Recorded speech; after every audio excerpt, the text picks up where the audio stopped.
The Wolf's Virgin Bride. An innocent shifter romance of first love and primal passion. By Mia Blackwood. Chapter 1. Shadows over the vineyard. The morning mist clung to the rolling hills of Martinez Vineyard like a lover's whisper, soft and ethereal in the golden California sunlight. Elena Martinez wiped the sweat from her brow as she moved between the rows of Pinot Noir grapes, her practiced hands checking each cluster for ripeness. At 22, she had spent more mornings in these fields than she could count, but she never tired of the peaceful rhythm of vineyard work. Almost ready, she murmured to herself, gently cupping a heavy bunch of deep purple grapes. The harvest would begin in 2 weeks if the weather held.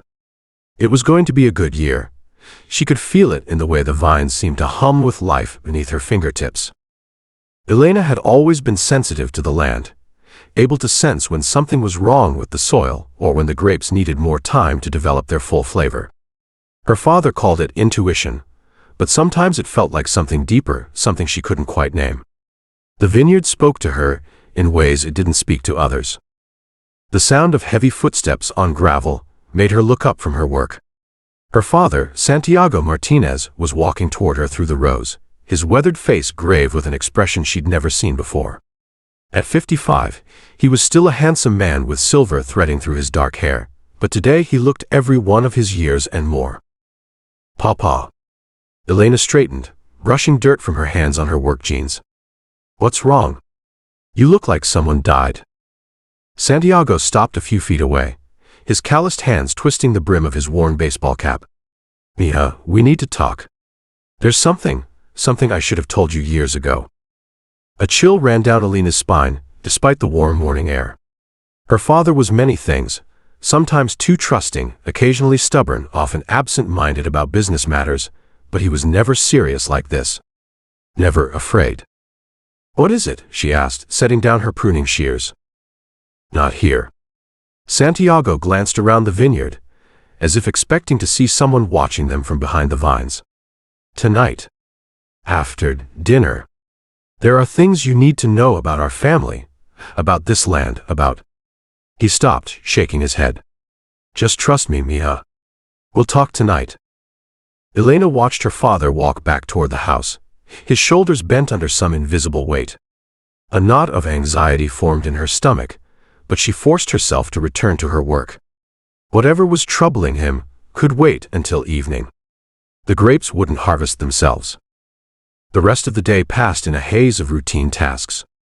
Elena checked the irrigation system, coordinated with their small crew of seasonal workers, and spent 2 hours in the tasting room helping customers who had driven up from San Francisco for a weekend wine tour. She smiled and poured samples, answered questions about their winemaking process, and tried to ignore the growing sense that something fundamental was about to change. By the time the sun began to set, painting the sky in shades of amber and rose, Elena's nerves were stretched tight. She found her father sitting on the wraparound porch of their old farmhouse, staring out at the vineyard with a glass of their 2018 Cabernet Sauvignon in his hand, the good stuff he usually saved for special occasions. Papa. Santiago looked up, and in the fading light, Elena could see the tears threatening to spill from his dark eyes. Sit down, Mia. Please. Elena settled into the rocking chair beside him, the same chair where her grandmother used to shell peas and tell stories about the old country. You're scaring me. I'm scared too, Santiago admitted, taking a long sip of wine. Elena, what I'm about to tell you is going to sound impossible. Crazy. But I need you to listen with an open mind, see? She nodded, not trusting her voice. Santiago was quiet for a long moment, gathering his thoughts. When he finally spoke, his voice was barely above a whisper. This vineyard has been in our family for 4 generations. Your great-great-grandfather, Alejandro Martinez, won it in a card game in 1924. But it wasn't just any card game, and the man he won it from wasn't entirely human. What do you mean, not entirely human? Werewolves, Mija. Shapeshifters. Creatures that can transform from human to wolf at will. Santiago's hands trembled as he set down his wineglass. I know how it sounds, but they're real. They've always been real, living alongside humans, hidden in plain sight. Elena stared at her father, waiting for him to laugh and tell her this was some elaborate joke. But his expression remained deadly serious. The land we're sitting on, these vineyards, they're part of territory that belongs to a powerful pack of werewolves in the Pacific Northwest. The Blackthorne pack. For nearly a century, our family has paid them tribute, a percentage of our profits, a guarantee that we won't reveal their existence, a promise of loyalty. Papa, this is crazy. I know. Santiago reached into his pocket and pulled out a folded piece of paper. But it's also true. And now I've made a terrible mistake. With shaking hands, he unfolded the paper and handed it to Elena. It was a letter, written on heavy cream-colored stationery with an embossed letterhead that read Blackthorne Enterprises in elegant script. The letter was brief and to the point. Mr. Martinez, your gambling debts to associated parties now total $847,000. As discussed, payment is due in full within 30 days of this notice. Failure to comply will result in immediate forfeiture of the Martinez vineyard property and all assets. However, we are prepared to offer an alternative arrangement. The Blackthorne pack is in need of suitable alliance opportunities.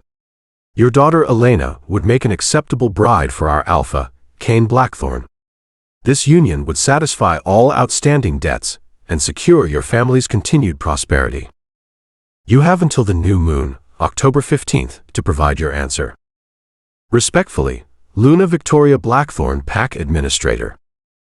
Elena read the letter twice before the words fully sank in. $800,000?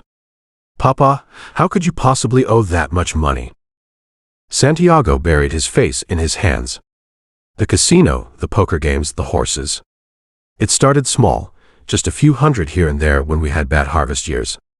But then I kept thinking if I could just win back what I'd lost, everything would be fine. I got in deeper and deeper, and when the human bookies wouldn't extend me any more credit, I found others who would. Werewolf bookies, Elena said flatly. They call themselves the Grey Moon Consortium. They operate gambling establishments for supernatural clients. I thought I was being clever, playing with their money instead of going to human loan sharks. I didn't realize they were connected to the Blackthorne pack until it was too late. Elena looked down at the letter again, focusing on the crucial phrase, your daughter Elena would make an acceptable bride for our alpha. The words made her stomach churn. They want me to marry their leader? A werewolf? It's not uncommon, Santiago said quickly. Arranged marriages between humans and supernatural families, I mean. It creates bonds of loyalty, prevents conflicts, ensures peace between communities. And the Blackthornes are wealthy, powerful. You would want for nothing. Except my freedom, Elena snapped, crumpling the letter in her fist. Except the right to choose my own life, my own husband, my own future. Mija, please. No. Elena shot to her feet, pacing to the edge of the porch. This is insane, Papa. You're talking about selling me to pay off your gambling debts to werewolves. Do you hear how crazy that sounds? Santiago stood as well, reaching for her arm. I know how it sounds. But Elena, if we don't accept their offer, we lose everything. The vineyard, the house, our livelihood. And not just that. When werewolves feel they've been betrayed, they don't just take your property. They ensure you can never threaten their secrets again. The implication in his voice made Elena's blood run cold. What are you saying? I'm saying that if we refuse their offer and can't pay the debt, we might not live to see next spring. Elena sank back into her chair, the fight going out of her, as the reality of their situation crashed over her like a cold wave. Her father hadn't just gambled away their farm, he'd gambled away their lives. How long have you known? She asked quietly. About the werewolves, I mean. Your grandmother told me when I inherited the vineyard. She said it was our family's responsibility to maintain the old agreements, to honor the treaties that kept us safe. I thought it was just folklore. Stories from the old country. I never believed. But you paid them anyway. A small percentage, yes. It seemed harmless, like insurance. I told myself I was just being respectful of tradition. Santiago sat heavily in his chair.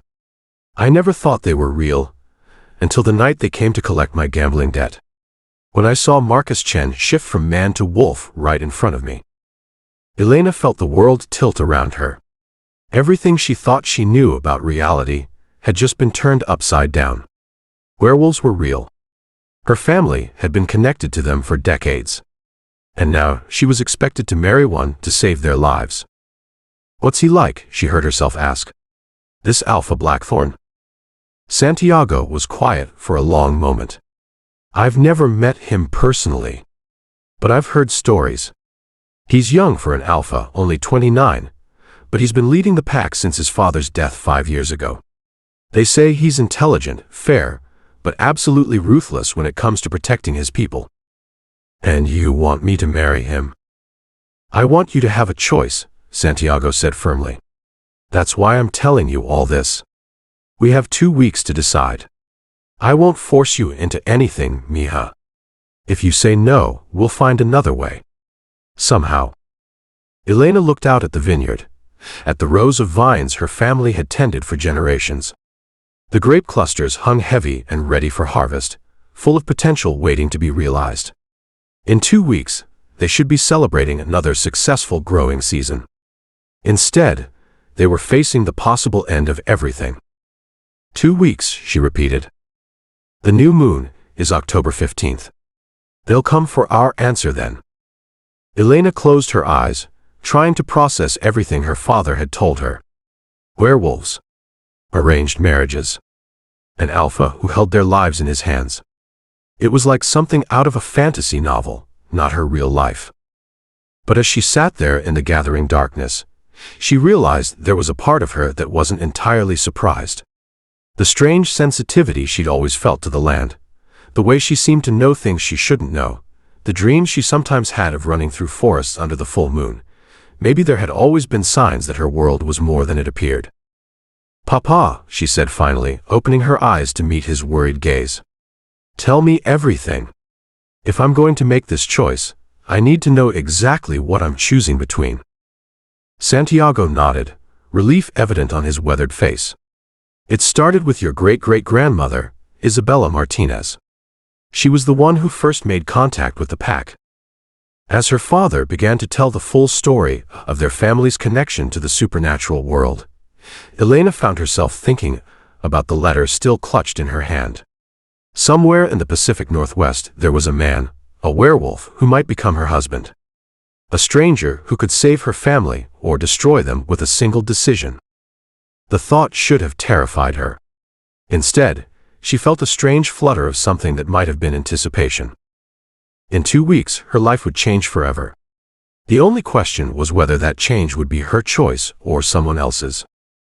The vineyard stretched out before them in the darkness, heavy with the promise of harvest and the weight of decisions yet to be made.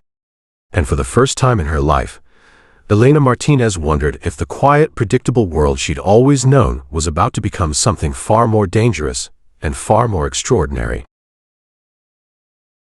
Chapter 2. The Alpha arrives. 3 days after her father's confession, Elena was still trying to convince herself that werewolves might be an elaborate hoax when the black SUVs arrived. She was in the tasting room, methodically cleaning wine glasses and trying to lose herself in the familiar routine, when the rumble of expensive engines made her look up from her work. Through the large windows that offered visitors a panoramic view of the vineyard, she watched 3 identical vehicles navigate the winding gravel road that led to their property. The SUVs moved in perfect formation, like a military convoy, their tinted windows revealing nothing of the occupants within. They came to a stop in the circular drive in front of the main house, with choreographed precision that spoke of practiced coordination. Elena's heart hammered against her ribs. She'd been dreading this moment for 3 days, but she'd also been secretly hoping it might never come. That her father's story might have been the product of stress and too much wine. That the letter might have been an elaborate prank, that her ordinary life might continue unchanged. But as the doors of the lead SUV opened, and she caught her first glimpse of the men emerging, Elena knew with absolute certainty that her world had just shifted into something far beyond ordinary. The first man out was tall and lean, with sandy hair and the kind of alert posture that suggested military or law enforcement training. He surveyed the vineyard with professional thoroughness before nodding to his companions. Two more men emerged from the other vehicles, both dark-haired, both moving with the same predatory grace that made Elena's instincts scream danger even from a distance. But it was the fourth man who made her breath catch in her throat. He unfolded from the passenger seat of the lead SUV like a force of nature given human form. Even at this distance, Elena could see that he was tall, probably 6'2" or 6'3", with broad shoulders that filled out his charcoal gray suit jacket perfectly. His hair was black as midnight, swept back from a face that belonged on the cover of a magazine, all sharp angles and masculine beauty. But it was the way he moved that truly captured her attention. There was something almost feline about his grace, a controlled power that spoke of muscles coiled and ready to spring. When he turned toward the tasting room, and his gaze found her through the window, Elena felt a jolt of electricity that went straight to her core. Even from 50 yards away, she could see that his eyes were pale, gray or silver, and they seemed to look right through her, as if he could see every secret she'd ever kept. The intensity of that stare made her knees weak, and her pulse quicken in ways that had nothing to do with fear. This had to be Caine Blackthorne, the alpha who might become her husband. Elena ducked away from the window, pressing her back against the wall and trying to calm her racing heart. She'd been expecting someone intimidating, someone who looked like the ruthless leader her father had described. She hadn't been expecting someone who could make her entire body respond to a single glance. The sound of the tasting room door opening made her jump. She spun around to find her father entering, his face pale but determined. "They're here," Santiago said unnecessarily. "I saw." Elena smoothed her hands down her simple blue sundress, suddenly conscious of her appearance. She'd chosen the dress carefully that morning, modest but flattering, appropriate for meeting potential in-laws or future husbands or whatever protocol existed for arranged marriages to werewolf alphas. "Remember what we discussed," Santiago said, moving to stand beside her. "Be polite, but don't commit to anything. This is just a meeting, a chance for both sides to assess the situation." Elena nodded, though her mouth felt too dry to speak. Through the window, she could see the four men approaching the tasting room, their alpha in the lead. Up close, Caine Blackthorne was even more imposing than she'd first thought. He moved with absolute confidence, as if he owned not just the ground beneath his feet but everything his eyes touched.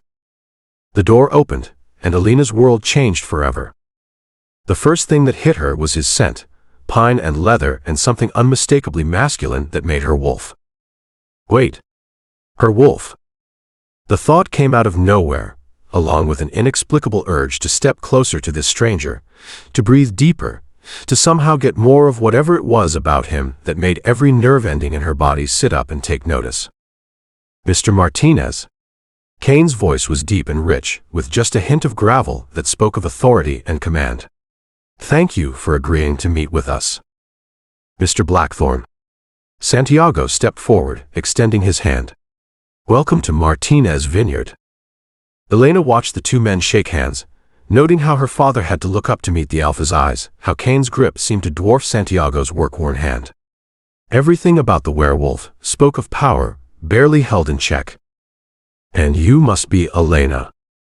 When Caine turned his attention to her, Elena felt like she'd been struck by lightning. His eyes were indeed silver-gray, like storm clouds before rain, and they seemed to see straight through her carefully constructed composure to the part of her that was trembling with awareness. "Mr. Blackthorne," she managed, proud that her voice came out steady. He moved closer, close enough that she had to tilt her head back to maintain eye contact, close enough that his scent surrounded her like an embrace.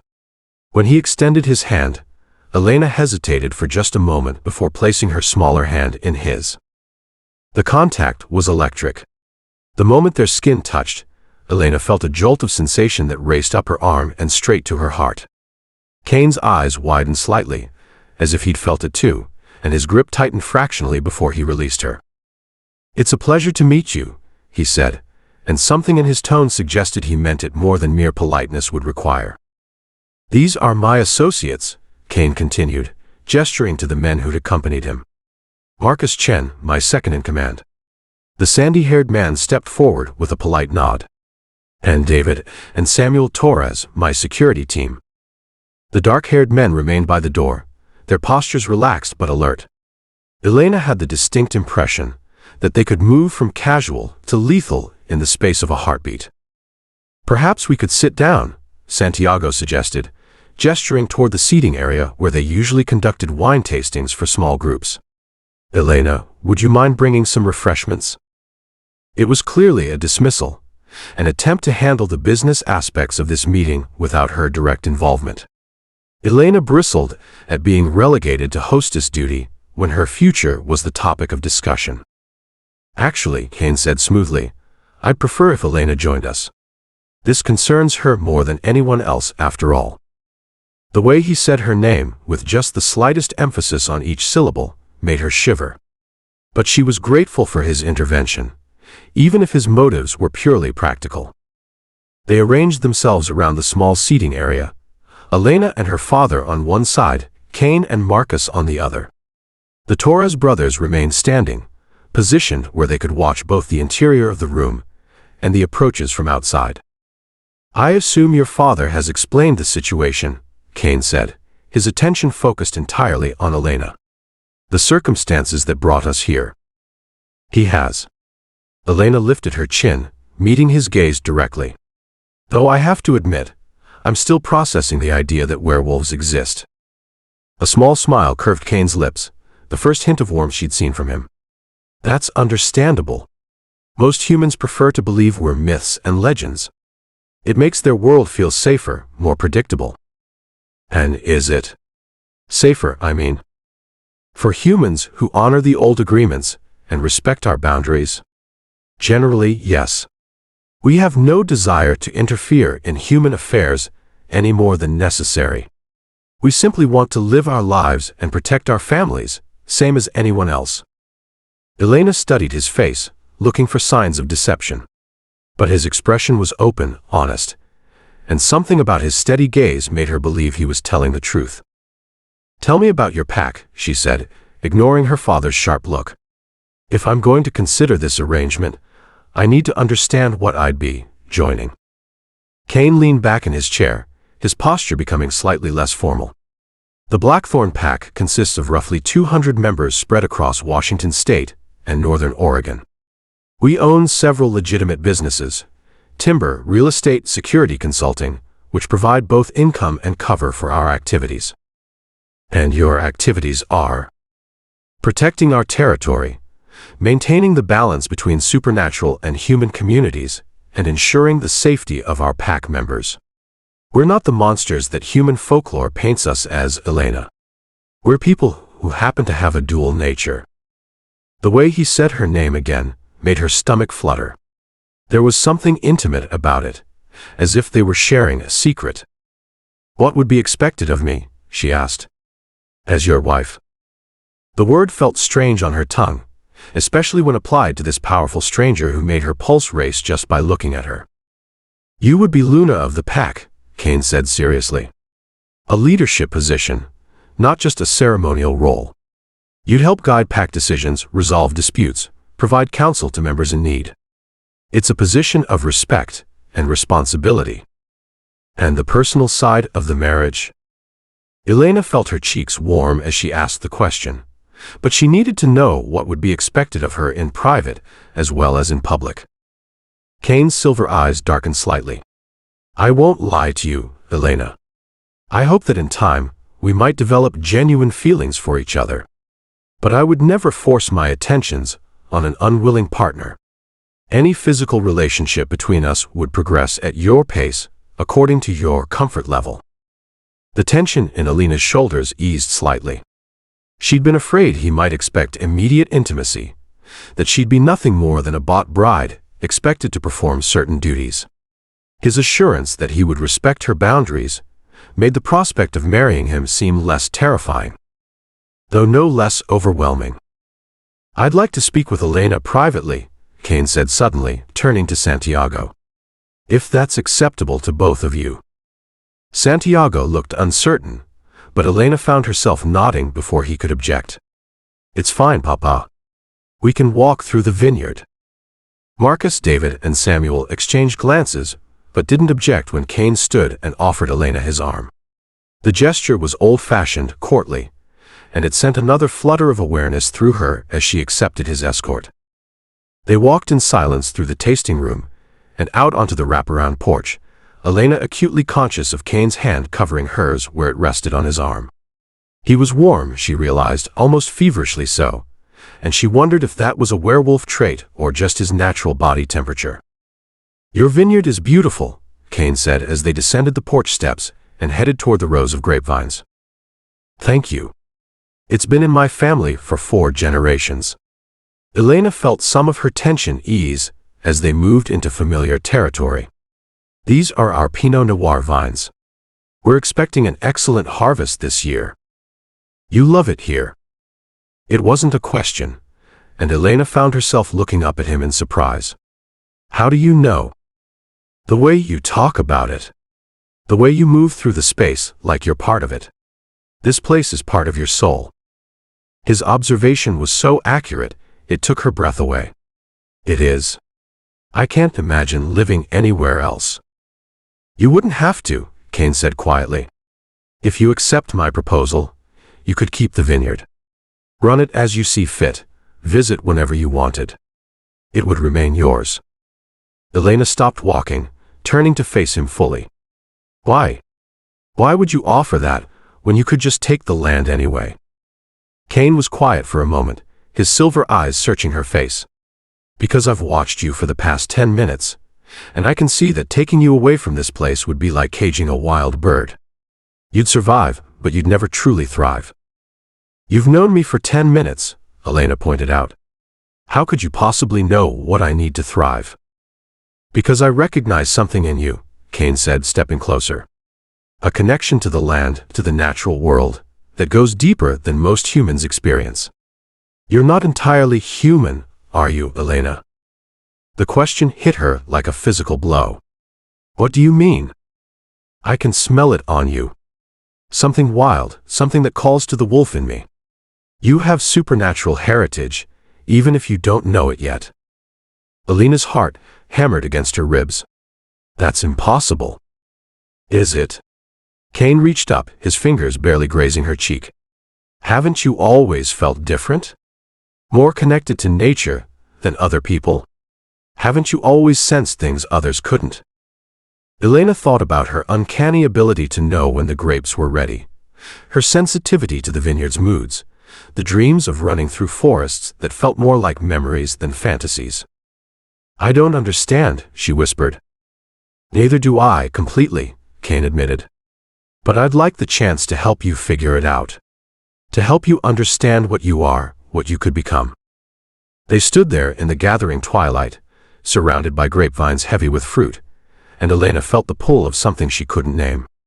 It wasn't just attraction, though the way Caine looked at her made her pulse race.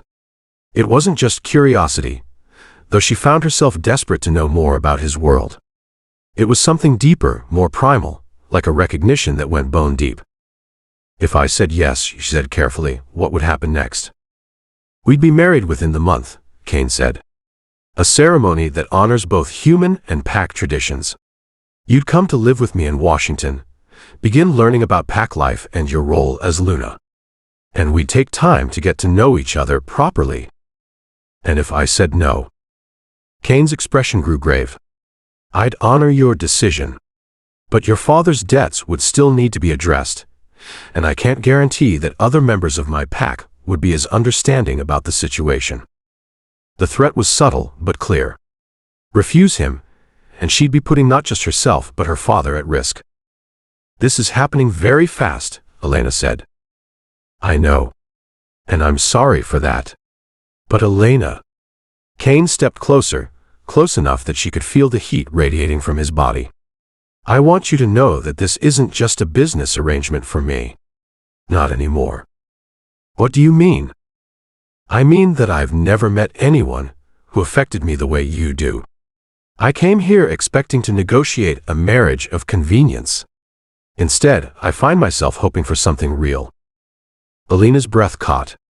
The sincerity in his voice, the heat in his silver eyes, the way her body responded to his proximity, it was all too much and not nearly enough. "I need time to think," she managed. "Of course." Caine stepped back, giving her space to breathe. "Take all the time you need." "But Elena..." "Yes. Whatever you decide, know that I would never hurt you. And I would never let anyone else hurt you either. You'd be under my protection for the rest of your life." As they walked back toward the house, Elena's mind raced with everything she'd learned. Caine Blackthorne was not what she'd expected. He was dangerous, yes, but not in the way she'd feared. He was dangerous because he made her want things she'd never thought possible. Dangerous because he looked at her like she was precious, valuable, worth protecting. Dangerous because when he touched her, every rational thought in her head scattered like leaves in the wind. The question now was whether that danger was something to run from or something to embrace. As they rejoined the others, Elena caught her father's worried look and gave him what she hoped was a reassuring smile. But inside, she was anything but reassured. Because somewhere between the vineyard and the porch, she'd realized that her answer to Caine Blackthorne's proposal was already taking shape in her heart. And it terrified her almost as much as it thrilled her. Chapter 3. Bound by Vows. 2 weeks later, Elena stood before a full-length mirror in her childhood bedroom, staring at a woman she barely recognized. The reflection showed a bride, in an elegant ivory gown that somehow managed to be both traditional and modern. A fitted bodice with delicate lace sleeves, a flowing skirt that brushed the floor, and a cathedral-length veil that had belonged to her grandmother. But it was her eyes that startled her most. They held a depth of awareness that hadn't been there a month ago, a knowledge of things beyond the ordinary world that changed everything about how she saw herself. In the end, the decision to marry Caine Blackthorne had been easier than she'd expected. Not because she'd fallen in love. She was too practical to confuse attraction and necessity with love, but because the alternative was unthinkable. The vineyard represented 4 generations of her family's dreams and hard work. She couldn't let it be destroyed because of her father's mistakes. But if she was being completely honest with herself, there were other reasons too. The way Caine had looked at her during their private conversation, like she was something precious and rare. The promise he'd made to help her understand her own nature. The certainty in his voice when he'd sworn to protect her. And the undeniable fact that when he touched her, her entire body came alive in ways she'd never experienced before. "Mija, you look beautiful." Elena turned to find her father standing in the doorway, resplendent in his best black suit. Santiago looked older than his 55 years, the weight of recent events having aged him, but his eyes were bright with unshed tears as he looked at his daughter. "Thank you, Papa." Elena smoothed her hands over the silk skirt, still unable to believe this was really happening. "Are you sure about this? It's not too late to..." "No," Santiago said firmly, crossing the room to take her hands. "This is the right choice, Elena. I've watched Caine Blackthorne these past 2 weeks, seen how he looks at you, how he treats our workers and our land. He's a good man. More importantly, he's a man who will cherish what he's been given." Elena squeezed her father's hands, drawing strength from his conviction. The past 2 weeks had been a whirlwind of preparation, as Caine's people coordinated with her father to plan a wedding that would satisfy both human customs and pack traditions. Elena had been amazed by the efficiency and thoughtfulness that had gone into every detail. A knock on the door interrupted her thoughts. "Elena. It's Luna Victoria. May I come in?" Elena's stomach fluttered. Caine's mother had arrived 3 days ago with an entourage of pack members to help with the ceremony. Victoria Blackthorne was an elegant woman in her early 50s, with silver-streaked dark hair and the same piercing gray eyes as her son. She carried herself with the quiet authority of someone accustomed to being obeyed, but she'd been nothing but kind to Elena. "Of course," Elena called, and Victoria entered carrying a small velvet box. "Santiago, would you give us a moment?" Victoria asked politely. It wasn't really a request, and Santiago nodded before kissing Elena's cheek and leaving them alone. "You look radiant, dear," Victoria said, circling Elena with the appraising eye of someone who understood the importance of appearances. "But something is missing." She opened the velvet box to reveal a stunning necklace, a pendant of what looked like moonstone surrounded by delicate silver work that seemed to capture and reflect light in impossible ways. "This has been worn by Blackthorne brides for over 2 centuries, Victoria explained, moving behind Elena to fasten the necklace. "It's not just jewelry. It's a symbol of your place in our family, and it carries protective properties that will help you adjust to pack life." Elena touched the pendant, feeling a subtle warmth pulse against her skin. "It's beautiful, but I'm not sure I'm worthy of wearing something so important." Victoria's hands stilled on Elena's shoulders, and their eyes met in the mirror. "My dear girl, you are marrying the alpha of one of the most powerful packs in North America. Of course you're worthy. More than that, I believe you're exactly what Caine needs." "What do you mean?" "My son is a good leader, but he's been alone too long. He's forgotten how to trust, how to let someone else share his burdens. You have the strength to stand beside him as an equal, not just follow behind him as a shadow." Elena turned to face Victoria, struck by the older woman's perceptiveness. "How can you be so sure? You barely know me." "I know enough," Victoria said with a mysterious smile. "I know that you chose to marry Caine, not just to save your family's land, but because you sensed the same connection that he felt. I know that you're not intimidated by his power, which is rare and valuable. And I know that you have gifts you haven't even discovered yet." Before Elena could ask what she meant by that, another knock came at the door. "Elena, it's time," came Marcus Chen's voice. Elena's heart leapt into her throat. This was it. In a few minutes she would be Mrs. Caine Blackthorne, Luna of the Blackthorne pack, married to a man she'd known for 2 weeks. The ceremony was being held in the vineyard itself, among the rows of grapevines heavy with fruit ready for harvest.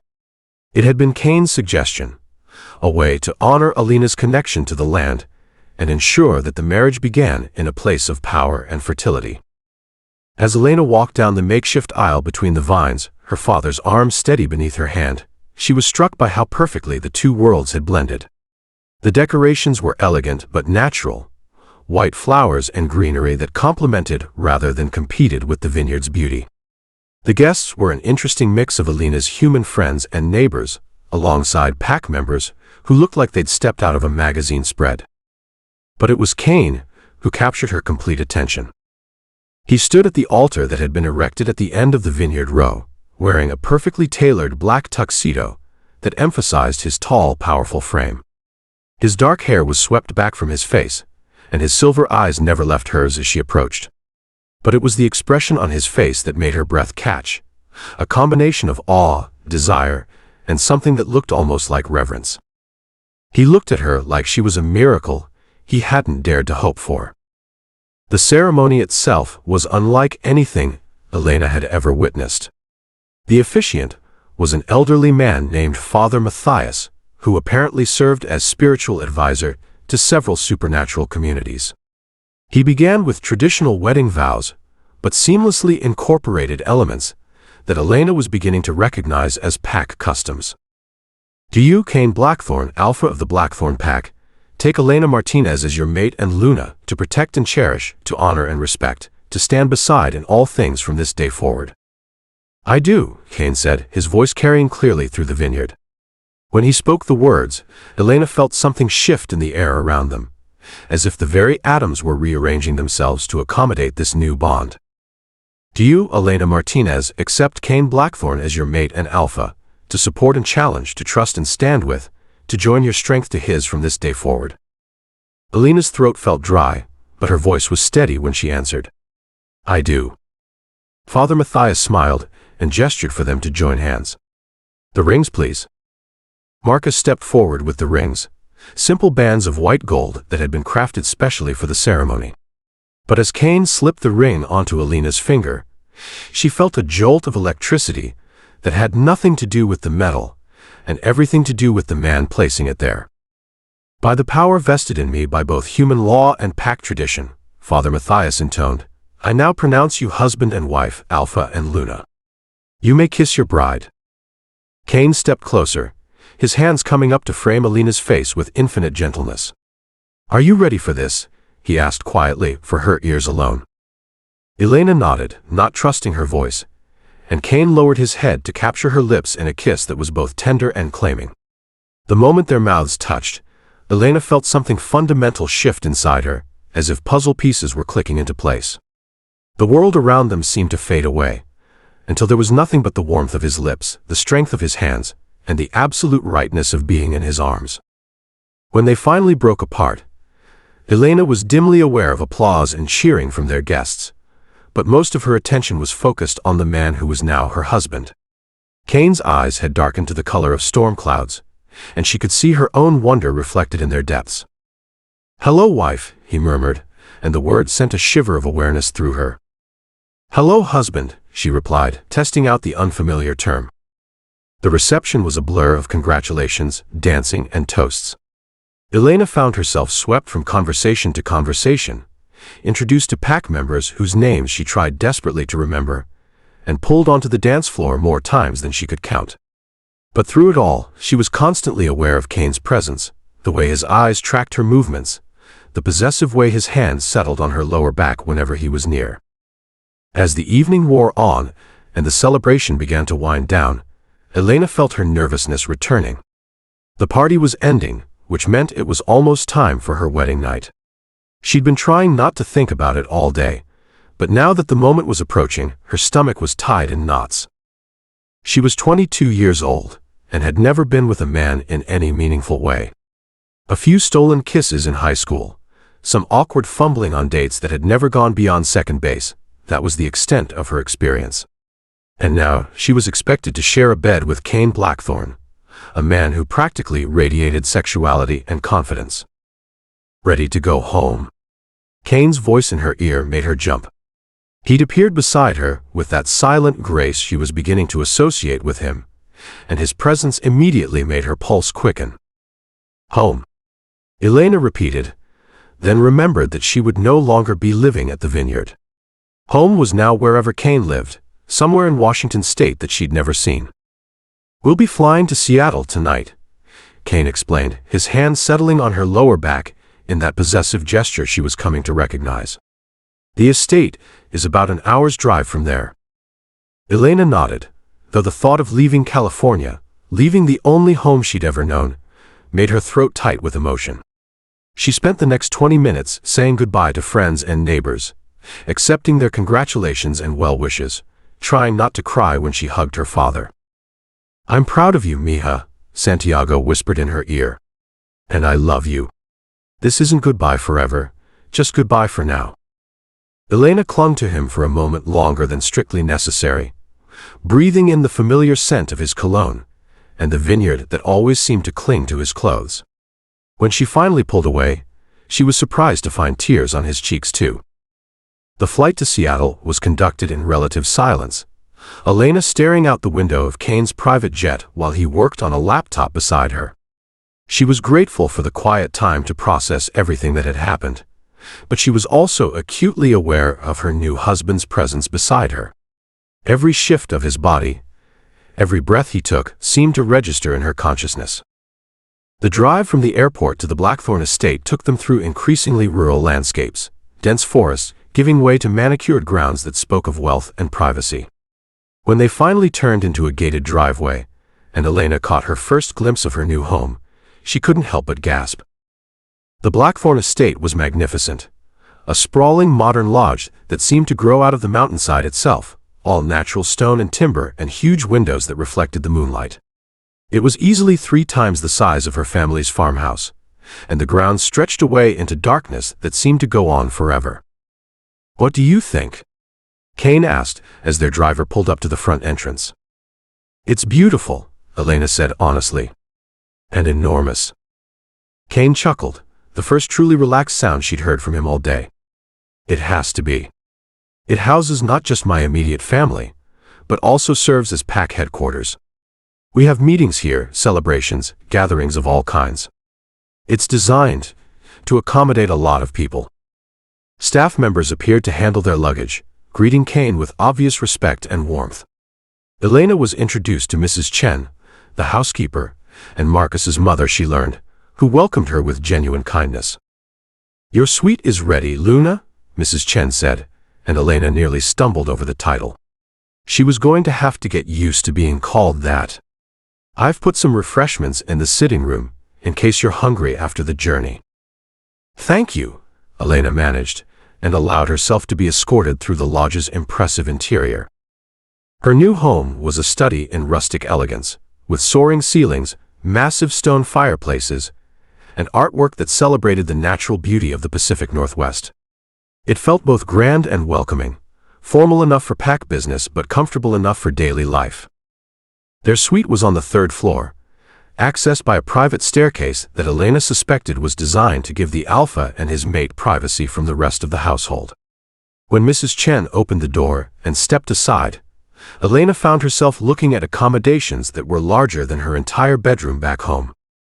The sitting room was decorated in warm earth tones, with a fireplace already crackling merrily, and French doors that opened onto a private balcony.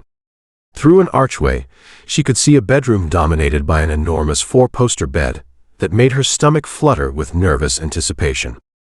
"I'll leave you to get settled," Mrs. Chen said diplomatically, withdrawing and closing the door behind her. Elena stood in the middle of the sitting room, suddenly aware that she was alone with her husband for the first time since their wedding ceremony. The silence stretched between them, heavy with expectation and uncertainty. "Elena," Caine said softly, and she turned to find him watching her with an expression she couldn't quite read. "I know this is overwhelming. Everything is new. The house, the pack, being married to someone you barely know." "It is overwhelming," Elena admitted, grateful for his understanding. "This morning I woke up in my childhood bedroom, and tonight I'm in a place I've never seen before, married to a man I met 2 weeks ago." Caine moved closer, but he stopped well short of touching her, as if he sensed that she needed space to process. "I want you to know that there's no pressure tonight. Or any night, for that matter. We're legally married, yes, but that doesn't give me any rights to your body or your affections. Those are things that have to be earned." Elena looked up at him, struck by the sincerity in his voice. "You don't expect us to, tonight?" "I expect us to get to know each other," Caine said firmly. "To build trust, to develop friendship, to see if we can create something real together. The physical side of our relationship will happen when you're ready, if you're ever ready. There's no timeline, no expectations." The relief that flooded through Elena was so intense it nearly made her knees weak. She'd been dreading this moment all day, terrified that she'd be expected to perform intimate duties with a virtual stranger. The fact that Caine understood her fears and was willing to be patient meant more to her than he could possibly know. "Thank you," she whispered. "I was so scared." "I know," Caine said gently. "And I'm sorry if anything I did or said contributed to that fear. Elena, I want you to understand something important. You are not a possession to be claimed or a duty to be fulfilled. You are my wife, my partner, and eventually I hope my friend. You deserve to be courted properly, even if we did things a bit backwards." Elena felt tears prick her eyes at his unexpected tenderness. "I don't know how to be a Luna. I don't know how to be a wife to someone like you. I don't even know what I am myself." "Then we'll figure it out together," Caine said, and this time he did reach for her, his fingers gently brushing away a tear that had escaped. "I meant what I said at the vineyard. I think you're not entirely human. There's something about you that calls to the wolf in me, something that suggests you have gifts you haven't discovered yet. We'll explore that together, too." "What if I disappoint you?" Elena asked, voicing her deepest fear. "What if I'm not strong enough to be what you need?" Caine's hand cupped her cheek, his thumb stroking across her skin with infinite gentleness. "Elena, you agreed to marry a werewolf to save your family's land. You asked me direct questions about pack life when you could have just smiled and nodded. You've handled every new revelation with grace and courage. Trust me when I say that strength isn't something you lack." Elena leaned into his touch, drawing comfort from his warmth and steadiness. "Will you tell me about the pack? About what my role will be?" "Tomorrow," Caine promised. "Tonight you should rest. It's been a long day. And tomorrow we'll start your real education about what it means to be Luna of the Blackthorne pack." He leaned down and pressed a soft kiss to her forehead, a gesture so tender it made her heart flutter in ways that had nothing to do with fear, and everything to do with the growing warmth she felt toward this unexpected husband. "The bedroom has a lock on the door, if it would make you feel more comfortable," Caine said as he pulled away. "I'll be sleeping in the study down the hall, until you decide you'd like me closer." Elena watched him gather a few items from what she now realized were his belongings, mixed in with the new things that had been purchased for her. The consideration he was showing, the care he was taking with her feelings, was unlike anything she'd expected from an arranged marriage. "Caine?" she called as he reached the door. "Yes." "Thank you. For being patient. For understanding." His smile was soft and genuine, and it transformed his entire face from austere authority to something much more approachable. "Thank you for giving us a chance, Elena. Sweet dreams." After he left, Elena changed into the beautiful silk nightgown that had been laid out for her, brushed her teeth with toiletries that someone had thoughtfully stocked in the ensuite bathroom, and climbed into the enormous bed that somehow managed to feel cozy despite its size. As she lay there in the darkness, listening to the unfamiliar sounds of her new home, Elena reflected on everything that had changed in a single day. She was married. She was Luna of a werewolf pack. She was living in a place she'd never seen before, surrounded by people she barely knew. But most surprising of all, she was beginning to think that maybe, just maybe, she was exactly where she was meant to be. Outside her window, the forest stretched away under the moonlight, and somewhere in the distance she could have sworn she heard the haunting sound of wolves calling to the night. The sound should have frightened her. Instead, it felt like a welcome home. Chapter 4. Welcome to the den. Elena woke to sunlight streaming through windows she didn't recognize, in a bed that was far too large, wearing a nightgown made of silk that cost more than most of her everyday dresses. For a moment, she lay perfectly still, trying to orient herself in this strange new reality. Then it all came flooding back. The wedding. The flight to Washington. Caine's unexpected gentleness. She was married now, Luna of the Blackthorne pack, living in a world she was only beginning to understand. A soft knock on the sitting room door made her sit up quickly, clutching the silk sheets to her chest. "Come in," she called, her voice still rough with sleep. The door opened to reveal a young woman about Elena's age, carrying a silver tray that smelled of coffee and fresh pastries. She had warm brown skin, kind dark eyes, and an easy smile that immediately put Elena at ease. "Good morning, Luna," the woman said, setting the tray on the small table by the French doors. "I'm Sarah Chen, Marcus's wife. Mrs. Chen, my mother-in-law, thought you might like breakfast in your room this morning rather than facing the dining hall on your first day." Elena felt a flutter of gratitude for the consideration. "Thank you, that's very thoughtful. And please, call me Elena. I'm still getting used to the Luna title." Sarah's smile widened. "I remember that feeling. It took me months to stop jumping every time someone called me Mrs. Chen." She moved to open the French doors, letting in the cool mountain air and the sound of birds in the forest beyond. "How did you sleep?" "Better than I expected," Elena admitted, climbing out of bed and reaching for the silk robe that had been laid out for her. "Everything is so different here. Bigger, quieter. The forest sounds are going to take some getting used to." "You'll love it," Sarah said with confidence. "I grew up in Seattle, so I understand the adjustment from human civilization to pack territory. But there's something about this place, it gets into your blood. The connection to nature, to the land, to something larger than yourself." Elena moved to the tray, inhaling the rich aroma of what smelled like the best coffee she'd ever encountered. "Were you nervous when you first joined the pack?" "Terrified," Sarah said with a laugh. "Marcus and I had been dating for 2 years, but I still felt completely out of my depth. The hierarchy, the traditions, the way everyone seemed to know exactly where they fit except me. But the pack takes care of its own, especially the family of leadership. You'll find your place. How long have you been married? 3 years.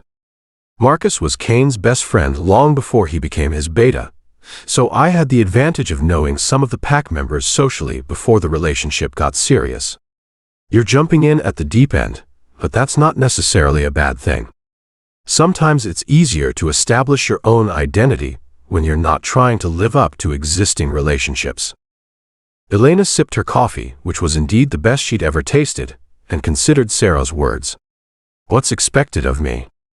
As Luna, I mean. Caine explained some of it, but I'm sure there are unwritten rules I don't know about.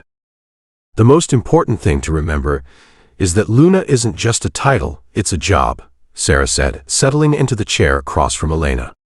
You're the heart of the pack, the one people come to when they need guidance, mediation, or just someone to listen. Caine handles the business and political side of leadership, but you handle the human, or rather the personal side. That sounds terrifying. It can be, Sarah admitted.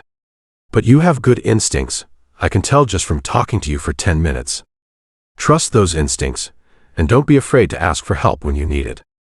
Victoria is an excellent resource, and she's been looking forward to having another woman in the family. Elena felt some of her tension ease. She's been very kind to me. Victoria can be intimidating until you get to know her, but she has a good heart. She's also fiercely protective of this pack and everyone in it. If she's accepted you, and she has, or you wouldn't be wearing that necklace, then you have her complete support. Elena touched the moonstone pendant that still hung around her neck. She'd forgotten to take it off the night before, but it felt right there like it belonged. Now, Sarah said, standing with obvious purpose, let's get you ready to meet the pack properly. Caine asked me to give you a tour of the territory this morning, introduce you to some of the key families. Are you up for that? Elena nodded, though her stomach fluttered with nerves. What should I wear? I don't want to give the wrong impression. Casual but put together, Sarah advised. Jeans are fine, but maybe with a nice blouse. You want to look approachable, but also like someone who deserves respect. And comfortable shoes. We'll be doing a fair amount of walking. An hour later, Elena found herself dressed in dark jeans, a soft blue cashmere sweater that Victoria had somehow procured for her, and boots that were both stylish and practical. Sarah led her through the main lodge, pointing out important rooms and areas as they went. That's Caine's office, Sarah said, indicating a set of heavy wooden doors. Pack business, territory disputes, anything official gets handled there. This is the formal dining room for pack gatherings, and through here is the great room where we have more casual meetings and celebrations. The great room was impressive. A huge space with soaring ceilings, massive stone fireplaces at either end, and comfortable seating arrangements that could accommodate dozens of people. Windows along one wall offered a stunning view of the forest and mountains beyond. It's beautiful, Elena murmured, taking in the natural materials and artwork that celebrated the wilderness surrounding them. Wait until you see it during a full moon gathering, Sarah said with a grin. The whole pack comes together here for dinner and storytelling. It's quite a sight. They continued through the lodge, Sarah explaining the layout and introducing Elena to staff members they encountered. Everyone was polite and welcoming, but Elena could sense the curiosity behind their smiles. She was being evaluated, measured against some standard she didn't yet understand. Outside, the estate grounds were even more impressive than Elena had realized the night before. The main lodge was surrounded by carefully maintained gardens and walking paths, but beyond the immediate landscaping, the forest stretched away in all directions. The air was clean and crisp, scented with pine and something wild that made Elena's senses feel more alert than usual. The pack territory extends for about 50 square miles, Sarah explained as they walked down a gravel path that led away from the main lodge. Most of it is wilderness, protected forest that we maintain both for the pack's use and for the ecosystem. But there are several clusters of homes scattered throughout the territory where pack families live. They walked for about 10 minutes before coming to a clearing where Elena could see several houses nestled among the trees.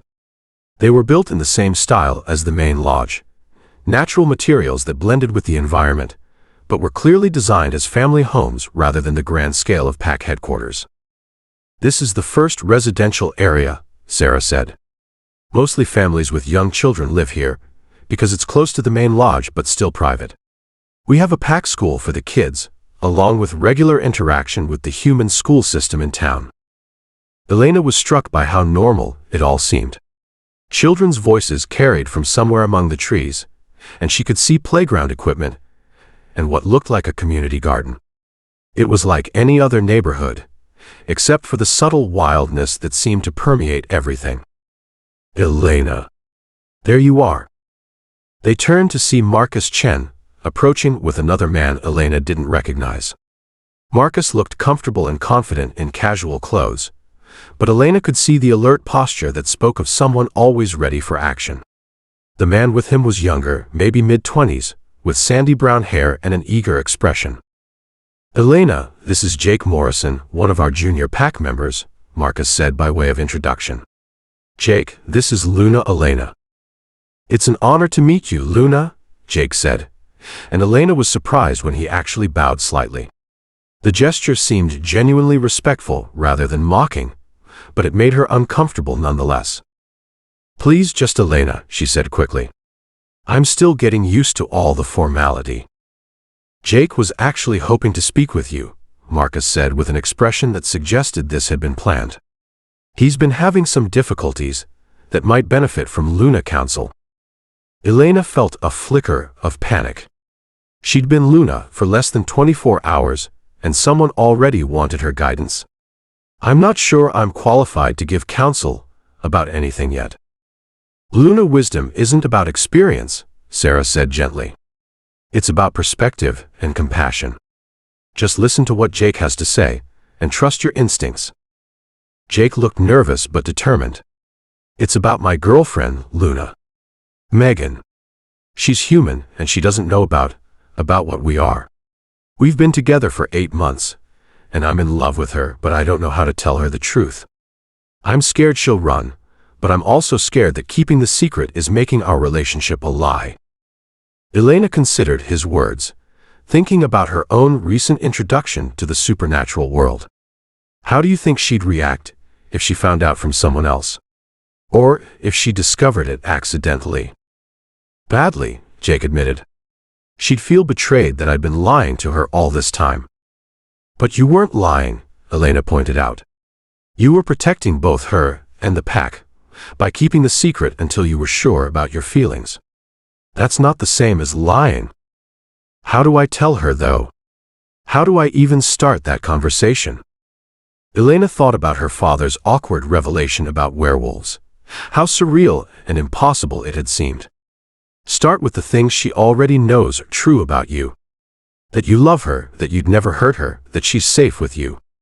Then tell her that there's something important about yourself that you need her to know, something that doesn't change who you are, but does change how she might see you. Jake nodded slowly. "And if she can't handle it?"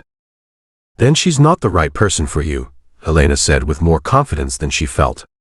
"I know that's hard to hear, but Jake, if Megan truly loves you, she'll find a way to accept all of you.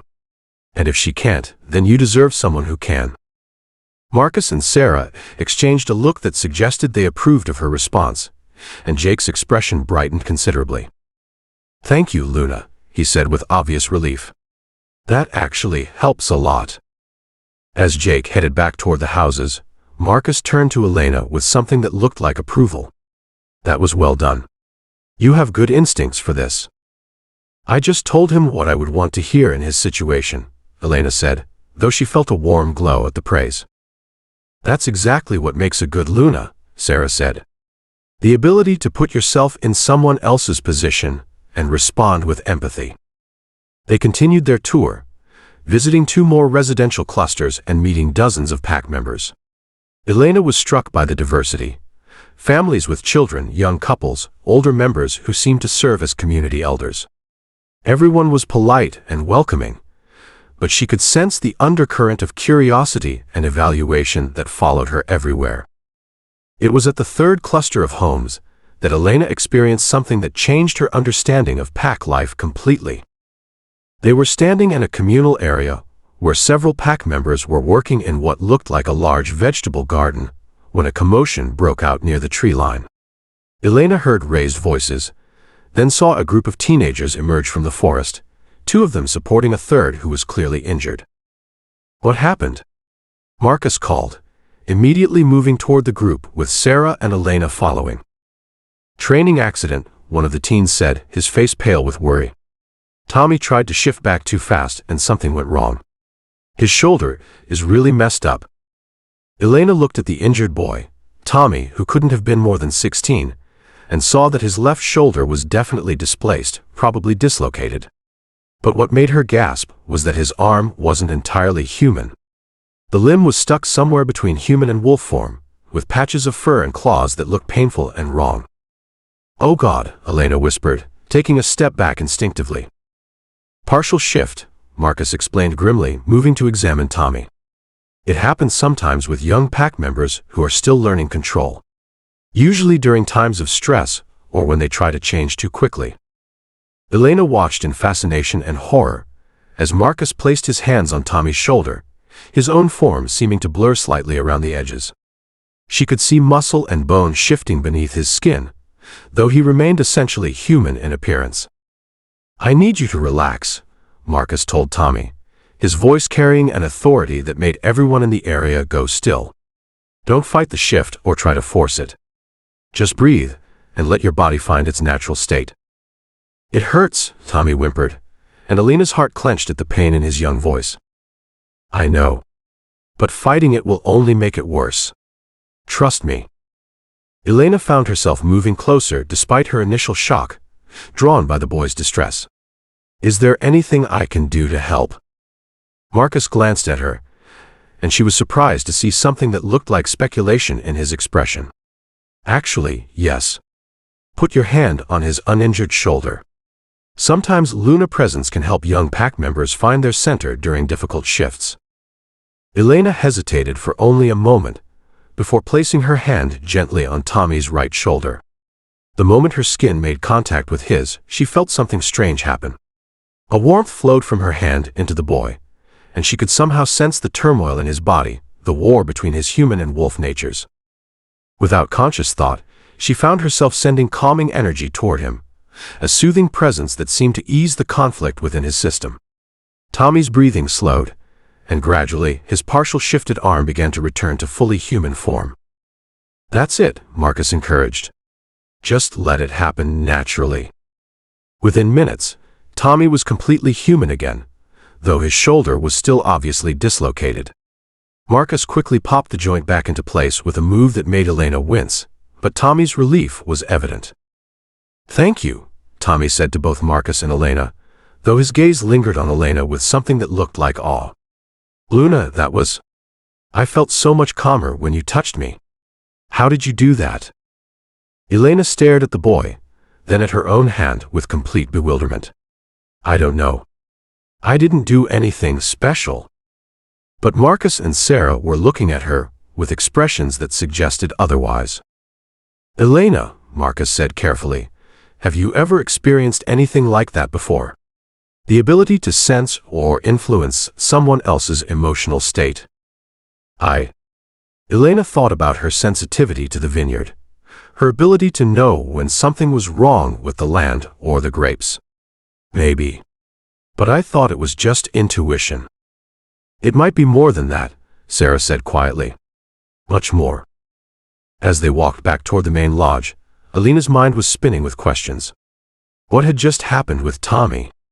How had she known what to do, how to help him? And why was everyone looking at her like she'd done something extraordinary, when all she'd felt was a natural desire to ease a child's pain?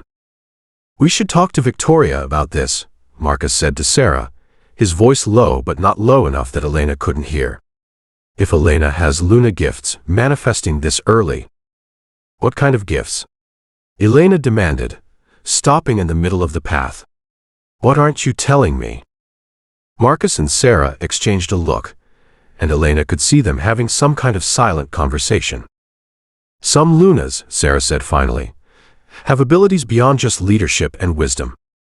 Empathic connections, healing energy, the ability to strengthen pack bonds. They're rare gifts, and they usually don't manifest until a Luna has been part of a pack for years. But I'm not even really part of the pack yet, Elena protested. I don't understand any of this. That's exactly what we need to figure out, Marcus said. Elena, I think there's a lot more to your heritage than anyone realized. And I think Caine is going to be very interested to hear about what happened today. As they approached the main lodge, Elena caught sight of Caine standing on the front steps, apparently waiting for their return. Even from a distance, she could see the moment he spotted them, the way his posture straightened and his attention focused completely on her. When they drew closer, Elena could see concern in his silver eyes. "How did the tour go?" he asked, but his gaze was fixed on Elena's face as if he could read the confusion and wonder she was feeling.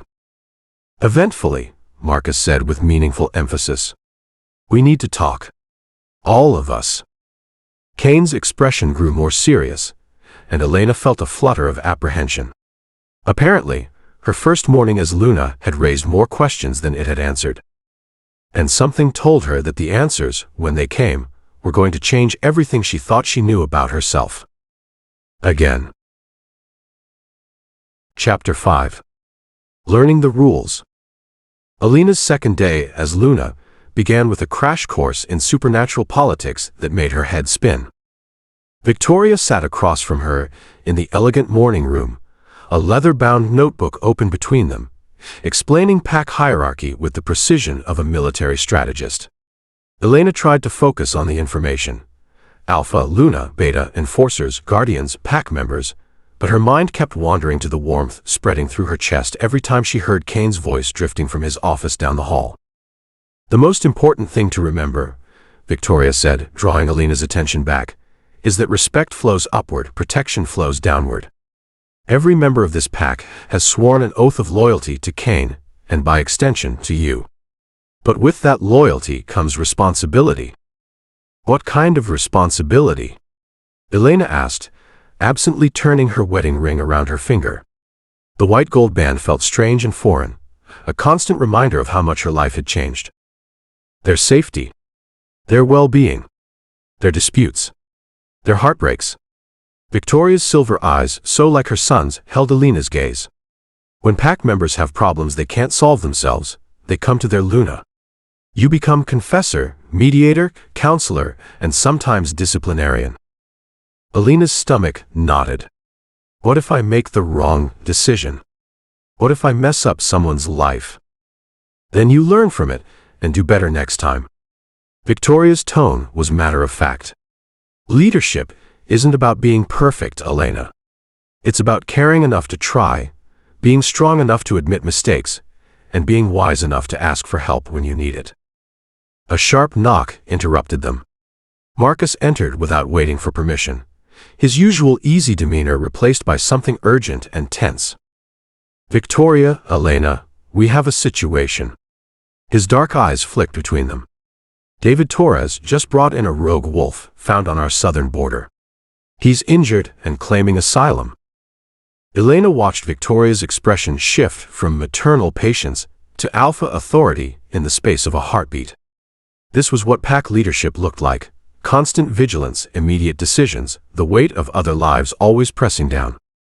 "Where's Caine?" Victoria asked. "Handling it."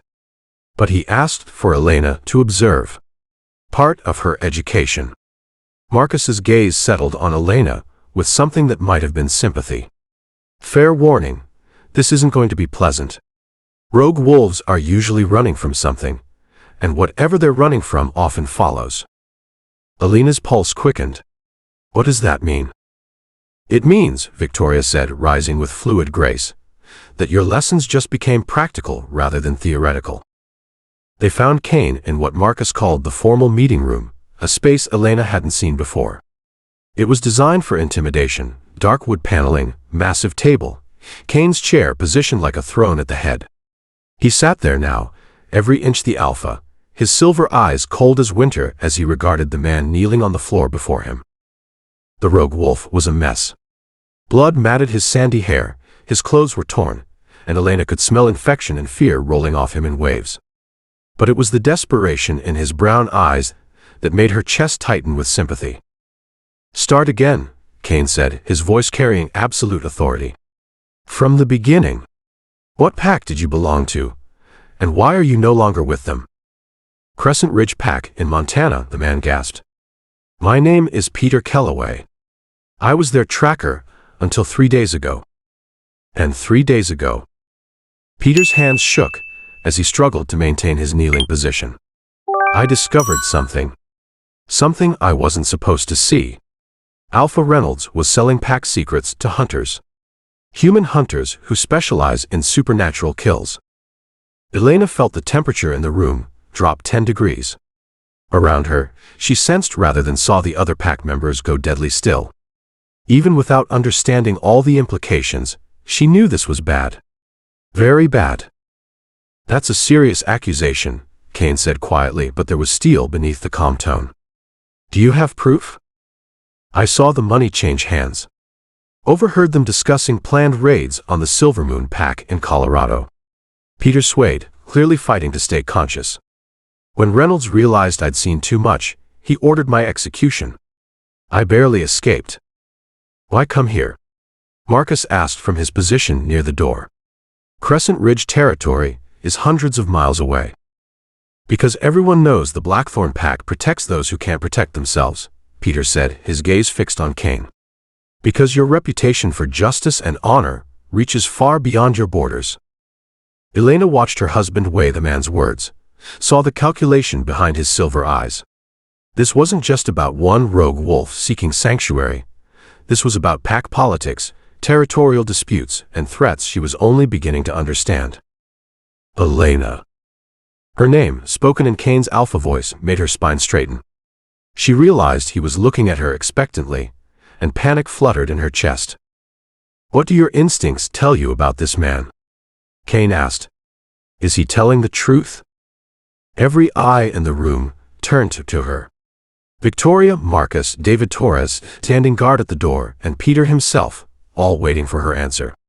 Elena fought the urge to say she didn't know, that she wasn't qualified to make such a judgment. Instead, she looked at Peter. Really looked at him. His fear was genuine, she could smell it, taste it in the air. But beneath the terror was something else. Relief. Hope. The bone-deep exhaustion of someone who'd been running for days with death at his heels. "He's telling the truth," she said quietly, surprised by her own certainty. "About all of it." Caine nodded once, as if her answer confirmed his own assessment. "Peter Kellaway, the Blackthorne Pack grants you temporary sanctuary while we investigate your claims. You'll be housed in our secure wing, given medical attention, and afforded full protection." Peter's entire body sagged with relief. "Thank you, Alpha. I swear by the moon, I won't betray your trust." "See that you don't," Caine said. Then to Marcus, "Get him to the medical wing. I want a full examination and treatment for his injuries. Post guards for his protection and our security." As Marcus helped Peter to his feet and escorted him out, Elena felt a hand on her shoulder. She looked up to find Caine standing beside her chair, his expression softer than it had been moments before. "Well done," he said quietly. "Trust those instincts.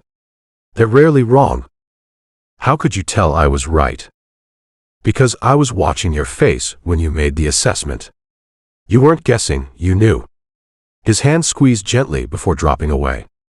Luna gifts often include the ability to sense truth and deception.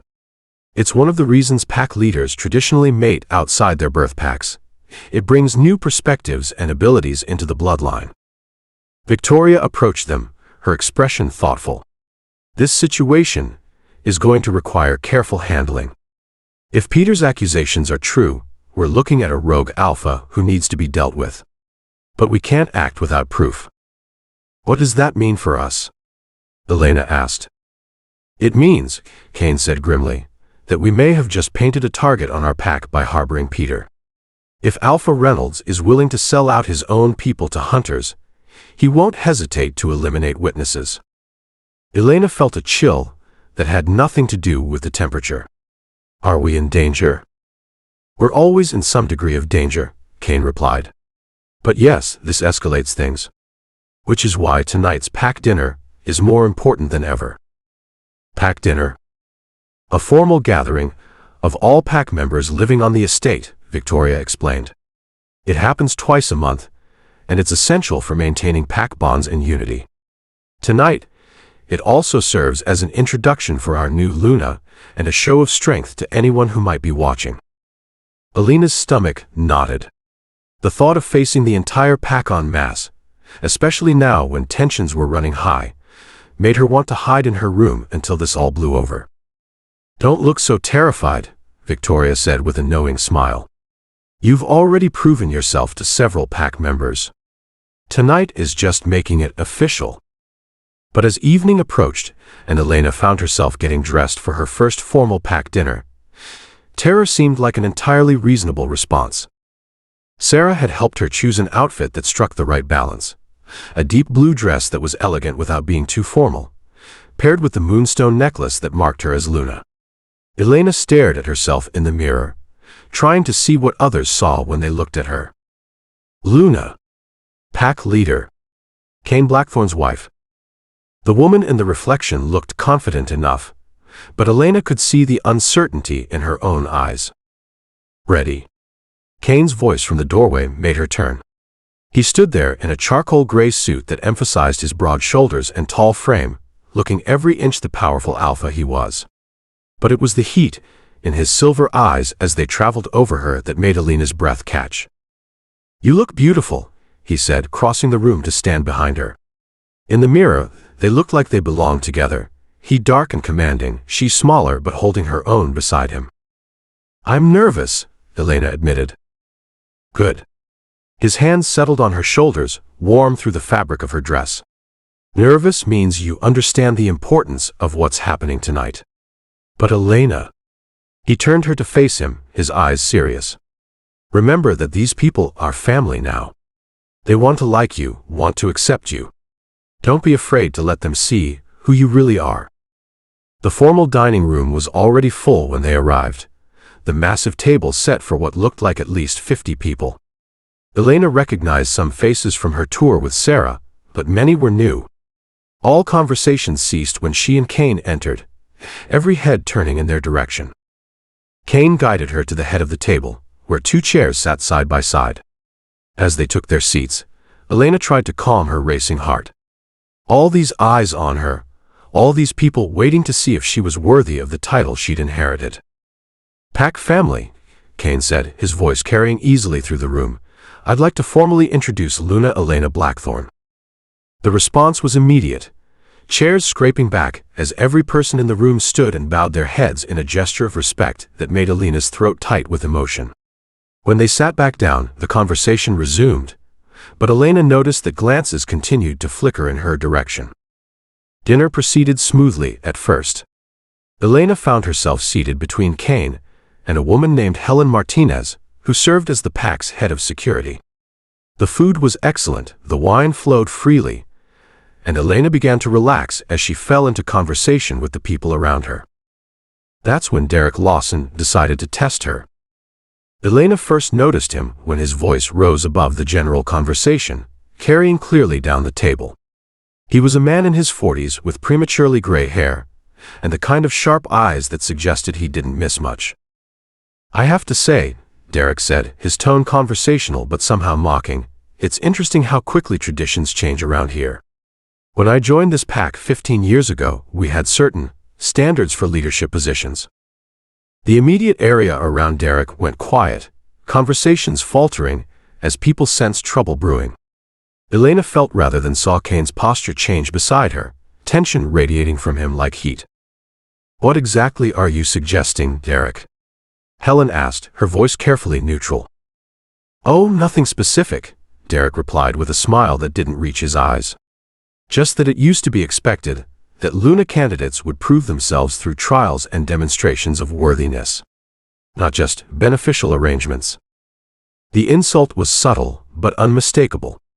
Elena felt her cheeks burn as she realized what he was implying, that she'd bought her position through her father's debt rather than earning it through her own merit. Around the table, she could see pack members exchanging uncomfortable looks. Some seemed angry on her behalf, others curious to see how she'd respond. This was a test, Elena realized.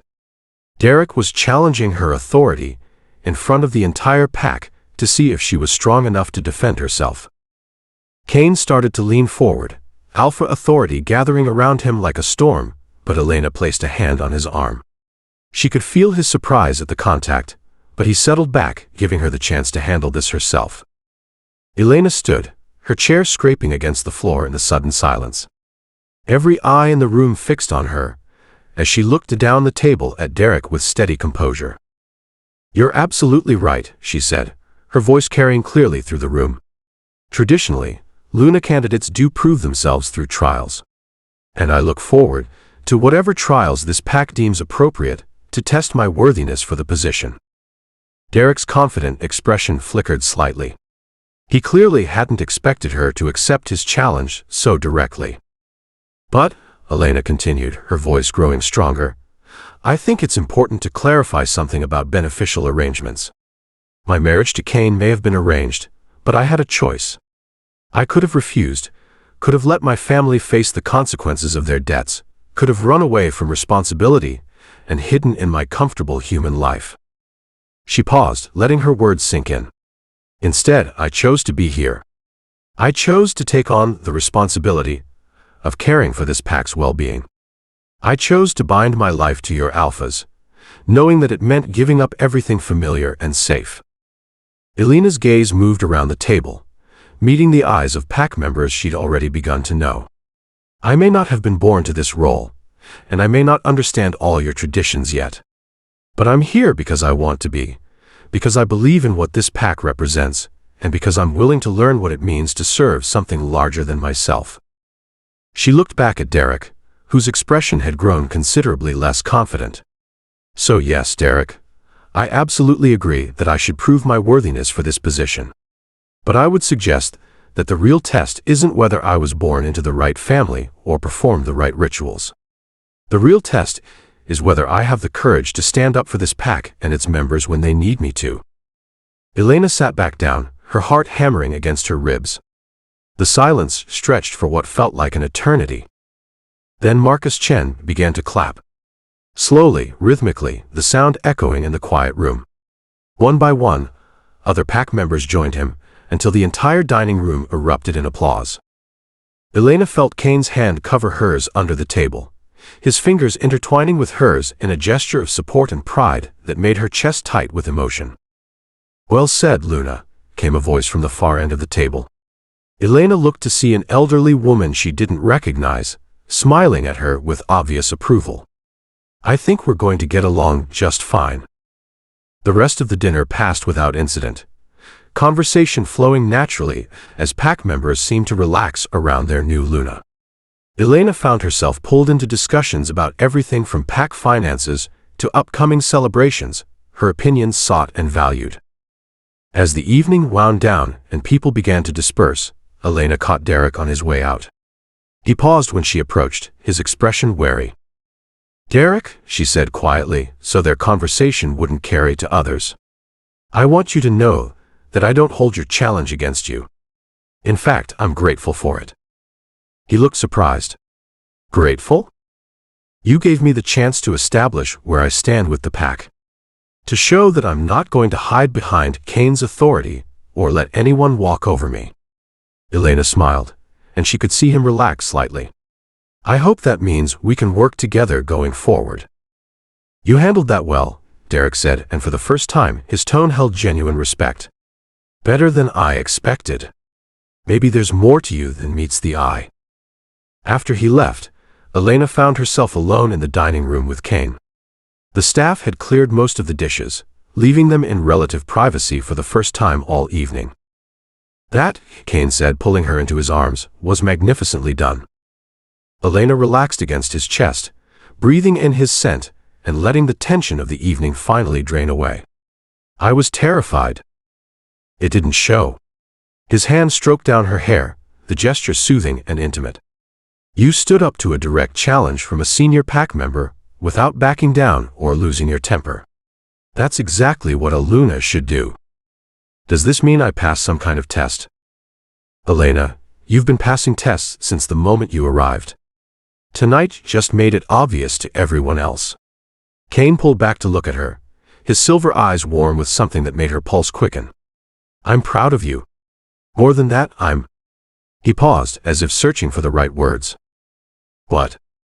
Elena prompted, suddenly breathless. "I'm beginning to think that marrying you might be the smartest thing I've ever done," he said quietly. "Not because of the arrangement, not because of duty or politics. Because of who you are. Because of the woman I'm getting to know." The warmth in his voice, the sincerity in his eyes, made Elena's heart skip several beats.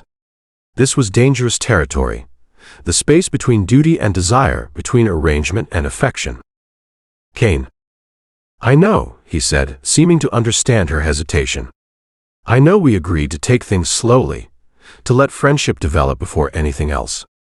But Elena, I need you to know that what I'm feeling for you isn't just duty or gratitude. It's something real." Elena stared up at him, seeing her own conflicted feelings reflected in his expression. They were walking a tightrope between the safety of their arrangement and the terrifying possibility of something genuine. "I feel it too," she whispered, the admission torn from somewhere deep in her chest. "I didn't expect to, but I do." For a moment they stood frozen in that admission, the air between them charged with possibility.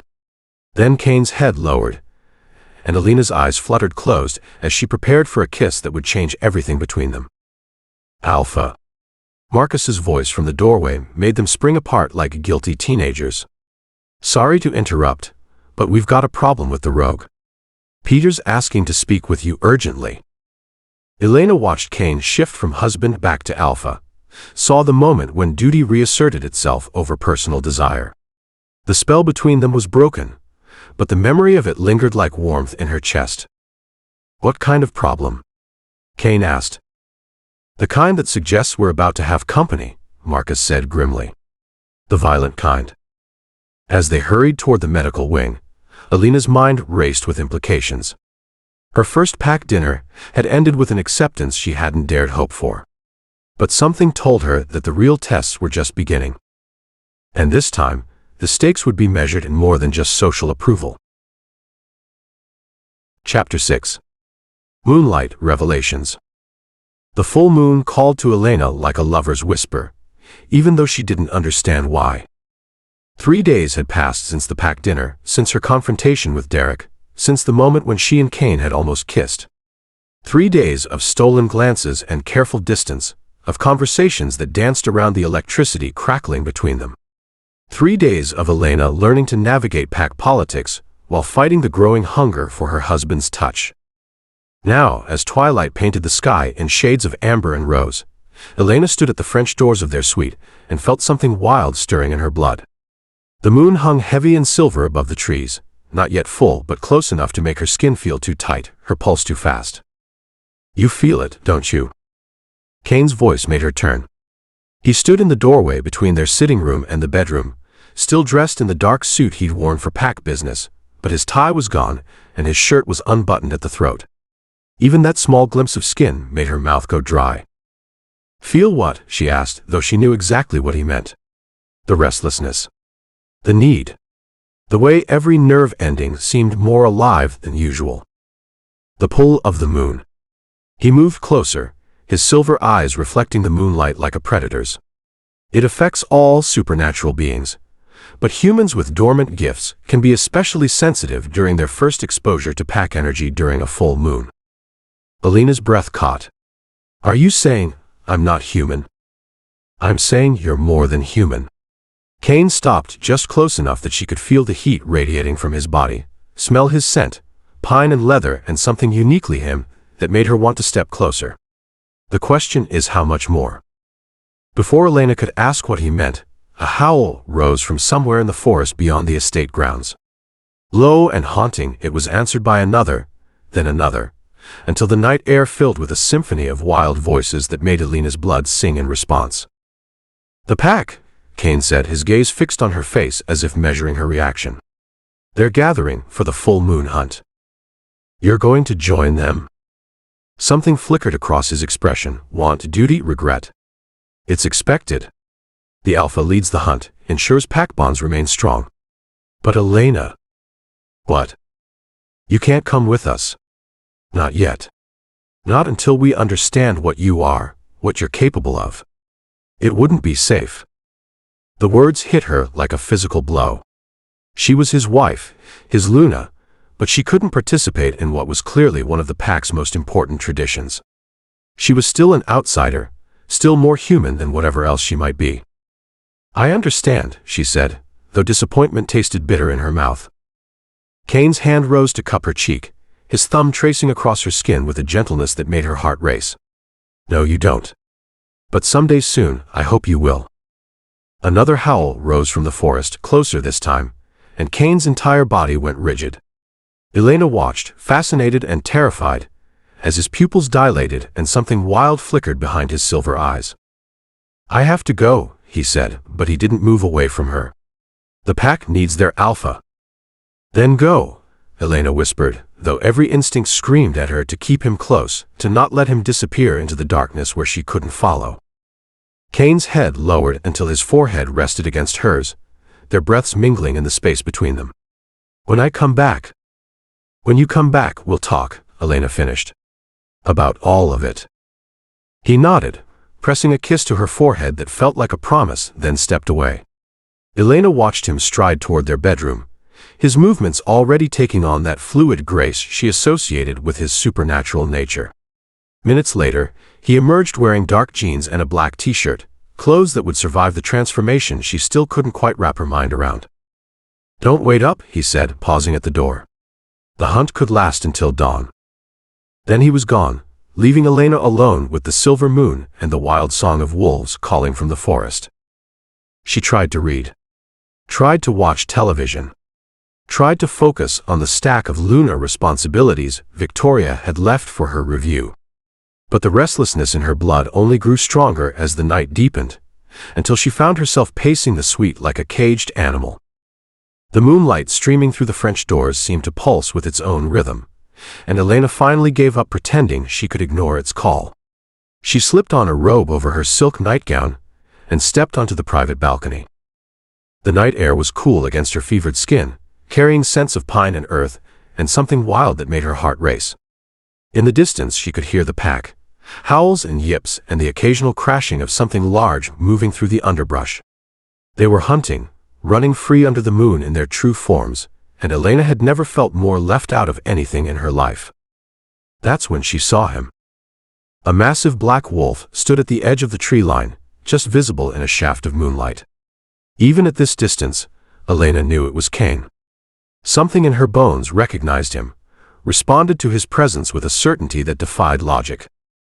As if he could sense her watching, the wolf looked up. Their eyes met across the distance, and Elena felt something electric pass between them. Recognition. Hunger. A connection that went deeper than human understanding. The wolf held her gaze for a long moment, then threw back his head and howled, a sound so beautiful and wild it brought tears to Elena's eyes. Then he was gone, disappearing into the forest with his pack. Elena stood on the balcony until her feet went numb from cold, listening to the distant sounds of the hunt and trying to understand the ache in her chest. When she finally went back inside, she was no closer to sleep than she'd been hours ago. She was curled in the window seat, a blanket wrapped around her shoulders and a book forgotten in her lap when she heard the suite door open. Moonlight still streamed through the windows, but the forest had gone quiet, the hunt was over. Caine appeared in the doorway to the sitting room, and Elena's breath caught at the sight of him. His dark hair was disheveled, his clothes torn in several places, and there was something wild still lingering in his silver eyes. He looked like what he was, a predator who'd just run free under the moon. He looked magnificent. You waited up, he said, his voice rougher than usual. I couldn't sleep. Elena set aside her book and unwrapped herself from the blanket. How was the hunt? Good. Necessary. Caine moved into the room but stopped several feet away, as if afraid to come too close while wildness still hummed in his blood. The pack needed to run together, to remember what we are beneath all the human trappings. And what are you? Elena asked softly. beneath all the human trappings. Caine was quiet for a long moment, studying her face in the moonlight. Dangerous, he said finally. Wild. Driven by instincts that don't always align with civilized behavior. Show me. The words slipped out before Elena could stop them, but she didn't take them back. She was tired of being protected, tired of being kept at arm's length from this fundamental part of who her husband was. Elena. Show me, she repeated, standing and moving closer to him. I want to understand. I want to see all of you. Caine's control wavered. She could see it in the way his hands clenched, the way his breathing became shallow. You don't know what you're asking. Then tell me. For a moment, Elena thought he would refuse. Then he closed his eyes, and when he opened them again, they had shifted from silver to an otherworldly glow that made her pulse spike with equal parts fear and fascination. This is what I am, he said, his voice dropping to a growl. What all of us are beneath the surface. We're predators, Elena. Hunters. We feel everything more intensely: love, anger, desire, the need to protect what's ours. As he spoke, Elena could see subtle changes in his appearance. His canine teeth had lengthened slightly, his muscles seemed more defined, and there was a fluidity to his movements that wasn't entirely human. Does it hurt? She asked, mesmerized by the transformation. No. Caine's glowing eyes fixed on her. It feels like coming home. Like remembering who I really am, beneath all the rules and responsibilities. Elena stepped closer, drawn by something she couldn't name. What else? What else do you feel? Right now. Caine's voice was barely human, rough with need and something darker. Right now, I feel the need to claim what's mine. To mark you so thoroughly that every wolf for miles knows you belong to me. Elena's breath caught, heat pooling low in her belly at the possessiveness in his tone. And what stops you? The knowledge that you deserve better than a husband who takes what he wants instead of earning what he needs. The raw honesty in his words made Elena's chest tight with emotion. This was what he'd been protecting her from. Not just his supernatural nature, but the intensity of his desire for her. What if I wanted to be claimed? She whispered. Caine went completely still, his glowing eyes searching her face. Elena. What if I'm tired of being protected? What if I want to know what it feels like to be wanted that much? You don't understand what you're saying. Then show me. Elena reached out, her fingers just brushing the torn fabric of his shirt. Show me what it means to be yours. The moment her skin touched his, Caine's control shattered. A growl rumbled from his chest as he backed her against the wall, his hands framing her face with a gentleness that contrasted with the wildness still glowing in his eyes. Once I touch you, he said, his voice rough with warning, once I really touch you, there's no going back. The wolf doesn't understand halfway, Elena. He understands claiming and being claimed, possession and surrender. I'm not afraid of you, Elena said, and realized she meant it. I'm afraid of never knowing what this could be between us. Caine's head lowered until his lips were barely a breath away from hers. Are you sure? Instead of answering with words, Elena rose on her toes and closed the distance between them. The kiss was everything she'd imagined, and nothing she could have prepared for. It started gentle, almost tentative, but within seconds it transformed into something fierce and claiming. Caine's mouth moved against hers with a hunger that made her knees weak, his hands tangling in her hair as he angled her head to deepen the connection. Elena had been kissed before, but never like this. Never with the intensity of a man who was barely holding onto his human form. Never with the desperation of someone who'd been denying himself what he needed most. She could taste wildness on his lips, could feel the barely leashed power in the way his body pressed against hers. When they finally broke apart, both were breathing hard. Caine's eyes were still glowing, but there was something almost vulnerable in their otherworldly light. Elena, he breathed against her lips. What are you doing to me? The same thing you're doing to me, she whispered back. Before Caine could respond, Elena felt something shift inside her, a warmth spreading through her chest, a tingling in her fingertips that had nothing to do with his touch. The moonstone pendant around her neck, began to emit a soft, silvery glow that cast dancing shadows on the walls around them. Caine jerked back, his eyes widening as he took in the light emanating from the necklace. "Elena, your pendant. What's happening?" Elena looked down at the moonstone, which was now pulsing with a rhythm that matched her heartbeat. "Luna magic," Caine said, wonder and something like awe coloring his voice. "Elena, you're channeling Luna magic. Is that bad?" "No," Caine said, reaching out to touch the glowing pendant with reverent fingers. "It's extraordinary. Luna magic is rare, usually only manifests in women with pure supernatural bloodlines. For it to respond to you this strongly. What does it mean?" Caine's eyes met hers, and Elena saw her own confusion and wonder reflected in their depths. "It means you're not just more than human, Elena. You're something special. Something powerful." The pendant's glow gradually faded, but the warmth in Elena's chest remained. She felt different somehow, more aware of the currents of energy flowing between herself and Caine, more connected to the wild magic that seemed to permeate the estate. "I don't understand any of this," she said softly. "The magic, the way I feel around you, the way my body responds to things I shouldn't even know about." "We'll figure it out together," Caine promised, his hand coming up to cup her cheek again. "Whatever you are, whatever you're becoming, you won't face it alone." Elena leaned into his touch, drawing comfort from his warmth and strength. "What happens now?" "Now," Caine said, pressing another soft kiss to her forehead, "we take things one day at a time. We learn about your gifts, we strengthen our bond, and we see where this magic between us leads." "And the pack? What will they think about a Luna who glows in the moonlight?" Caine's smile was soft but fierce. "They'll think their alpha is the luckiest bastard alive." As they settled together on the window seat, Elena curled against Caine's side with his arm around her shoulders, she felt something fundamental shift between them. The careful distance they'd been maintaining was gone, replaced by something deeper and more honest. "Tell me about the hunt," she said, wanting to understand this part of his world she couldn't yet share. "It's freedom," Caine said, his voice taking on a dreamy quality as he remembered. "Pure absolute freedom.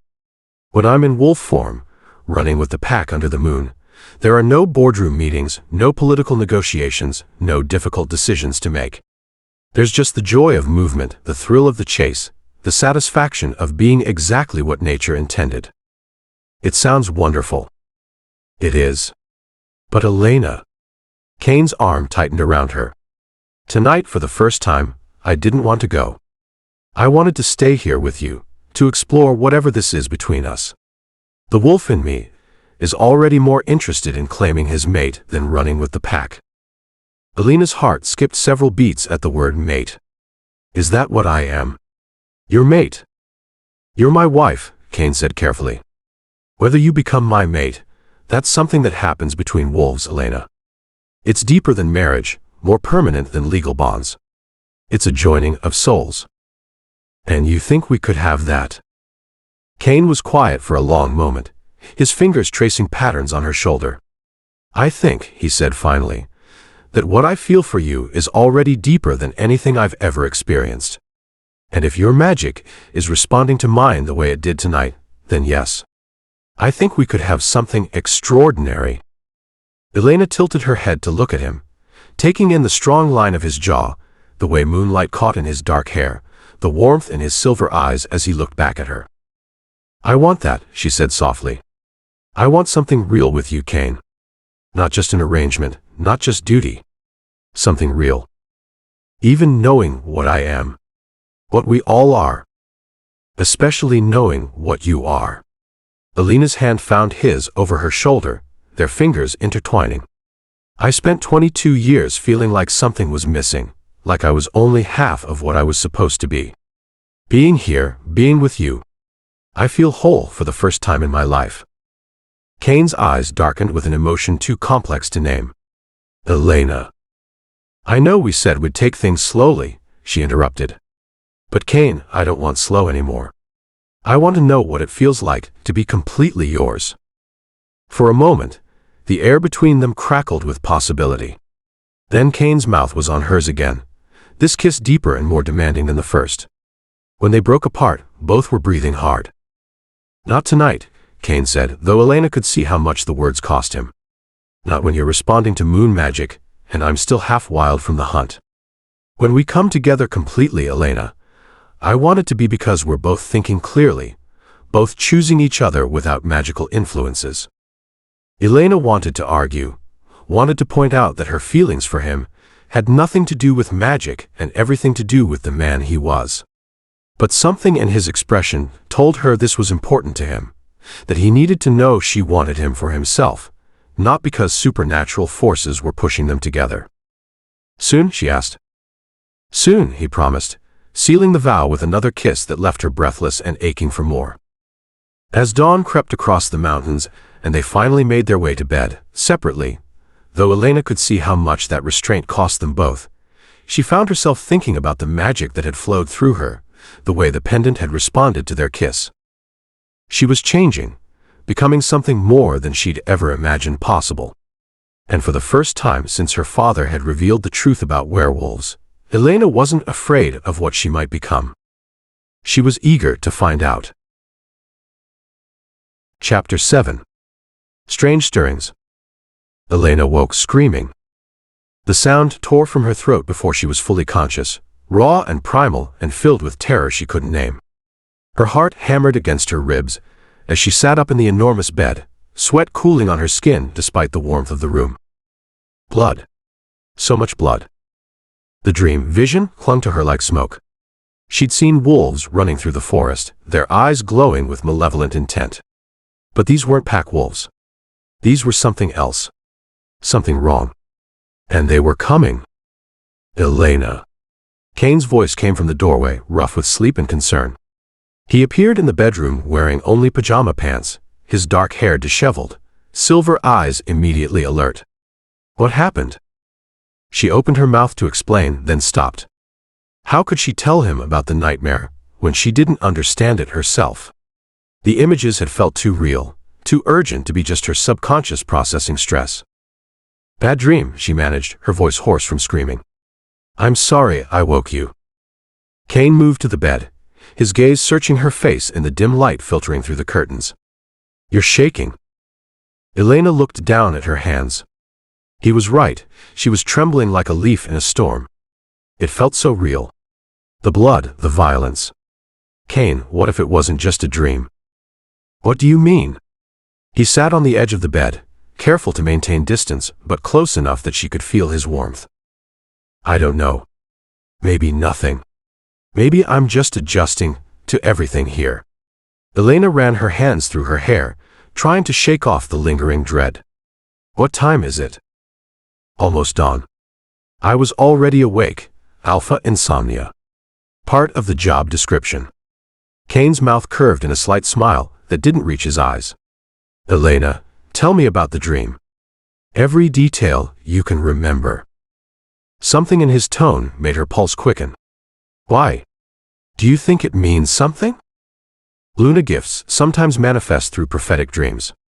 If you're developing foresight." He trailed off, but the implication hung between them like a sword.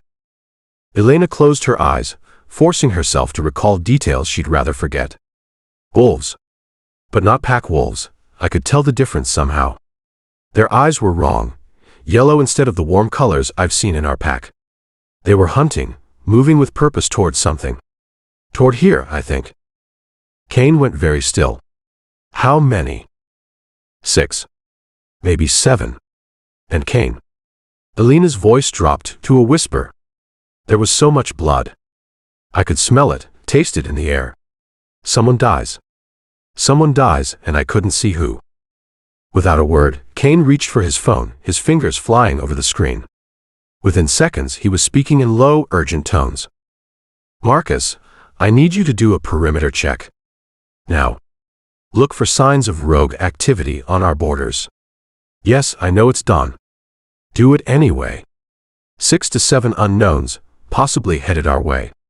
I'll explain later." Elena felt ice form in her stomach. "You believe me." "I believe that Luna instincts are rarely wrong." Caine ended the call and turned back to her, his expression grim. And I believe that ignoring supernatural warning signs is a good way to get people killed. Before Elena could respond, her phone buzzed with a text message. Sarah's name appeared on the screen. Can't sleep. Coffee. I'm in the kitchen. Elena showed Caine the message, grateful for any distraction from the lingering horror of her dream. Maybe Sarah's having trouble sleeping too. Go, Caine said, standing and reaching for a shirt. I'll coordinate with Marcus on the perimeter check. But Elena, stay inside the main lodge. If your dream was prophetic, I don't want you anywhere near the forest until we know what we're dealing with. 20 minutes later, Elena found Sarah in the lodge's spacious kitchen, standing at the massive island with a cup of coffee cradled in her hands. The room smelled like cinnamon and vanilla, warm and welcoming despite the early hour. Couldn't sleep either? Sarah asked, looking up as Elena entered. Even at dawn, she managed to look put together in yoga pants and an oversized sweater. Nightmares, Elena admitted, accepting the cup of coffee Sarah offered. What's your excuse? Marcus left for some kind of emergency patrol about an hour ago. When your husband disappears before dawn without explanation, sleep becomes impossible. Sarah's expression was worried but not panicked. Clearly, this wasn't the first time pack business had interrupted their lives. Want to talk about the nightmares? Elena hesitated, then found herself pouring out the entire dream to Sarah. The wolves, the blood, the terrible certainty that violence was coming. As she spoke, she watched Sarah's expression grow more serious. Prophetic dreams aren't uncommon in Luna bloodlines, Sarah said when Elena finished. My grandmother had them. Usually they were warnings about threats to the pack. Were they always accurate? Unfortunately, yes. But Elena, forewarned, is forearmed. If you're seeing a threat coming, that gives us the chance to prepare for it. Elena wrapped her hands around her coffee cup, drawing comfort from its warmth. How do you do it?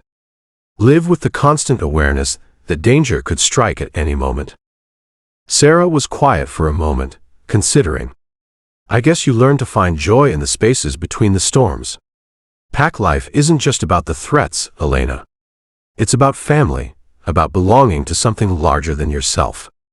It's about having people who would die to protect you, and knowing you'd do the same for them. Is that how you felt when you first joined? Like you belonged? God, no. Sarah laughed, but there was understanding in her eyes. I felt like a fraud for months. Like I was playing dress-up in someone else's life. But gradually the pack became my pack. Their problems became my problems. Their joys became my joys. Elena studied Sarah's face, seeing the genuine contentment there. When did you know? When did you realize you'd found your place? The first time someone came to me for help, instead of going to Marcus or Victoria. It was Jenny Torres, David's wife, and she was having trouble with her teenage daughter. She sat in my living room and cried because she didn't know how to bridge the gap between human parenting and supernatural adolescence. And I realized that I wasn't just Marcus's wife anymore, I was pack family. The warmth in Sarah's voice made Elena's chest tight with longing. She wanted that sense of belonging, that certainty that she was where she was meant to be. What if I can't get there? Elena asked quietly. What if I'm always the outsider, the human who married in? Elena. Sarah reached across the island to cover Elena's hand with her own.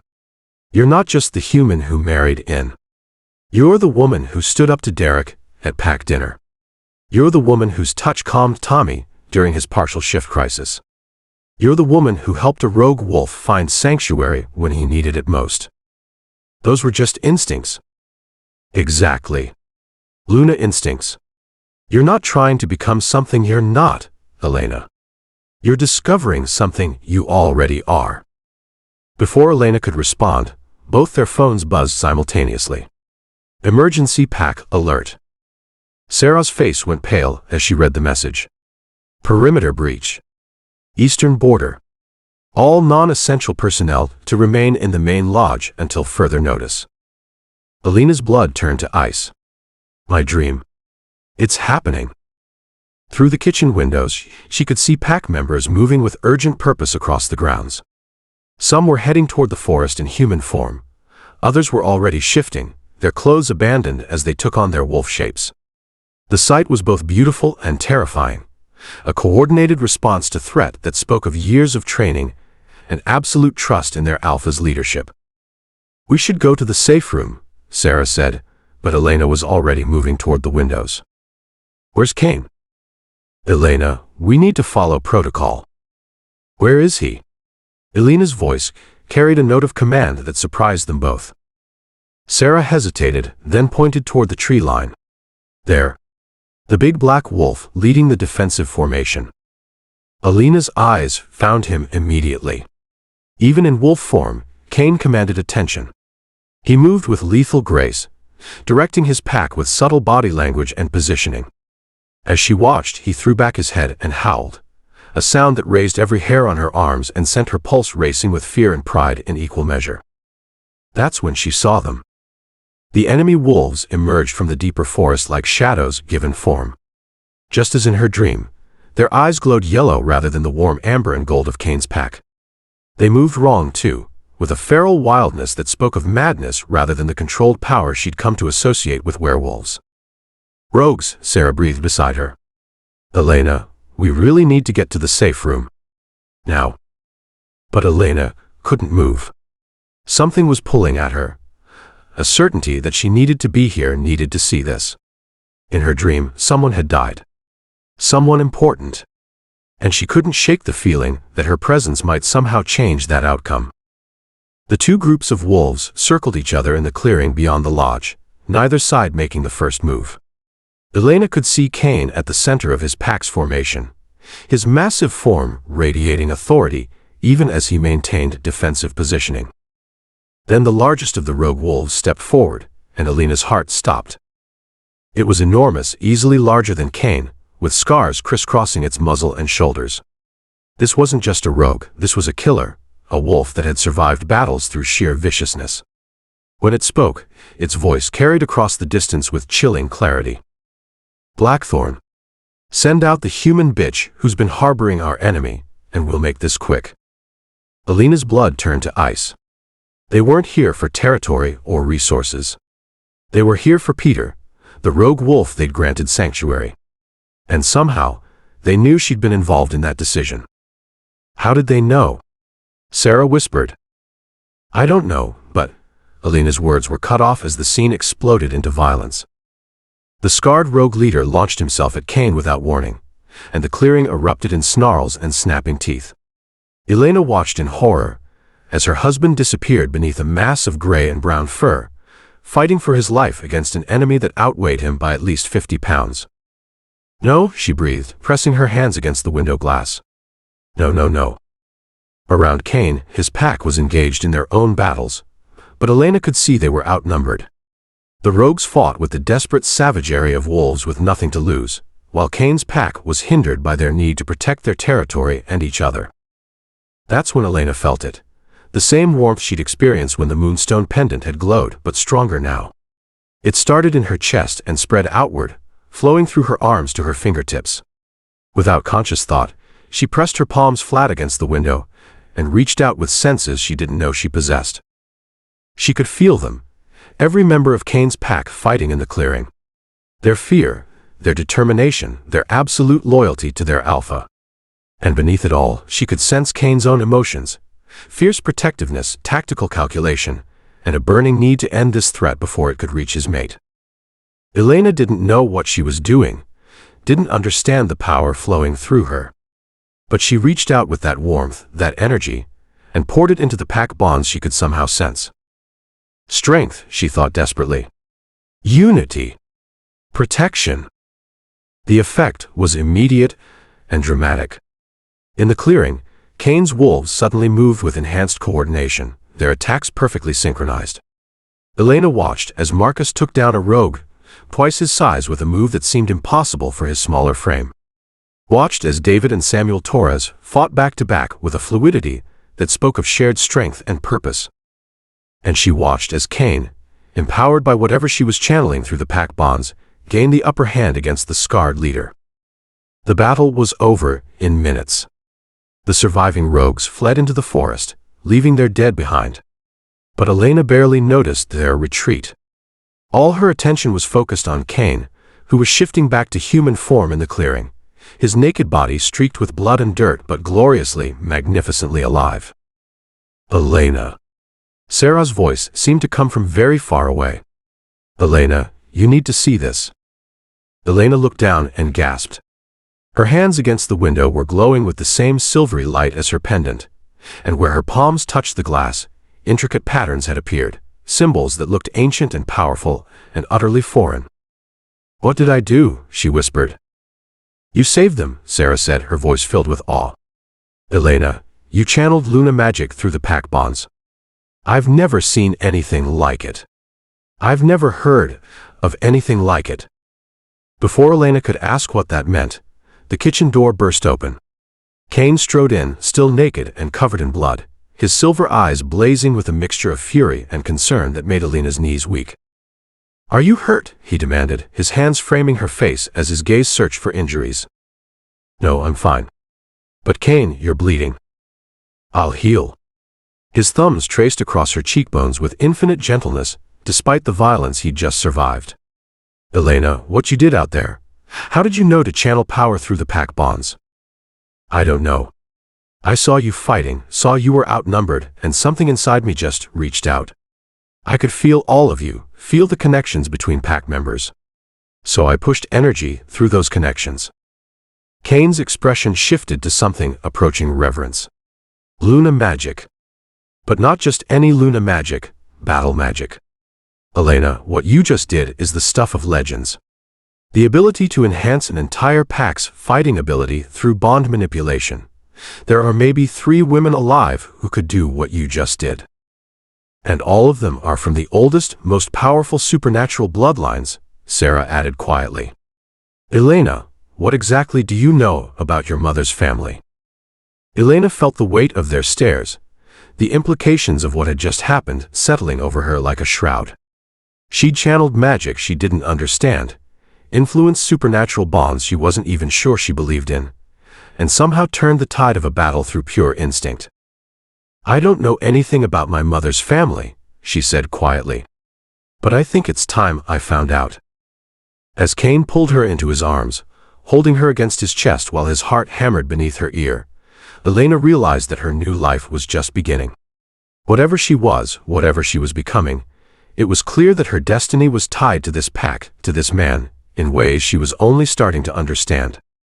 The question was whether she was strong enough to handle the truth when she finally discovered it. Outside, dawn broke over the mountains, painting the sky in shades of gold and pink. But Elena couldn't shake the feeling that darkness was still coming. And next time, her dreams might not be enough to save them. Chapter 8. The First Touch. The pack medic finished stitching the gash on Caine's shoulder just as the sun reached its zenith, casting harsh light through the medical wing's windows. Elena sat in a chair beside the examination table, her hands clenched in her lap, as she watched the needle pull his torn skin back together. 15 stitches, Dr. Roberts said, a compact woman in her 50s whose steady hands spoke of decades treating supernatural injuries. "You're lucky it wasn't deeper. That rogue's claws came within an inch of major arteries." Elena's stomach lurched at the casual mention of how close she'd come to losing him. The aftermath of the morning's battle had been a blur of organized chaos, wounded pack members receiving treatment, debriefings with senior staff, and the grim task of disposing of the rogue bodies. Through it all, Caine had insisted on seeing to his pack's needs before his own injuries. "Elena," Dr. Roberts said, turning to her with knowing eyes, "you look like you're about to pass out. When was the last time you ate?" "I'm fine," Elena said automatically, though her hands were still shaking from the magical exertion and adrenaline crash. "She's not fine," Caine said firmly, accepting the sling Dr. Roberts handed him. "She channeled more power this morning than most supernatural beings use in a month. Her body is probably going through magical exhaustion." Dr. Roberts's eyebrows rose. "Luna magic. That would explain the pallor and tremors. Elena, you need protein, complex carbohydrates, and at least 12 hours of sleep. Magical burnout is nothing to ignore." I can't sleep, Elena protested. Not until we know there aren't more threats coming. Not until you collapse and become a liability instead of an asset, Caine interrupted, his alpha authority making the words a command rather than a suggestion. Dr. Roberts is right. You're no good to anyone if you push yourself past your limits. Elena wanted to argue, but a wave of dizziness made her grip the arms of her chair. Maybe they had a point. I'll have Mrs. Chen prepare something nourishing, Dr. Roberts said. And I want to see you again tomorrow to check your recovery. Luna magic users need monitoring after significant power expenditure. As they left the medical wing, Elena noticed the way pack members looked at her. There was something new in their expressions, not just respect for their Luna, but awe. Word had spread about what she'd done during the battle, about the power she'd channeled through the pack bonds. They're staring, she murmured to Caine as they walked through the main lodge. They're grateful, Caine corrected. Elena, what you did this morning saved lives. Marcus would have died if you hadn't enhanced his strength at exactly the right moment. David Torres is alive because you gave him the coordination to dodge a killing blow. The weight of that responsibility settled on Elena's shoulders like a lead blanket. She'd saved lives, but she'd done it through instinct and panic, not skill or training. What if next time she couldn't access that power? What if next time her intervention made things worse? I need to understand what I am, she said as they climbed the stairs to their suite. This morning proved that whatever's happening to me is dangerous if I can't control it. We'll figure it out, Caine promised, his uninjured hand finding hers. Victoria has already reached out to some contacts who specialize in rare supernatural bloodlines. We'll get answers.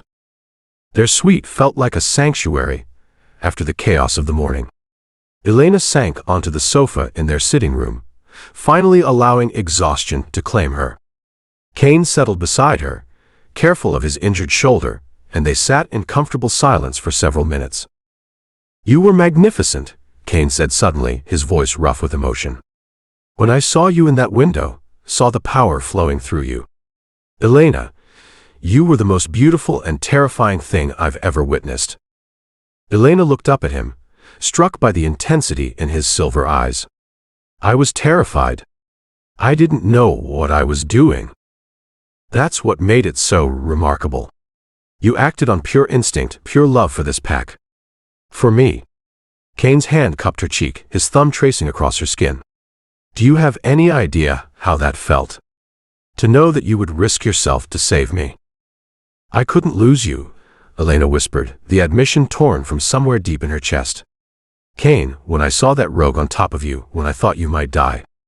I can't lose you. I can't.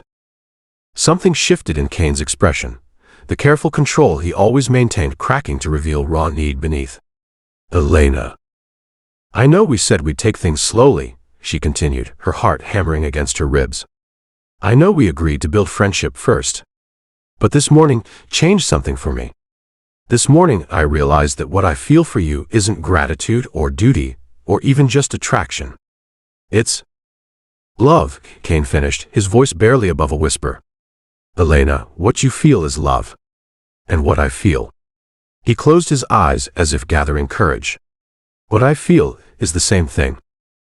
The words hung between them like a bridge neither was sure they were ready to cross.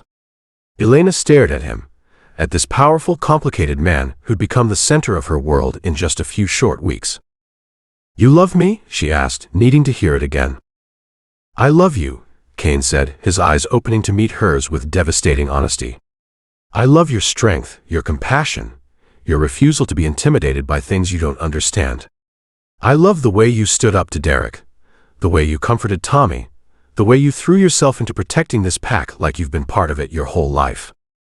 Elena felt tears prick her eyes at the sincerity in his voice. I love you too. I tried not to, tried to tell myself it was too fast, too complicated. But Caine, you make me feel like the person I was always meant to be. The distance between them seemed to evaporate. Caine's hand slid into her hair, angling her head up as he leaned closer. This time, when their lips met, there was no hesitation, no careful restraint. This was claiming and surrender, desperation and relief, the acknowledgement of something that had been building between them since their first meeting.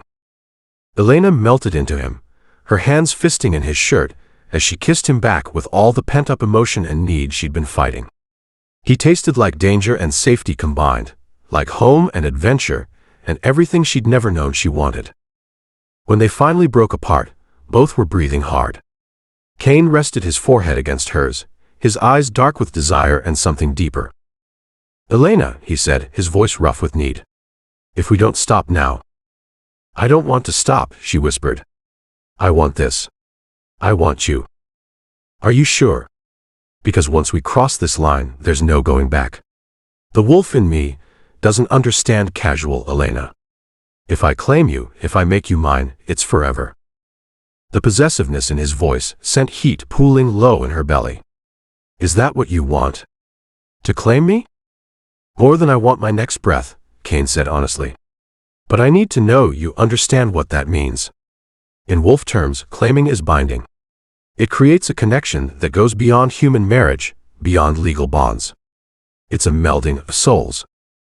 Elena searched his face, seeing the vulnerability beneath his strength. He was offering her everything, but he was also giving her the chance to walk away if the magnitude of what he was proposing was too much. "I understand," she said softly. "And I want that with you. I want the binding, the connection, the forever. I want to be yours in every way possible." Caine's control shattered. With a growl that was more wolf than human, he captured her mouth again, this kiss deeper and more demanding than any they'd shared. Elena felt herself being lifted, found herself pressed back against the sofa cushions with Caine's weight settling over her. His mouth moved from her lips to her throat, finding the pulse point that made her gasp and arch beneath him. "Mine," he murmured against her skin, his teeth grazing the sensitive spot. "Say it, Elena. Say you're mine." "I'm yours," she breathed, her hands tangling in his dark hair. "I'm yours, Caine." The sound he made was purely animal, satisfaction and possession and overwhelming need. His hands skimmed down her sides, mapping the curves he'd been denying himself for weeks. When his palm cupped her breast through the thin fabric of her shirt, Elena cried out at the intensity of sensation. "So responsive," Caine murmured, his thumb brushing across her nipple until it peaked beneath his touch. "So perfect." Elena had never felt anything like this, the combination of emotional intimacy and physical desire that made every nerve ending sing with need. When Caine's mouth found the spot where her neck met her shoulder, when his teeth scraped across her skin with just enough pressure to mark but not hurt, she felt something fundamental shift inside her. Power. Magic. Connection. The moonstone pendant around her neck began to glow with that familiar silvery light, but this time the energy didn't flow outward to the pack. Instead, it seemed to create a bridge between her and Caine, linking them in ways that went beyond physical touch. Elena could feel his emotions as if they were her own. Love, desire, the overwhelming need to protect her, and beneath it all, a bone-deep satisfaction that she was finally truly his. Through their growing connection, she sensed his wolf's joy at claiming its mate, the primitive satisfaction of possession and belonging. "Elena," Caine said, his voice thick with wonder. "I can feel you. In my mind, in my soul. The mate bond, it's forming." "Is that normal?" she gasped, overwhelmed by the intensity of their connection. "Nothing about you is normal," Caine said with a laugh that held equal parts awe and desire. "Luna magic, battle enhancement, prophetic dreams, and now spontaneous mate bonding. Elena, you're either the most powerful supernatural being I've ever met, or—" A sharp knock on the suite door cut him off mid-sentence. They both froze, the magical glow from Elena's pendant flickering as reality intruded on their private moment. "Alpha." Marcus's voice carried through the door, urgent and apologetic. "I'm sorry to interrupt, but we have a situation. Viktor Petrov is here." Elena felt Caine go rigid above her, the name clearly carrying significance she didn't understand. The warmth and desire in his silver eyes was replaced by something cold and dangerous. "Who's Viktor Petrov?" Elena asked quietly. "Trouble," Caine said grimly, sitting up and helping her straighten her clothes. Victor is the alpha of the Iron Mountain Pack in Colorado. He's also one of the most ruthless bastards I've ever met. What would he want here? Nothing good. Caine stood, his posture shifting into the alert readiness she associated with his alpha authority. Elena, I need you to stay here while I deal with this. Victor's reputation for violence extends to anyone he perceives as weak, and right now you're still recovering from magical exhaustion. Elena bristled at being dismissed, but the genuine concern in Caine's voice stopped her from arguing. Is he here about the rogues? About Peter? Possibly. Victor has his fingers in a lot of dark business throughout the region. Rogue wolves, illegal supernatural trafficking, protection rackets. If there's profit in it and it skirts the edge of pack law, Victor is probably involved. Another knock, more insistent this time. Alpha, he's asking specifically for Luna Elena.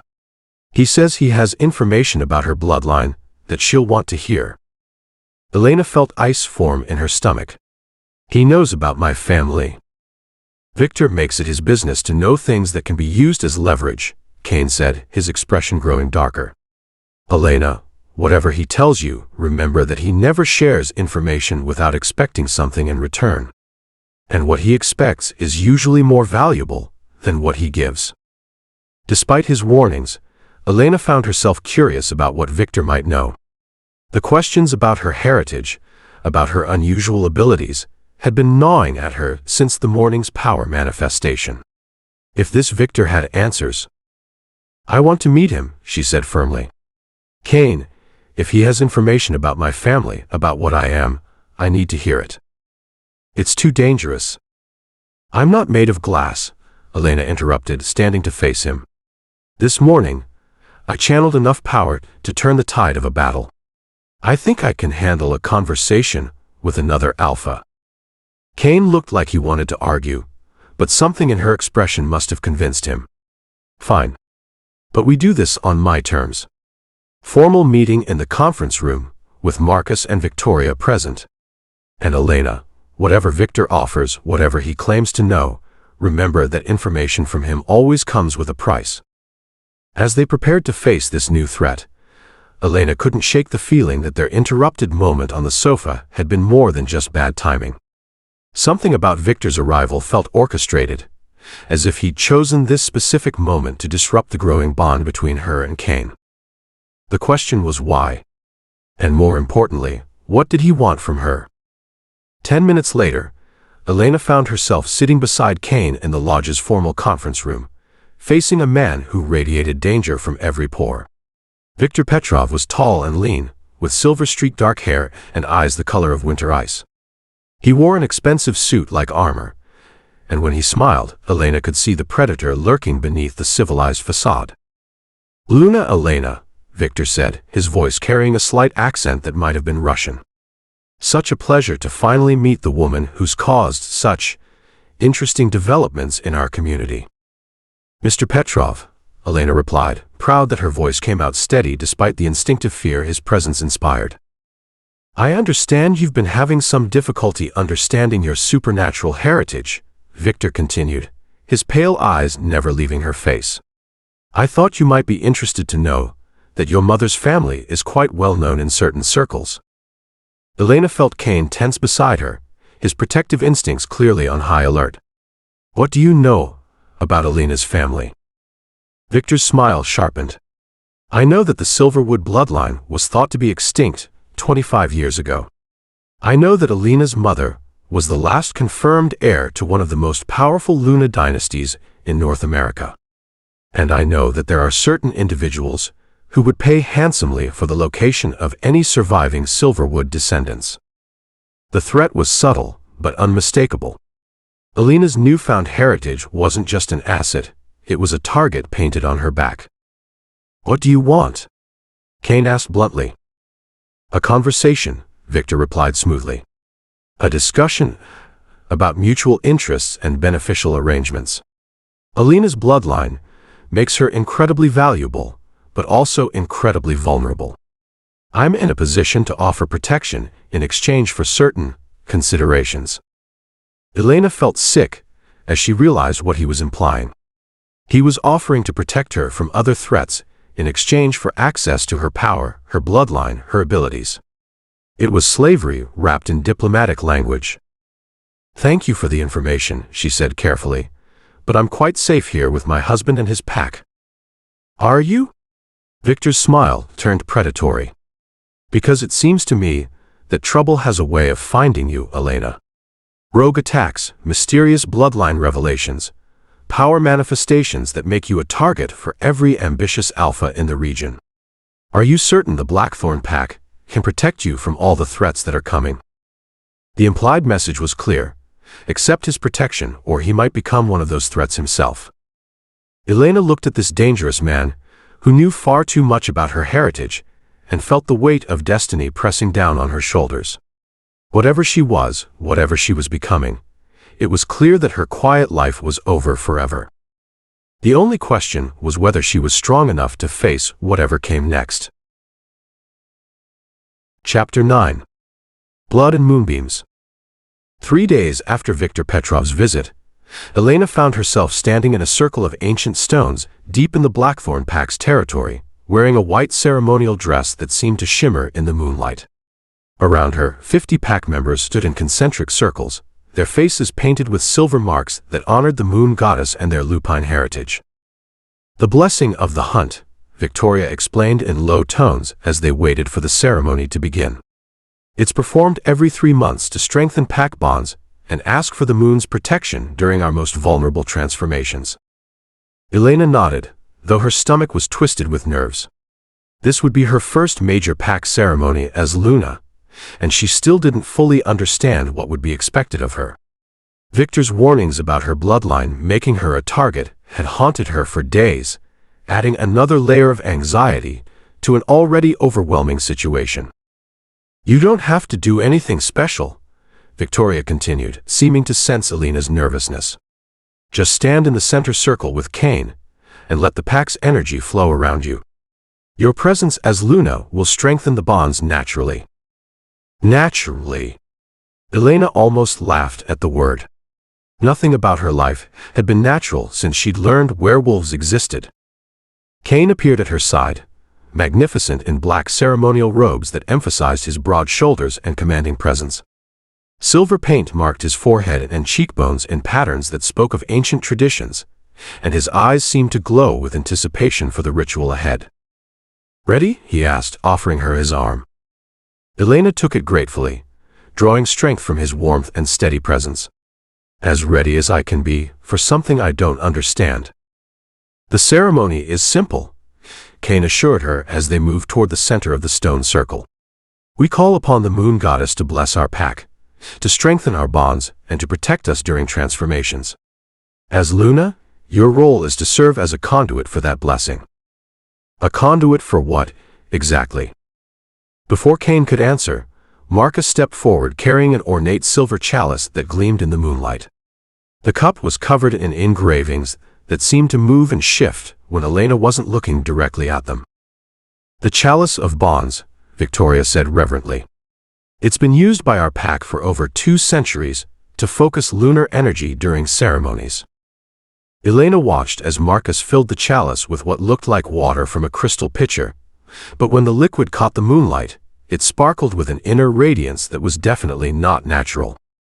"Moon water," Caine explained quietly. "Blessed by the full moon and infused with protective herbs.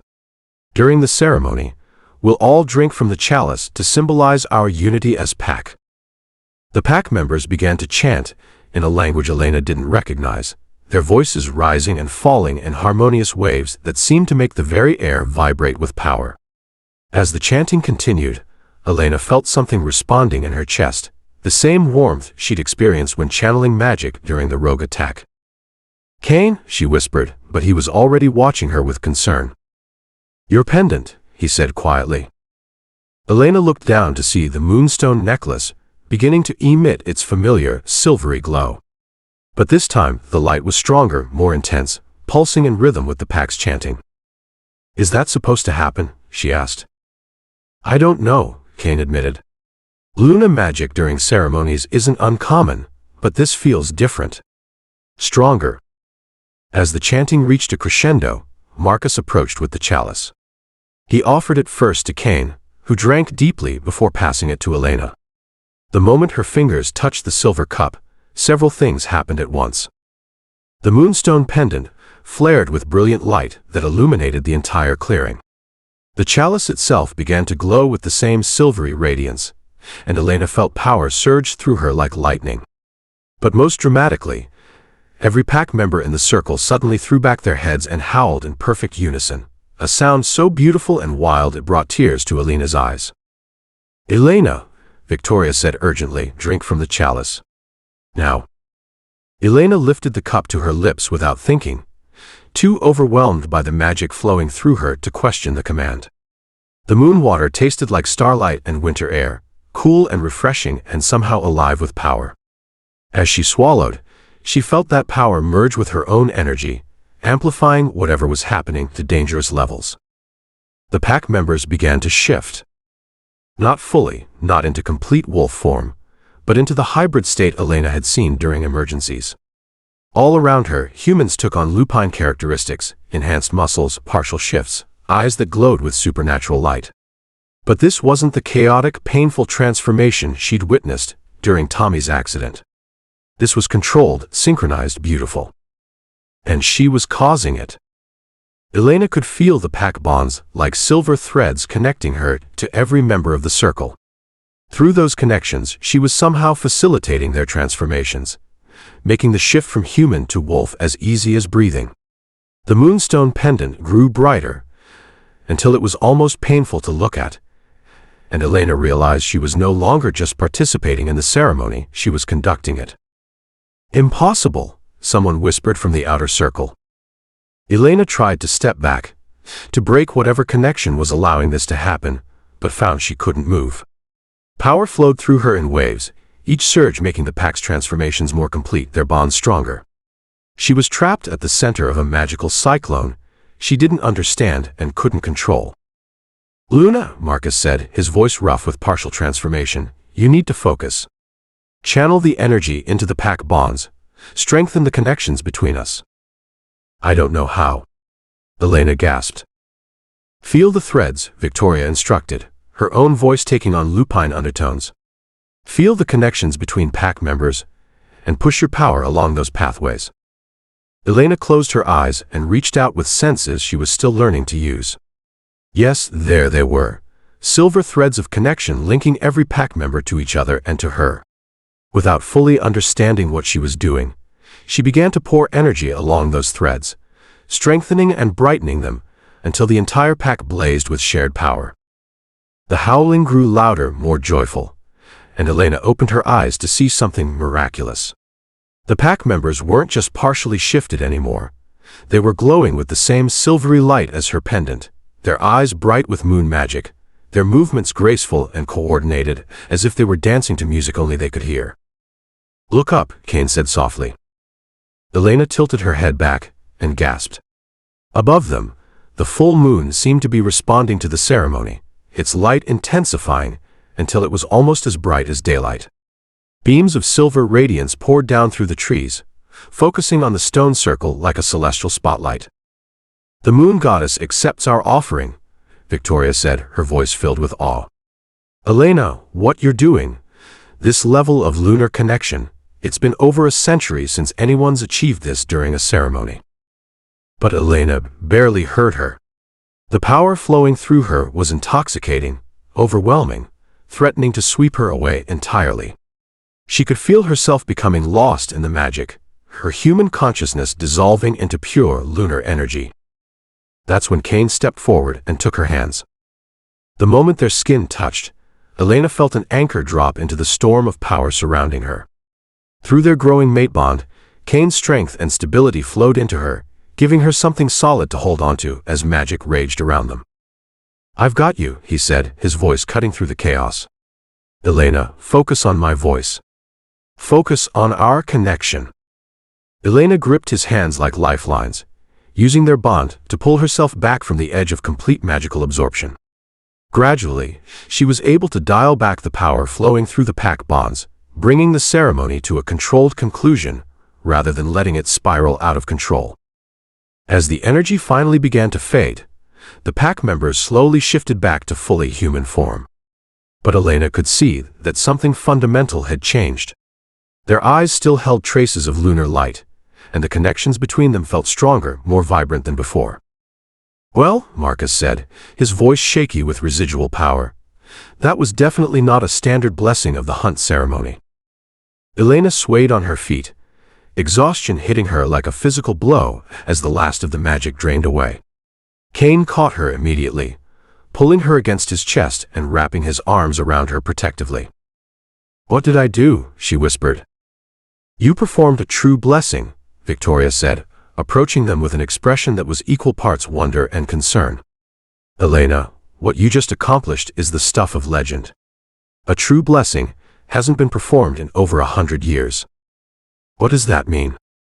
"It means," said a new voice from the edge of the clearing, "that you're definitely from the Silverwood bloodline." Elena turned to see an elderly woman emerging from the shadows at the edge of the stone circle. She was small and bent with age, but her dark eyes were sharp and intelligent, and she moved with the careful grace of someone accustomed to power. "This is Grandmother Willow," Victoria said quickly. "She's our pack's oldest member and our keeper of oral traditions. I asked her to observe tonight's ceremony." Grandmother Willow approached slowly, her ancient eyes fixed on Elena with an intensity that made her want to squirm. "Show me your hands, child." Elena extended her hands, noticing for the first time that silver light still danced across her palms like captured moonbeams. Grandmother Willow took her hands in gnarled fingers and studied the light patterns with obvious expertise. "Silverwood magic," the old woman confirmed. "No doubt about it. The question is, how much Silverwood blood runs in your veins?" "What difference does that make?" Elena asked. "All the difference in the world," Grandmother Willow replied. "The Silverwood line produced the most powerful Luna magic users in recorded history. But their power came with a price. The stronger the magic, the more dangerous the wielder became to those who would exploit her abilities." Elena felt ice form in her stomach. Dangerous how? Silverwood women were often kidnapped, forced into mating bonds with ambitious alphas who wanted to use their power for conquest. Several wars were fought over Silverwood brides. The bloodline went into hiding 3 generations ago to protect themselves from those who would abuse their gifts. The implications hit Elena like a physical blow. Viktor Petrov's interest in her bloodline suddenly made terrifying sense. If she truly carried Silverwood genes, she wasn't just a powerful Luna, she was a weapon that could be used to dominate other packs. "How much of my heritage is Silverwood?" Elena asked quietly. Grandmother Willow released her hands and stepped back, her expression grave. "Based on what I witnessed tonight, I'd say you're a direct descendant. Possibly even the last pure-blood Silverwood in existence." The silence that followed was deafening. Elena looked around at the faces surrounding her. Pack members who had just witnessed her perform magic they'd never seen before. Family who were beginning to understand that her presence among them was both a blessing and a target. "We need to research her genealogy," Victoria said finally. "If Elena is truly the last Silverwood heir, there are protocols, protections that need to be put in place. And threats we need to prepare for," Caine added grimly. "Victor's visit makes more sense now. If word gets out about Elena's bloodline, every ambitious alpha in North America will want to claim her," Marcus finished. "Either as an ally or as a possession." Elena felt the weight of destiny settling on her shoulders like a shroud. She'd come to this pack as payment for her father's debts, expecting to be a decorative wife with limited responsibilities. Instead, she was discovering that she carried the blood of legends, wielded power that could reshape the supernatural world, and painted a target on everyone she cared about. "I need to know everything," she said firmly, surprising herself with the strength in her voice. "About the Silverwood line, about my mother's family, about what my abilities really mean. If I'm going to be a target, I need to understand what I'm dealing with." "Agreed," Victoria said. "I'll reach out to the pack historians, start gathering everything we can find about Silverwood genealogy and magical practices." And I'll increase security around the estate, Marcus added. If other packs learn about Elena's heritage, we need to be prepared for more than just rogue incursions. As the pack members began to disperse, still glowing faintly with residual magic from the ceremony, Elena remained in the stone circle with Caine. Above them, the moon had returned to its normal brightness, but she could still feel its energy humming in her blood. "Are you afraid?" Caine asked quietly. Elena considered the question seriously. Was she afraid? Absolutely. But beneath the fear was something else. Excitement, purpose, the sense that she was finally beginning to understand her place in the world. "I'm terrified," she admitted. "But Caine, for the first time in my life, I feel like I know who I'm supposed to be. Whatever comes next, whatever threats we face, I'm not running from this. I'm not running from who I am." Caine's smile was fierce with pride and love. "Good. Because Elena Silverwood Blackthorne, last heir of the Luna bloodline and mate to the Blackthorne Alpha, is going to change the supernatural world forever." As they walked back toward the lodge together, Elena felt the truth of his words settling into her bones. Her quiet life was over, but something incredible was just beginning. The question was whether she would be strong enough to handle whatever came next. Behind them, the ancient stones continued to glow with faint silver light, marking the place where legends had been reborn and destinies had been sealed under the watchful eye of the moon. Chapter 10. Secrets in the Bloodline. Elena woke to find Victoria sitting in the chair beside her bed, an ancient leather-bound tome open in her lap, and her silver eyes heavy with exhaustion. Sunlight streamed through the windows, suggesting she'd slept well past noon, something that should have been impossible given the magical high from the previous night's ceremony. "How long have you been there?" Elena asked, her voice rough with sleep. "Since dawn," Victoria replied, closing the book carefully. "I've been researching your bloodline while you recovered from the magical exertion. Elena, what I've discovered, it changes everything we thought we knew about your heritage." Elena sat up slowly, noting that she felt remarkably well considering she'd channeled enough power the night before to enhance an entire pack's transformation abilities. "What did you find?" Victoria set the tome aside and moved to sit on the edge of the bed, her expression grave. "The Silverwood line doesn't just descend from powerful Luna magic users. They descend from the original moon priestesses, the first supernatural beings to form bonds with werewolf packs over 1,000 years ago." The words hit Elena like a physical blow. Moon priestesses? Before packs had lunas, they had priestesses who served as intermediaries between the physical and spiritual worlds. These women could channel lunar energy directly, enhance pack bonds across vast distances, and even influence the timing and intensity of shapeshifter transformations. Victoria's voice grew more serious. According to these records, the most powerful priestesses could control entire pack networks across continents. Elena felt her mouth go dry. "And you think I have that kind of power?" "I think last night proved you have capabilities that go far beyond normal Luna magic," Victoria said carefully. "Elena, what you did during the ceremony, facilitating synchronized transformations for 50 pack members simultaneously, that's priestess-level magic. The kind of power that hasn't been seen in centuries." Before Elena could respond, the bedroom door opened and Caine entered carrying a breakfast tray. He looked like he hadn't slept, dark circles under his silver eyes and tension in every line of his body. "How are you feeling?" he asked, setting the tray on the nightstand and moving to check her temperature with the back of his hand. "Better than I should, considering." Elena caught his hand, noting the way his fingers trembled slightly against her skin. "Caine, what's wrong? You look like you haven't slept." "I haven't," he admitted, sinking into the chair Victoria had vacated. "I've been coordinating with pack security, reinforcing our borders, and trying to figure out how to protect you from the storm that's coming." "What storm?" Victoria and Caine exchanged a look that made Elena's stomach clench with dread. "Word has already started to spread about last night's ceremony," Victoria said carefully. "Several pack members have family in other territories, and news of a true blessing performed by an unknown Luna. That kind of information travels fast in supernatural circles. How fast? Elena asked, though she dreaded the answer.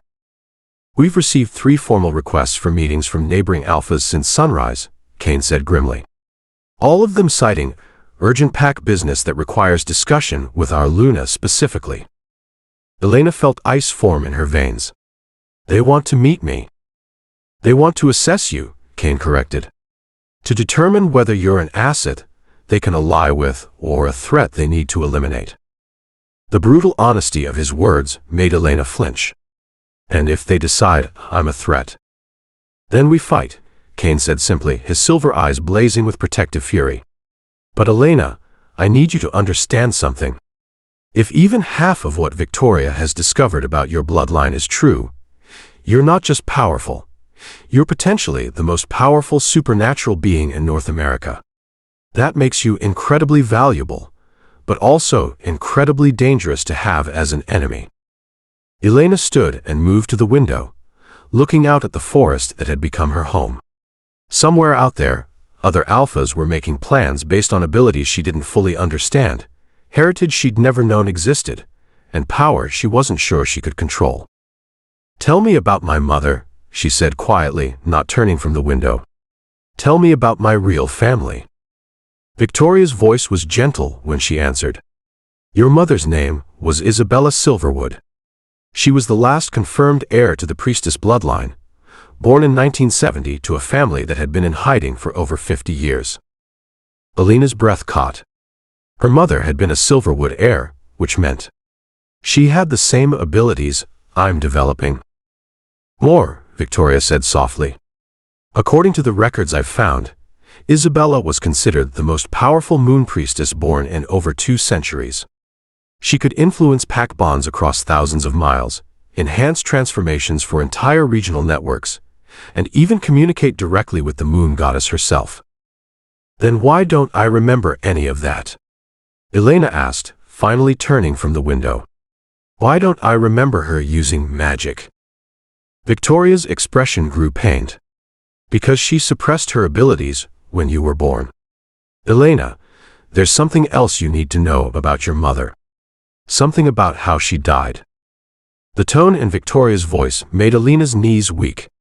She sank back onto the bed, suddenly afraid of what she was about to learn. She didn't die in a car accident, did she? Elena whispered. No, Victoria said gently. Isabella was murdered. Along with your father and most of their pack, in what appeared to be a coordinated attack by unknown assailants. The room spun around Elena as the implications hit her. My parents were killed because of what they were. Because of what I am. We believe so, Caine said, moving to sit beside her and taking her hands in his. Isabella had been trying to establish a new kind of pack structure, one where moon priestesses worked as equal partners with alphas rather than being dominated by them. She was gathering support from progressive packs across the country. And someone didn't want that to happen, Elena finished, understanding flooding through her with sick certainty. The attack happened when you were 2 years old, Victoria continued. You survived, because Isabella managed to get you to safety before the assailants reached your family's compound. But the magical trauma of witnessing your parents' deaths, combined with Isabella's final protective spell, suppressed your abilities completely. A protective spell. She bound your power to prevent anyone from detecting your bloodline, Victoria explained. It was brilliant and desperate, a way to keep you hidden until you were old enough and strong enough to protect yourself. Elena stared at her hands, trying to process the magnitude of what she was learning. But the spell is breaking down now. Being around pack energy, forming a mate bond with an alpha, the stress of recent events, all of it has been gradually eroding the protective barriers your mother placed around your power, Victoria confirmed. What happened last night was essentially your true abilities breaking free for the first time. Caine's hands tightened around hers. Elena, I need you to understand what this means. You're not just the last Silverwood heir. You're potentially the most powerful supernatural being alive. And there are people who will do anything to either control that power or destroy it. People like Victor Petrov. Victor is small time compared to what we're really dealing with, Caine said grimly. There are old families, ancient bloodlines that have been waiting for centuries for a true moon priestess to emerge. Some will want to worship you, others will want to use you, and still others will want to eliminate you before you can threaten their established power structures. Elena stood abruptly, pacing to the other side of the room, as she tried to wrap her mind around everything she'd learned. So I have 3 choices: be worshipped, be used, or be killed. Those are my options? You have a 4th choice, Victoria said firmly. You can choose to master your abilities and use them to reshape the supernatural world for the better, exactly as your mother intended. I don't know how to master abilities I don't understand, Elena protested. I don't know how to be a moon priestess or reshape anything. 3 weeks ago, I was a vintner's daughter who'd never heard of werewolves. And now you're the mate of an alpha and the heir to the most powerful supernatural bloodline in existence, Caine said, standing and moving to face her. Elena, I know this is overwhelming. I know it's terrifying. But you're not alone in this. Aren't I? Elena's voice cracked with the weight of everything pressing down on her. Caine, everyone who gets close to me becomes a target. My parents died because of what they were. Their entire pack was slaughtered. What makes you think the same thing won't happen here? Because we're not hiding, Caine said fiercely. Because we're not trying to change the world in secret. And because you're stronger than your mother ever was. Not just magically, but emotionally. You have something Isabella never had. What's that? A pack that knows exactly what you are, and chooses to stand with you anyway, Caine said, his silver eyes blazing with conviction. Elena, every member of this pack felt your power last night. They felt you strengthen their bonds, enhance their abilities, connect them to something greater than themselves. And not one of them is afraid of you. They're grateful. Elena wanted to believe him, but the fear was too strong. What if I can't control it? What if my power hurts someone I care about? Then we'll figure it out together, Victoria said, standing and moving to join them. Elena, I understand your fear. But I need you to understand something about your heritage. Moon priestesses weren't just powerful, they were protectors. Every record I've found speaks of priestesses who used their abilities to defend packs, to strengthen communities, to create bonds that protected rather than dominated. Your mother wasn't killed because she was dangerous, Caine added. She was killed because she represented hope for a better way of life.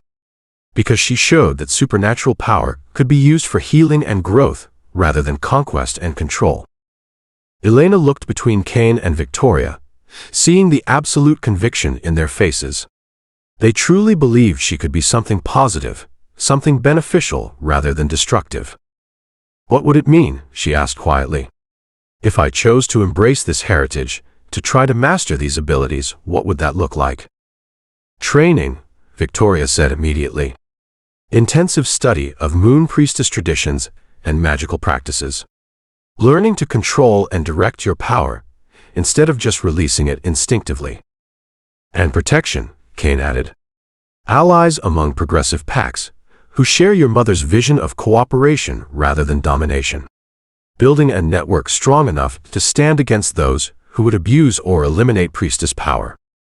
It would also mean accepting that your life will never be simple or safe again, Victoria said honestly. Elena, if you choose this path, you'll be walking in your mother's footsteps. That means the same forces that killed her will eventually come for you.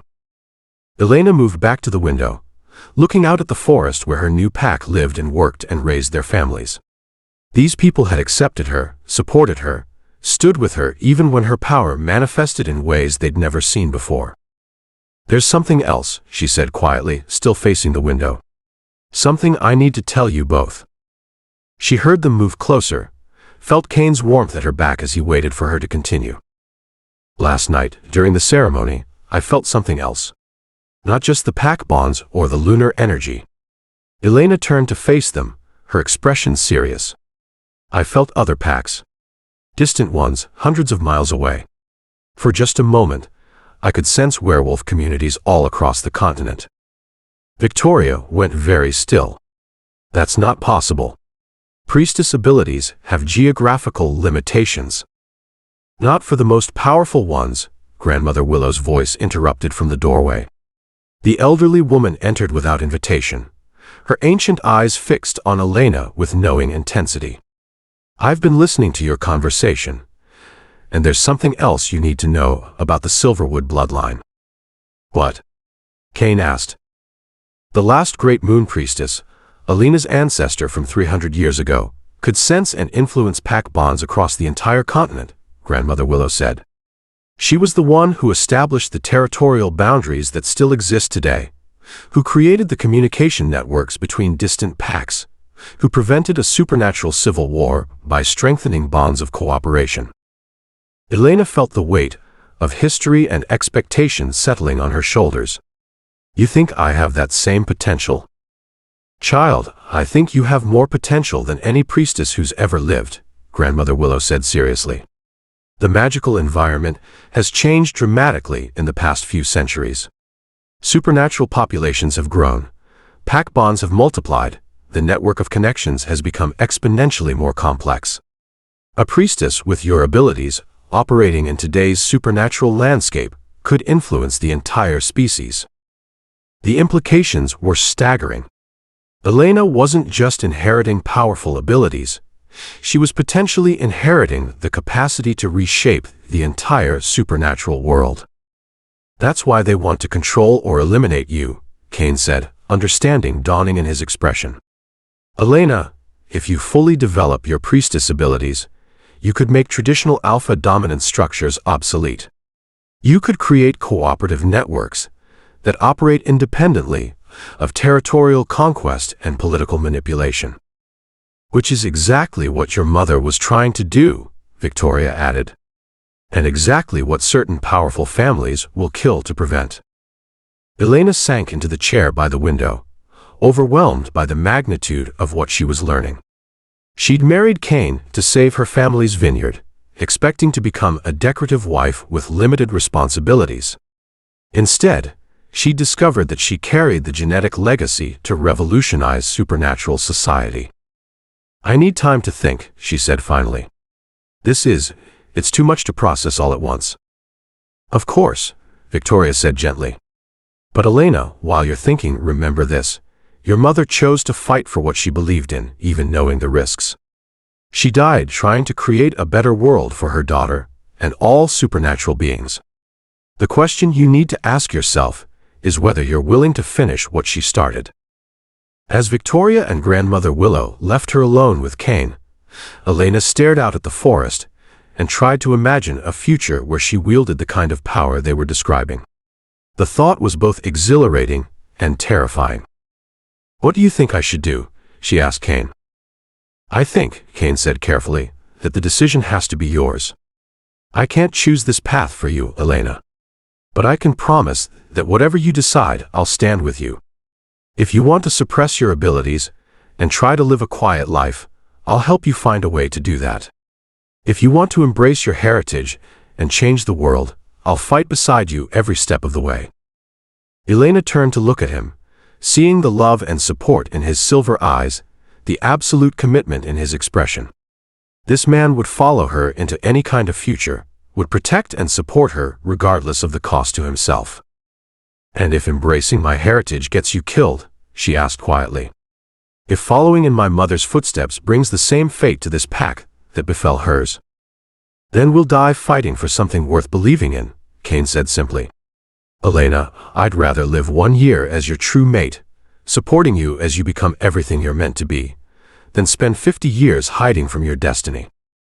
The conviction in his voice, the absolute certainty of his support, gave Elena the strength she needed to make her decision. Then I guess we're going to change the world, she said, turning back to the window with new determination. But first, I need to learn how to control these abilities before they control me. Caine's arms came around her from behind, pulling her back against his chest as they looked out at the forest together. We'll start training tomorrow. Victoria has already reached out to experts in moon priestess traditions, and Grandmother Willow knows more about ancestral magical practices than anyone alive. And the threats? The people who killed my parents. We'll deal with them as they come, Caine said firmly. Elena, you're not your mother. You're not alone, you're not hiding, and you're not trying to change the world in secret. You have a pack that will die for you, allies who share your vision, and a mate who will never let anyone hurt you. Elena leaned back into his embrace, drawing strength from his warmth and conviction. The path ahead was dangerous, possibly deadly. But for the first time since learning about her heritage, she felt ready to walk it. She was Elena Silverwood Blackthorne, last heir of the Moon Priestess bloodline, and she was going to finish what her mother started. The supernatural world would never be the same. Chapter 11. Power and Passion. Elena stood in the center of the underground training room, silver energy crackling around her fingertips like trapped lightning, and tried not to think about how magnificent Caine looked watching her from across the space. His shirt was gone, discarded after their third attempt to channel her power had resulted in scorch marks across the fabric, and the sight of his bare chest was doing nothing to help her concentration. Focus, Caine said, his voice rough with strain. Elena, I can feel your power building, but you're not directing it. You're just letting it flow freely. I'm trying, Elena said through gritted teeth, sweat beading on her forehead as she struggled to contain the energy surging through her system. But every time I try to control it, it feels like trying to hold back an ocean with my bare hands. 3 days of intensive training had taught Elena two crucial things about her Moon Priestess abilities. First, that they were far more powerful than anyone had initially realized, and second, that physical contact with Caine dramatically amplified whatever magic she was trying to access. Which was why Victoria had suggested today's session focus on using their mate bond as a stabilizing force. What Victoria hadn't anticipated was that magical contact between mates apparently came with some very distracting side effects. Try again, Caine said, moving closer. But this time, let me help guide the energy. Trust our bond to provide an anchor. Elena nodded, closing her eyes and reaching for the power that seemed to live just beneath her skin. Immediately, silver light began to emanate from her entire body, growing brighter as she accessed deeper levels of her abilities. The moment Caine's hands settled on her shoulders, everything changed. The power that had been chaotic and uncontrollable suddenly focused into clear, precise streams of energy. But more than that, Elena could feel Caine's presence in her mind, his strength blending with hers, his control helping to shape and direct her magic. And underneath the magical connection, she could feel his desire for her burning like a flame. Better? Caine said, but his voice was rougher now, affected by the intimate mental contact. Can you feel how the energy wants to flow? How it responds to intention and emotion? Elena opened her eyes and found him standing much closer than before, his silver gaze dark with something that had nothing to do with magic training. Through their bond, she could feel his wolf responding to her power, could sense the way her abilities called to something primal in his nature. I can feel it, she whispered, very aware of the way the silver light was dancing between them, creating an almost visible connection. But Caine, I can feel something else too. What? You, she said simply. I can feel everything you're feeling. The way watching me use magic affects you. The way you're fighting not to touch me. Caine's hands tightened on her shoulders, his control visibly wavering. Elena, we're supposed to be training. Are we? Elena stepped closer, until there was barely an inch between them. Because it feels like we're doing something else entirely. The silver energy flowing between them intensified, and Elena realized that her emotional state was directly affecting her magical output. The more aroused she became, the more powerful her abilities grew. This is dangerous, Caine said, but he didn't step away. If we lose control of your power while we're what? Elena asked, her hands settling on his bare chest. The moment her palms made contact with his skin, the silver light flared so brightly it filled the entire training room. Caine's response was a growl that was more wolf than human. His hands slid from her shoulders to frame her face, and when he spoke his voice carried the rough edge of barely contained need. While we're doing this, he said, lowering his head until his lips were barely a breath away from hers. The kiss was explosive in more ways than one. The moment their mouths connected, Elena's power surged outward in waves that made the entire underground training facility hum with energy. But instead of being chaotic and uncontrolled, the magic felt focused, purposeful, channeled through their physical connection into something beautiful and powerful. Elena could taste desire on Caine's lips, could feel his wolf rising to meet her magic with primitive satisfaction. Through their mate bond, she experienced his overwhelming need to claim her, to mark her as his in the most fundamental way possible. "Elena," Caine breathed against her mouth, his hand sliding down to her waist. "Your power, it's responding to this. To us." "I know," Elena gasped, her own hands exploring the muscles of his chest and shoulders. "I can feel it. It's like the magic wants this connection." "Moon priestess abilities are tied to life force energy," Caine said, his mouth moving to the sensitive spot where her neck met her shoulder. "Creation, passion, the fundamental forces that drive all life. It makes sense that—" His words were cut off as Elena's hands found the waistband of his training pants, her touch making him forget about magical theory entirely. The silver light around them pulsed in rhythm with their racing hearts, growing brighter as their need for each other intensified. "Elena, we should stop," Caine said, but his actions contradicted his words as his hands found the hem of her tank top. "If someone comes looking for us—" "Let them," Elena said recklessly, drunk on power and desire in equal measure. "Caine, I need you. I need this. The magic feels incomplete without you." It was true. The energy flowing through her seemed to be seeking completion, looking for a circuit that could only be closed through intimate contact with her mate. Every touch, every kiss, every caress made her abilities stronger and more focused. Caine's control finally snapped. With a growl of pure need, he lifted Elena and pressed her back against the padded training wall, his mouth claiming hers with desperate hunger. Elena wrapped her legs around his waist, gasping at the sensation of having him so close, so perfectly positioned. The silver light emanating from her body grew so bright, it was almost impossible to look at, but neither of them cared. This wasn't just physical desire, it was magical completion, the joining of two halves that created something greater than the sum of their parts.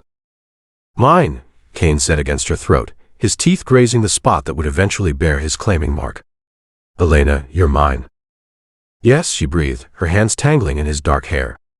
"I'm yours. Completely yours." The training room door burst open just as Caine's mouth found the curve of Elena's breast above her sports bra, his tongue creating patterns that made her arch against him with desperate need. "Alpha." Marcus's urgent voice cut through their passion like a bucket of ice water. "We have a situation. Oh shit, sorry." Elena and Caine sprang apart, the silver light immediately dimming as Elena's concentration shattered. She could feel her cheeks burning with embarrassment as Marcus studiously looked at the ceiling while Caine reached for his discarded shirt. "This better be important," Caine said, his voice carrying the dangerous edge of an alpha whose mating had been interrupted. "Viktor Petrov has made his move," Marcus said grimly, still not looking directly at them. "He's got 12 wolves on our southern border, and they're not hiding their presence. He's demanding a formal meeting with Elena within the hour, or he says he'll consider our pack's refusal to cooperate as an act of aggression." Elena felt ice form in her stomach. "He's threatening war if I don't meet with him?" "Essentially, yes."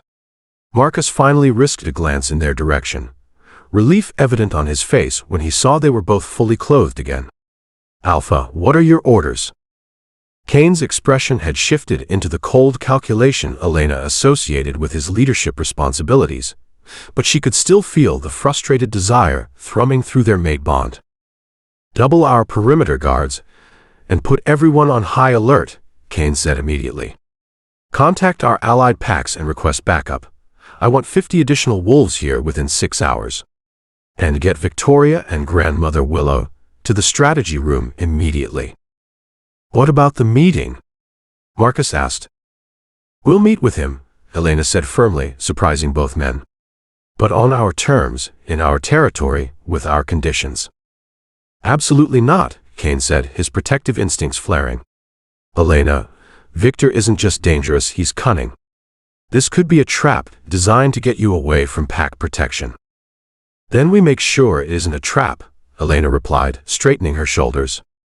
Caine, I can't hide from every threat that emerges. If Victor wants to talk, then we talk. But we do it from a position of strength. What are you suggesting? Elena looked around the training room, noting the scorch marks on the walls from her power manifestations, the lingering silver energy that still crackled in the air around them. An idea began to form, dangerous but potentially effective. We invite him here to the lodge for a formal pack dinner. Full ceremony, traditional protocols, the entire pack in attendance. Elena's voice grew stronger as the plan took shape. We show him exactly what he's dealing with if he wants to threaten us. Marcus's eyebrows rose. Luna, that would put our entire pack at risk. No, Elena interrupted. It would show Victor that our entire pack stands together. That threatening me means threatening all of them. And more importantly, she looked at Caine, seeing understanding dawn in his silver eyes. It would give me the chance to demonstrate my abilities in a controlled setting. Let him see exactly why controlling me would be impossible. You want to show him your power, Caine said slowly. I want to show him that I'm not some helpless prize to be captured or bargained for, Elena said firmly.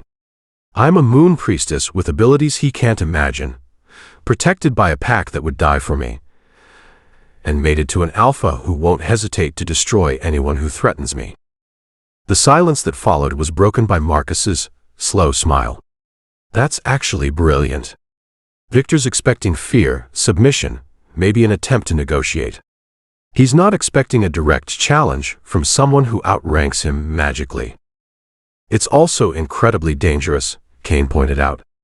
Elena, if this goes wrong, if Victor decides to attack rather than retreat, then we fight, Elena said simply. Caine, I can't spend the rest of my life hiding from threats. If I'm going to embrace my heritage, if I'm going to become the moon priestess my mother intended me to be, then I need to start acting like one. Caine studied her face for a long moment, and Elena could feel him weighing his protective instincts against his respect for her strength and judgment. Finally, he nodded. All right. We do this your way. But Elena, his voice carried the steel of absolute command. You don't face him alone. Whatever happens during this meeting, we handle it together. Together, Elena agreed, feeling a surge of love and gratitude for this man who trusted her enough to let her walk into danger. As Marcus left to coordinate the preparations for what might be the most important dinner party in pack history, Elena found herself alone with Caine again. The sexual tension from their interrupted training session still hummed between them, but it was now overlaid with the urgency of the approaching confrontation. Are you sure about this? Caine asked, moving closer to cup her face in his hands. I'm sure that I can't keep running from what I am, Elena said, leaning into his touch. And I'm sure that with you beside me, I can handle whatever Victor throws at us. Elena, Caine's voice was soft with emotion. What we were doing before Marcus interrupted. We'll have to wait, Elena finished, though her body protested the delay. But Caine, when this is over, when we've dealt with Victor and secured our pack's safety. When this is over, Caine promised, his thumb tracing across her lower lip, I'm going to finish what we started. And nothing, and no one is going to interrupt us. The heat in his silver eyes sent shivers of anticipation through Elena's body. But as they left the training room to prepare for the most dangerous dinner party of their lives, she pushed those thoughts aside and focused on the task ahead. Victor Petrov wanted to meet the moon priestess. Tonight, he was going to get his wish. And Elena had every intention of making sure it was a meeting he would never forget. Chapter 12. The Challenge. Victor Petrov arrived at precisely 7 o'clock, dressed in an immaculate black suit that probably cost more than most people's cars, flanked by 6 wolves whose predatory grace made Elena's skin crawl. As she watched them approach the lodge through the great room windows, she couldn't shake the feeling that she was watching death itself walk up to her front door. Remember, Caine said quietly beside her, his hand settling on the small of her back, He's here to assess you. Everything he says and does will be designed to gauge your power, your weaknesses, and your value as either an ally or a threat. Elena nodded, smoothing the fabric of the midnight blue dress Victoria had selected for the occasion. The gown was elegant but not subservient, beautiful but not helpless, exactly the image they wanted to project. The moonstone pendant at her throat caught the light as she moved, a reminder of the power that flowed through her veins. Luna Elena. Victor's voice carried clearly across the great room as he entered, his pale eyes immediately finding her despite the dozens of pack members present for the formal dinner. You look radiant. Power suits you. Alpha Petrov, Elena replied, proud that her voice came out steady despite the way his presence made her wolf want to hide. Welcome to our home. Victor's smile was sharp as a blade. Your home. Yes, I can see how comfortable you've become here. How settled. His gaze flicked to Caine, and Elena caught a flash of something that might have been calculation. Alpha Blackthorne, thank you for agreeing to this meeting. I understand tensions have been high since the unfortunate incident with the rogues. Unfortunate incident? Marcus stepped forward from his position near the fireplace, his beta authority making his words carry weight. You mean the coordinated attack on our territory by wolves under your command? Victor's expression didn't change, but Elena felt the temperature in the room drop several degrees. I'm afraid you're mistaken, Beta Chen. Those rogues acted independently. If they gave you the impression they were working for me, I can only apologize for the confusion. It was a blatant lie, delivered with such smooth confidence that Elena almost admired the audacity. Almost. Of course, Caine said with deceptive calm. An unfortunate misunderstanding. Shall we proceed to dinner? The formal dining room had been set for war. That was Elena's first thought as she took her seat at the head table, Caine to her right and Victor to her left. Every pack member present was armed, not obviously, but Elena could sense the silver weapons concealed beneath formal attire, could smell the tension and readiness for violence that permeated the air. Victor seemed entirely at ease despite being outnumbered 30-1, which told Elena everything she needed to know about how dangerous he truly was. Tell me, Luna Elena, Victor said as the first course was served, how are you adjusting to pack life? I imagine it's quite different from your quiet existence in California. I'm finding it suits me, Elena replied carefully, very aware that every word was being evaluated for hidden meanings. There's something to be said for being part of something larger than yourself. Indeed. And your unique abilities? I understand you've had some remarkable manifestations recently. Elena felt Caine tense beside her, his protective instincts responding to the predatory interest in Victor's tone. Through their mate bond, she could feel his wolf rising to the surface, ready to eliminate any threat to his mate. My abilities are still developing, Elena said truthfully. I'm learning what it means to carry silverwood blood.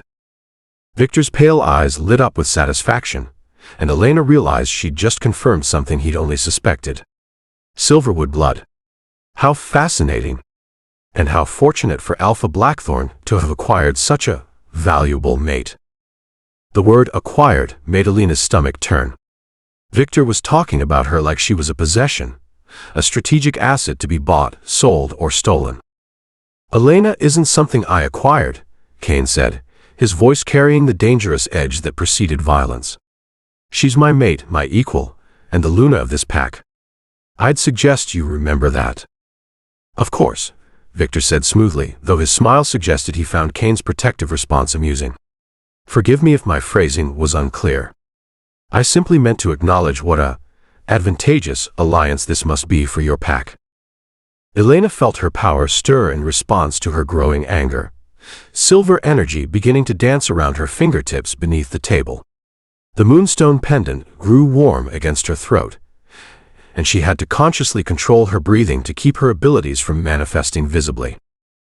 Elena brings far more to this pack than just her bloodline, Victoria said firmly from her position further down the table. She's proven herself as a leader, a healer, and a protector of our people. I'm sure she has, Victor agreed. But surely you must understand the broader implications of harboring the last Silverwood heir. There are those in the supernatural community who have been waiting decades for such an opportunity. What kind of opportunity? Elena asked, though she dreaded the answer. Victor set down his wineglass and fixed her with his full attention. The opportunity to restore the old ways, Luna Elena. The traditional power structures that kept our society stable for centuries. Moon priestesses weren't meant to operate independently. They were meant to serve as conduits for alpha power, to enhance and amplify the strength of those capable of true leadership. Elena felt sick as she realized what he was really saying. You want to use me to enhance your own abilities. I want to offer you protection, Victor corrected smoothly. The supernatural world is a dangerous place for someone with your heritage. There are those who would see you eliminated rather than risk the changes your bloodline might bring. But under the right alpha's protection, with the proper guidance and structure, your abilities could benefit not just one pack, but entire regions. And you believe you're the right alpha to provide that guidance? Caine's voice was deadly quiet. I believe, Victor said, turning his pale gaze to Caine, that leadership is earned through strength and proven through results. Your pack is small, isolated, vulnerable to attacks like the one you experienced days ago. How can you protect something as precious as a Silverwood heir when you can barely protect your own borders? The insult was delivered with surgical precision, designed to provoke Caine into a response that would justify whatever Victor was planning. Elena watched her husband's jaw tighten, felt his wolf clawing for dominance through their bond. Our borders are secure, Marcus said firmly, as are our alliances and our ability to defend what's ours. Are they? Victor's smile turned predatory. Because I've received some interesting intelligence about threats moving against this pack. Enemies who see Elena's presence here as an opportunity to eliminate both the Silverwood bloodline and the progressive faction that supports it. Elena's blood turned to ice. What kind of threats? The kind that see Moon Priestess power as an existential threat to the established order, Victor said. The kind that would rather see you dead than risk the changes you might bring to supernatural society. You're talking about the same faction that killed my mother, Elena said quietly. Am I? Victor's expression was carefully neutral. I couldn't say. But I can tell you that word of your abilities has spread far beyond this territory, and not all the attention you're receiving is friendly. Caine leaned forward, his silver eyes blazing with dangerous intent. What exactly are you offering, Petrov? An alliance, Victor said simply. Elena transfers to my pack, where she'll have the protection of a much larger and more powerful force. In exchange, I provide her with training and controlling her abilities and protection from those who would harm her. And what do you get out of this arrangement? Elena asked, though she already knew the answer. The satisfaction of preserving a valuable bloodline, Victor replied, but the hunger in his pale eyes told a different story. And perhaps some small benefit from having a Moon Priestess available to strengthen pack bonds and enhance territorial defenses. Elena felt her power surge in response to her outrage. The moonstone pendant began to glow visibly, and she saw several pack members turn toward her with expressions of concern and awe. You want to use me as a weapon, she said flatly. I want to offer you purpose, Victor corrected. Elena, your abilities could reshape the supernatural world, but only if they're properly channeled and protected. What can this small mountain pack offer you, compared to the resources and influence of a truly powerful alliance? Before Elena could respond, Caine stood with fluid grace that spoke of barely contained violence. This conversation is over. Victor, I thank you for your offer, but Elena's place is here with her mate and her pack. Is it? Victor remained seated, his posture relaxed despite the obvious threat in Caine's stance. Elena, surely you want to hear all your options before making such an important decision. Elena looked around the room at the faces of her pack. Wolves who had accepted her, protected her, stood with her despite the dangers her presence brought. Sarah, who had become like a sister. Marcus, who trusted her judgment even when it went against traditional pack wisdom. Victoria, who had sacrificed her own safety to help Elena understand her heritage. And Caine, whose love had given her the strength to embrace her true nature instead of hiding from it. I have heard all my options, Elena said, standing to face Victor directly. And my decision is to stay exactly where I am. Victor's mask of friendly diplomacy finally slipped, revealing the cold calculation beneath. Elena, I don't think you fully understand the situation you're in. The threats that are coming for you. We'll have to go through this pack to reach me, Elena interrupted, power beginning to flow through her voice. We'll have to face not just me, but every wolf in this room who's sworn to protect their Luna. This pack? Victor's laugh was sharp and mocking. Elena, be realistic. What can 50 mountain wolves do against the kind of enemies your bloodline attracts? You need real protection, real power. Not this sentimental attachment to people who can't possibly understand what you truly are. Elena felt her control slip. Silver light began to emanate from her entire body, and she could sense every pack bond in the room responding to her emotional state. The wolves around her straightened, their eyes beginning to glow with reflected power, their connection to their Luna strengthening visibly. You want to see what this pack can do? Elena asked, her voice carrying supernatural authority that made Victor's bodyguards shift nervously. You want to understand what we're capable of when we stand together? The silver light intensified, and Elena reached out through the pack bonds with deliberate intention. She could feel every wolf in the room, could sense their loyalty, their love, their absolute willingness to die for their Luna. And she poured her power into those connections, enhancing them, strengthening them, creating a network of supernatural force that filled the dining room with palpable energy. The effect was immediate and dramatic. Every pack member in the room began to glow with shared power, their eyes blazing with lunar energy, their movements taking on the fluid grace of enhanced supernatural abilities. They looked like an army of mythical beings, united under their Luna's power and ready to face any threat. Victor's carefully controlled expression finally cracked, revealing genuine surprise and something that might have been fear. His bodyguards had moved into defensive positions, clearly recognizing that they were vastly outmatched. This is what real power looks like, Elena said, her voice carrying clearly despite the energy crackling through the air. Not dominance, not control, not using people as weapons. This is what happens when a pack chooses to stand together, when they trust their Luna to strengthen rather than exploit their bonds.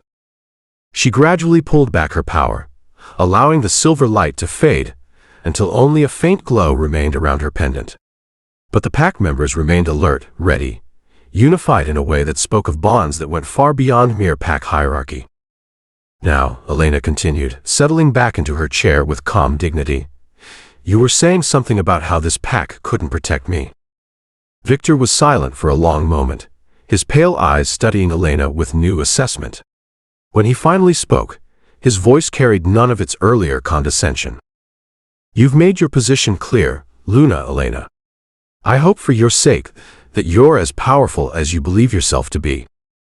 I guess we'll find out, Elena replied. But Victor, I want you to understand something. I'm not hiding from what I am anymore. I'm not running from threats or looking for someone else to protect me. I'm a moon priestess, mated to an alpha who sees me as his equal, leading a pack that chooses to stand with me. Anyone who wants to challenge that is welcome to try. Victor stood, his movements careful and controlled. Then I suppose there's nothing left to discuss. Alpha Blackthorne, Luna Elena, thank you for your hospitality. I hope our next meeting will be under more cooperative circumstances. As Victor and his wolves departed, Elena felt Caine's hand slip into hers, their fingers intertwining in a gesture of support and unity. Are you ready for what comes next? He asked quietly. Elena looked around at her pack, her family, and felt strength flow through her that had nothing to do with moon priestess magic and everything to do with belonging. I'm ready for anything, she said, meaning every word. As long as we face it together. Outside, storm clouds were gathering on the horizon, promising the kind of weather that brought change, whether you were ready for it or not. But Elena had chosen her path, chosen her people, chosen to stand and fight rather than hide. Whatever came next, she would meet it as Luna Elena Silverwood Blackthorne, surrounded by wolves who would die for her, and mated to a man who saw her strength as something to celebrate rather than control. The real war was just beginning, but for the first time since learning about her heritage, Elena felt ready to fight it. Chapter 13. Ghosts of the Past. Elena was reviewing pack financial reports in the study when the commotion erupted in the main lodge. Raised voices, the sound of running footsteps, and an undercurrent of supernatural tension that made her wolf pace restlessly beneath her skin. She set aside the ledgers and moved toward the disturbance, but nothing could have prepared her for what she found. A woman stood in the great room's entrance, and Elena's first thought was that she was looking at everything she herself was not. Where Elena was petite and dark-haired, this woman was tall and statuesque with flowing auburn hair that caught the light like fire. Where Elena had learned to project authority through careful effort, this woman commanded attention simply by existing. She was also quite obviously a werewolf of significant power, her presence making every pack member in the vicinity defer instinctively to her dominance.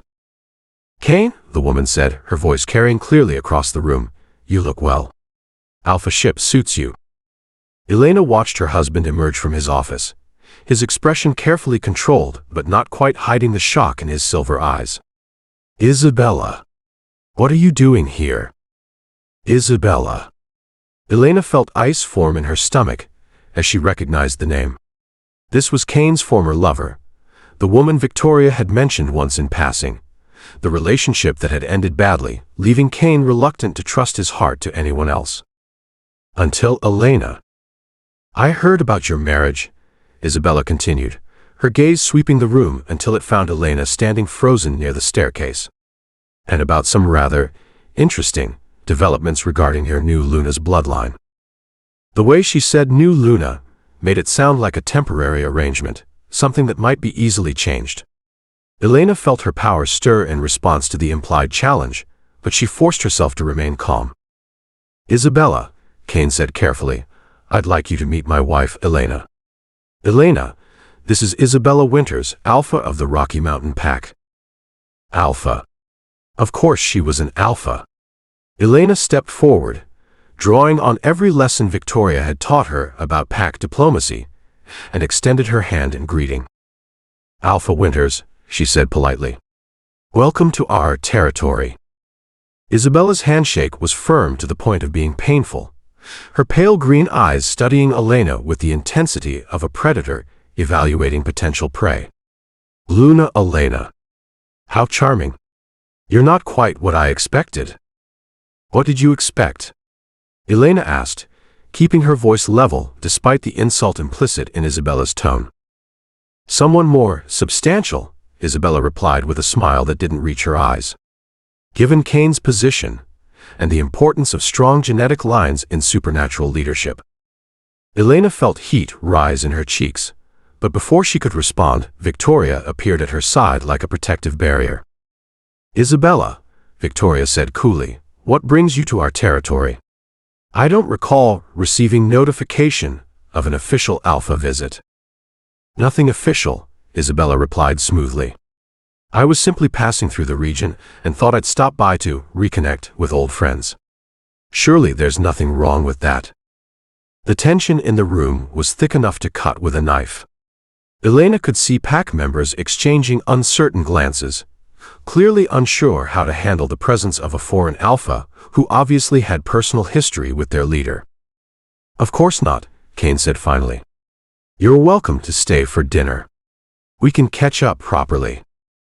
Elena bit back her protest, recognizing the political necessity of Caine's invitation, even as her wolf snarled with territorial instincts she'd never experienced before.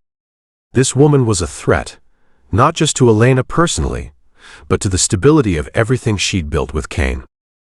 Dinner was a carefully orchestrated exercise in supernatural diplomacy, with Isabella regaling the table with stories of her pack's recent successes, while subtly undermining Elena at every turn. She spoke of territorial expansions, successful alliance negotiations, and the kind of political maneuvering that came naturally to someone born to alpha status. "Elena," Isabella said during a brief lull in conversation, "Caine tells me you're still learning to control your abilities. That must be challenging, coming to supernatural leadership so late in life." "I'm finding that raw power is less important than wisdom in its application," Elena replied carefully, very aware that every pack member was listening to this exchange. "How philosophical," Isabella said with barely concealed condescension. "Of course, those of us born to leadership understand that philosophy only goes so far when you're facing real threats. Sometimes strength is the only language other alphas understand."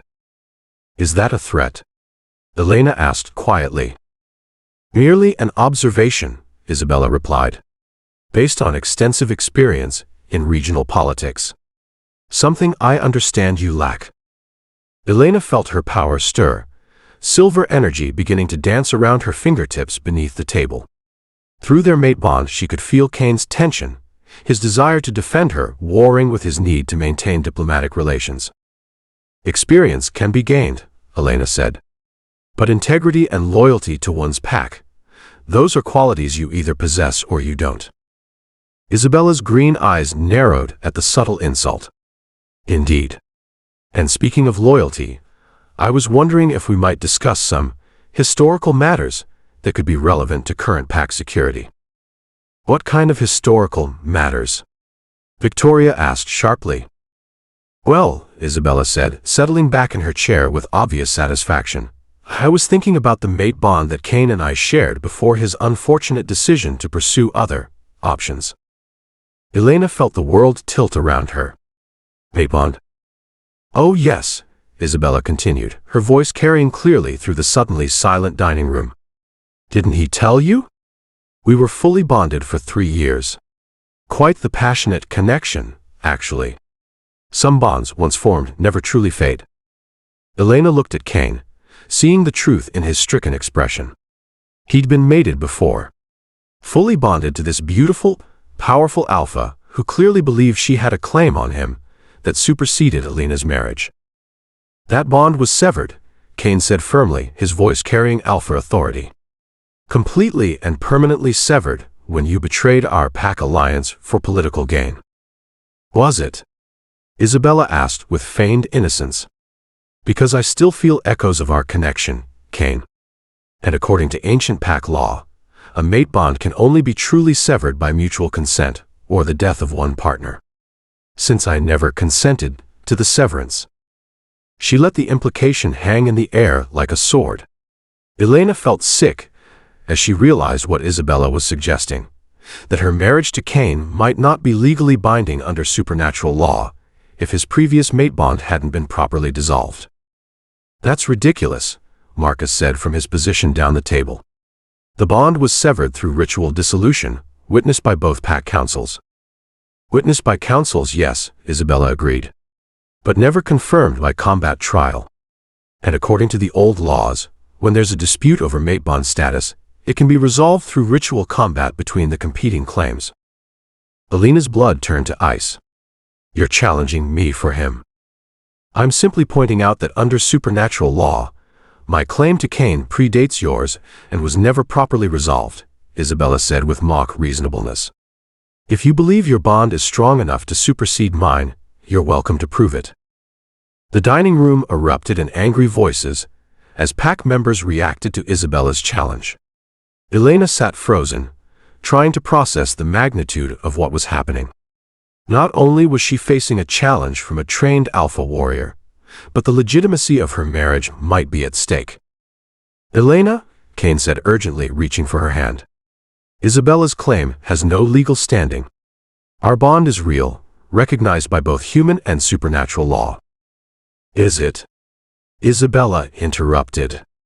"Because I've done some research into Silverwood bloodline customs, and it seems moon priestesses have very specific requirements for mate bond formation. Requirements that may not have been met in your hasty marriage." Elena felt the room spinning around her. "What requirements?" "Proof of worthiness through combat trial," Isabella said with obvious satisfaction. Traditional Silverwood customs required potential mates to prove themselves worthy through ritual combat before a priestess could form a permanent bond. Since no such trial took place. "Our bond is perfect," Elena said desperately, looking at Caine for confirmation. But she could see doubt creeping into his silver eyes, the uncertainty that came with having ancient laws and forgotten customs thrown at him without warning. "Perhaps," Isabella said smoothly. "But wouldn't it be better to resolve this officially? I propose a formal challenge under the old laws. Combat trial to determine who has the legitimate claim to mate bond status with Caine Blackthorne." "And if I refuse?" Elena asked. "Then I file a formal complaint with the Regional Pack Council, claiming that my prior bond was illegally severed and that your marriage is invalid under supernatural law." Isabella's smile was razor-sharp. "I think you'll find that most traditional alphas would support the claim of an established alpha over that of a newly discovered priestess with no combat experience." Elena felt trapped, cornered by laws she didn't understand and political maneuvering she wasn't equipped to handle. But as she looked around the table at the faces of her pack, her family, she saw something that gave her strength. They believed in her, not because of ancient laws or bloodline requirements, but because of who she'd proven herself to be. "Fine," Elena said, standing with more confidence than she felt. "I accept your challenge. When and where?" Isabella's expression shifted to surprise, as if she hadn't expected Elena to agree so readily. "Tomorrow night. The old ceremonial grounds. Traditional rules, no weapons except what nature provides, fight until one yields or is unable to continue." "Elena, no," Caine said immediately, rising to face her. "This is insane. You don't have to prove anything to anyone, certainly not to her." "Yes, I do," Elena said firmly, meeting his gaze with steady determination. "Caine, if I don't face this challenge, there will always be questions about the legitimacy of our bond. There will always be doubt about whether I earned my place as your mate or simply fell into it through circumstance. But you could be seriously injured. Then you'll have to trust that I'm strong enough to handle whatever she throws at me," Elena interrupted. "The same way I trusted you to let me face Victor instead of hiding behind pack protection." Caine stared at her for a long moment, clearly torn between his protective instincts and his respect for her autonomy. Finally, he nodded. "Traditional rules," he said to Isabella, "witnessed by neutral parties. And when Elena wins, you acknowledge her legitimate claim and leave our territory permanently."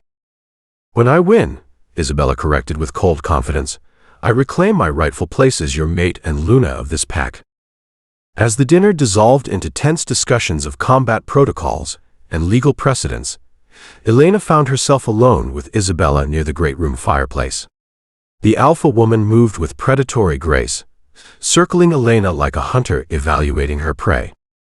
"You know," Isabella said conversationally, "I actually admire your courage. It's foolish but admirable. Most humans would have run screaming by now." "I'm not most humans," Elena replied evenly. "No, you're not. You're a moon priestess with untapped potential and the loyalty of a pack that doesn't fully understand what you're capable of." Isabella stepped closer, her voice dropping to a whisper. "But Elena, potential means nothing without the skill to back it up. And I've been alpha of my own pack for 8 years. I fought challengers, defended territory, killed enemies who threatened my people. What have you done, besides glow prettily during ceremonies?" Elena felt her power stir, responding to the challenge in Isabella's tone. "I guess tomorrow night you'll find out." Isabella laughed, a sound like broken glass. "Oh, I already know how this ends, little priestess. I know because I've seen what happens when untrained power meets experienced skill. And I know because despite what you might think, Caine and I share a connection that goes far deeper than your pretty wedding ceremony." "Our bond is real," Elena said firmly, though doubt gnawed at her certainty. "Is it? Because from where I stand, it looks like a political arrangement between a desperate alpha and a convenient bride. Tomorrow night, when I'm standing over your beaten body, we'll see how real that bond actually is." As Isabella walked away, Elena stood alone by the fireplace and tried to quiet the voice in her head that whispered maybe she was right. Maybe Elena's bond with Caine was just circumstance and convenience. Maybe she really was just a human playing at being supernatural. But then she felt Caine's presence behind her, felt his arms come around her waist, felt the absolute certainty of his love and support flowing through their connection. "Don't listen to her," he said quietly. "Elena, what we have is real. What we've built together is real. Tomorrow night, you're not fighting for the right to be my mate. You already are my mate. You're fighting to make everyone else acknowledge what we already know." Elena leaned back against his chest, drawing strength from his warmth and certainty. "What if I lose?" "You won't," Caine said with absolute conviction. "Because you're not just fighting for yourself, Elena. You're fighting for us, for this pack, for the future we're building together. And that gives you a power Isabella can't even comprehend." As Elena prepared for the most important fight of her life, she held on to that truth. Tomorrow night, she would face a trained alpha warrior in combat for the right to keep the man she loved. But she wouldn't be fighting alone. She would carry the strength of every pack member who believed in her, the power of a bloodline that had shaped supernatural history, and the absolute certainty that some things were worth fighting for, even if the odds were stacked against her. Chapter 14. Trial by Fire. The ancient ceremonial grounds lay in a natural bowl carved into the mountainside, surrounded by standing stones that had witnessed supernatural combat for over 2 centuries. As Elena descended the path toward the fighting circle, moonlight casting silver shadows across the stone markers, she tried to quiet the voice in her head that kept whispering she was about to make the biggest mistake of her life. The entire pack had gathered to witness the trial, along with representatives from 3 neighboring territories who would serve as neutral observers. Elena could see their faces in the moonlight, some supportive, others curious, a few openly skeptical about her chances against an experienced alpha warrior. Isabella was already waiting in the center of the circle, magnificent in her confidence. She'd stripped down to form-fitting black clothing that would allow for easy movement and shifting, her auburn hair braided back to keep it out of her eyes during combat. Everything about her posture screamed predator. "Luna Elena," came Elder Thompson's formal voice from the edge of the circle.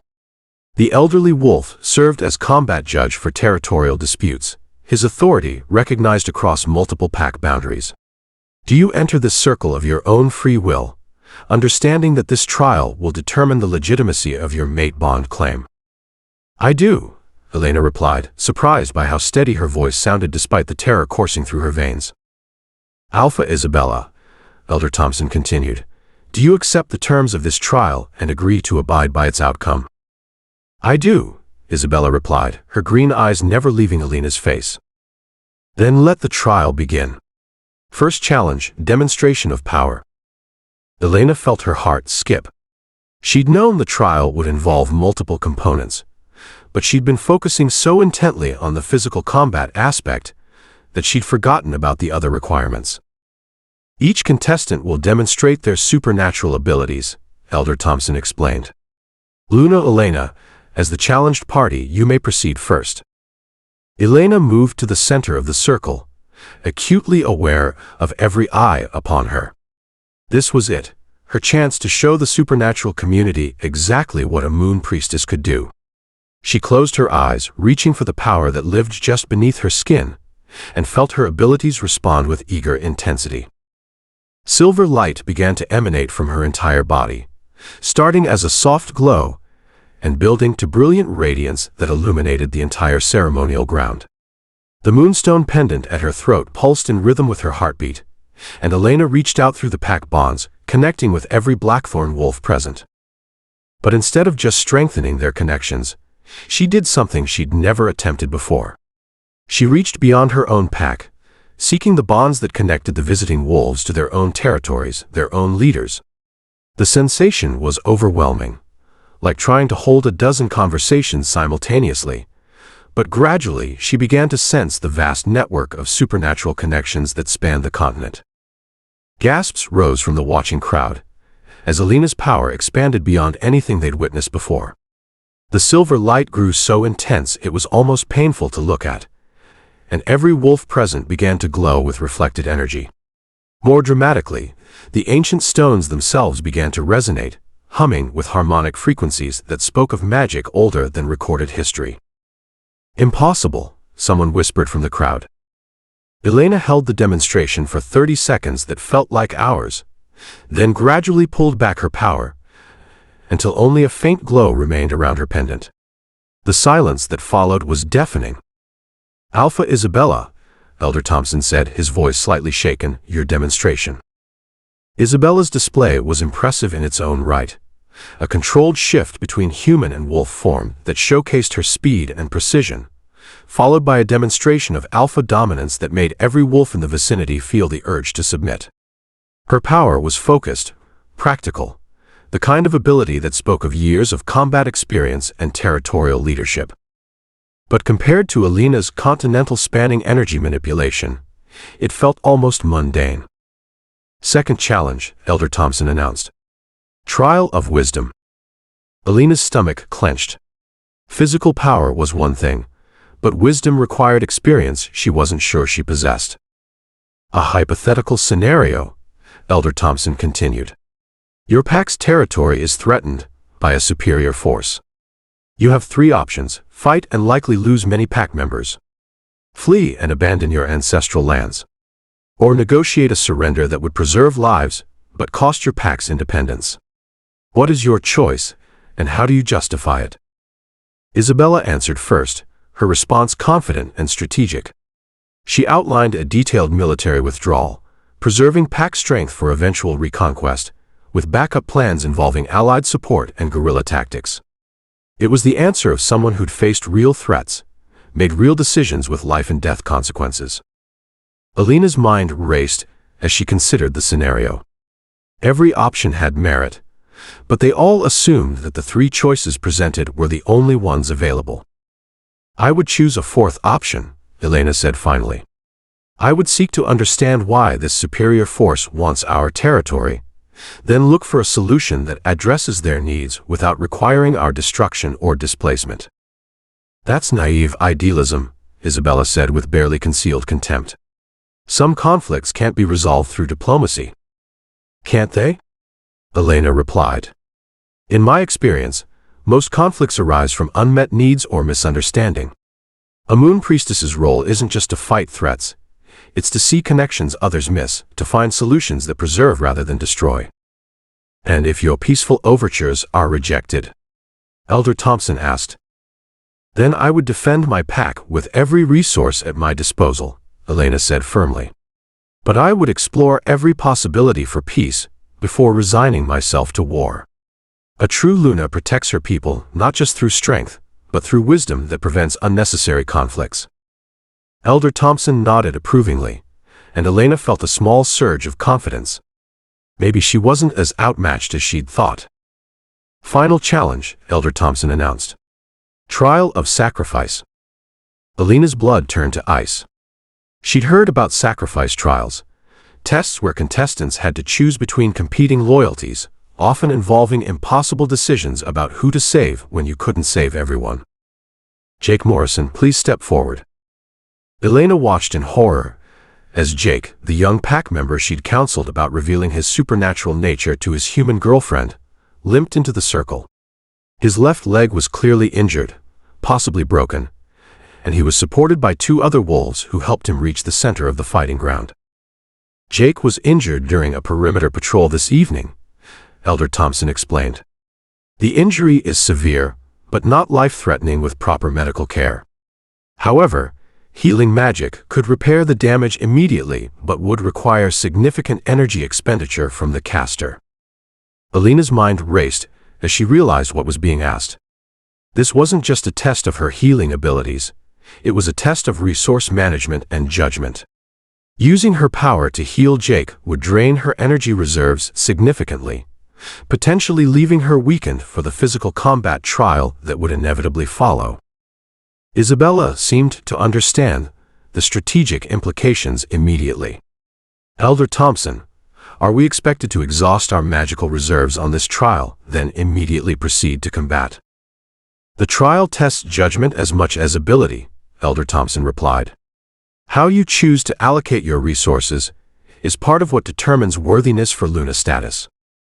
Elena looked at Jake's pale, pain-racked face and felt her heart clench. This wasn't about strategy or resource management. This was about a pack member in pain, someone she'd sworn to protect and care for. I'll heal him, she said without hesitation. Elena, wait, Isabella called out. Consider the implications. If you drain your power now. I don't care about the implications, Elena interrupted, moving to kneel beside Jake. He's in pain, I can help him, so I will. That's what being Luna means. Elena placed her hands on Jake's injured leg, feeling for the damage with senses she was still learning to trust.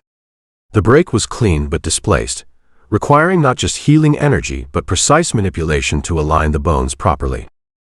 She reached for her power, feeling it flow through her arms and into Jake's injury.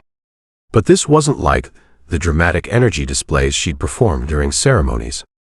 This was delicate work, requiring fine control and sustained concentration.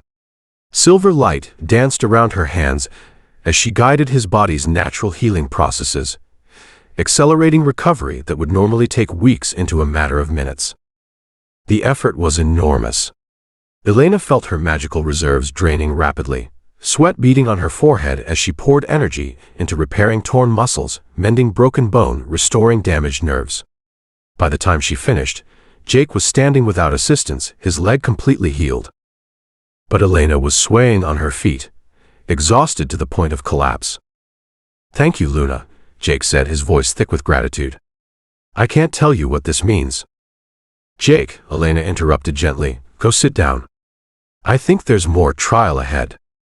Indeed, Elder Thompson was already stepping forward. The healing trial is complete. We now proceed to the final component, combat trial. Elena felt her knees nearly buckle.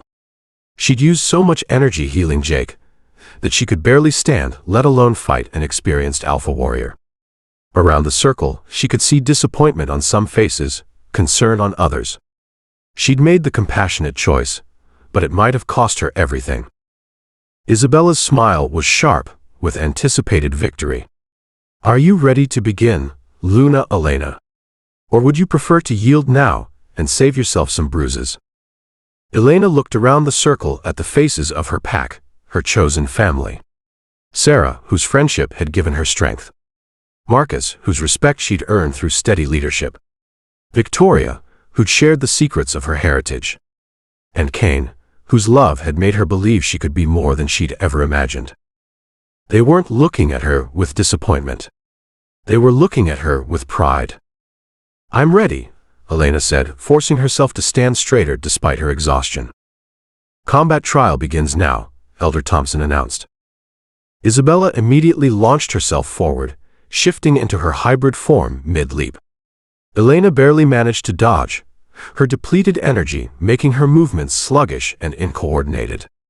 Isabella's claws raked across her shoulder, drawing blood and sending Elena stumbling backward.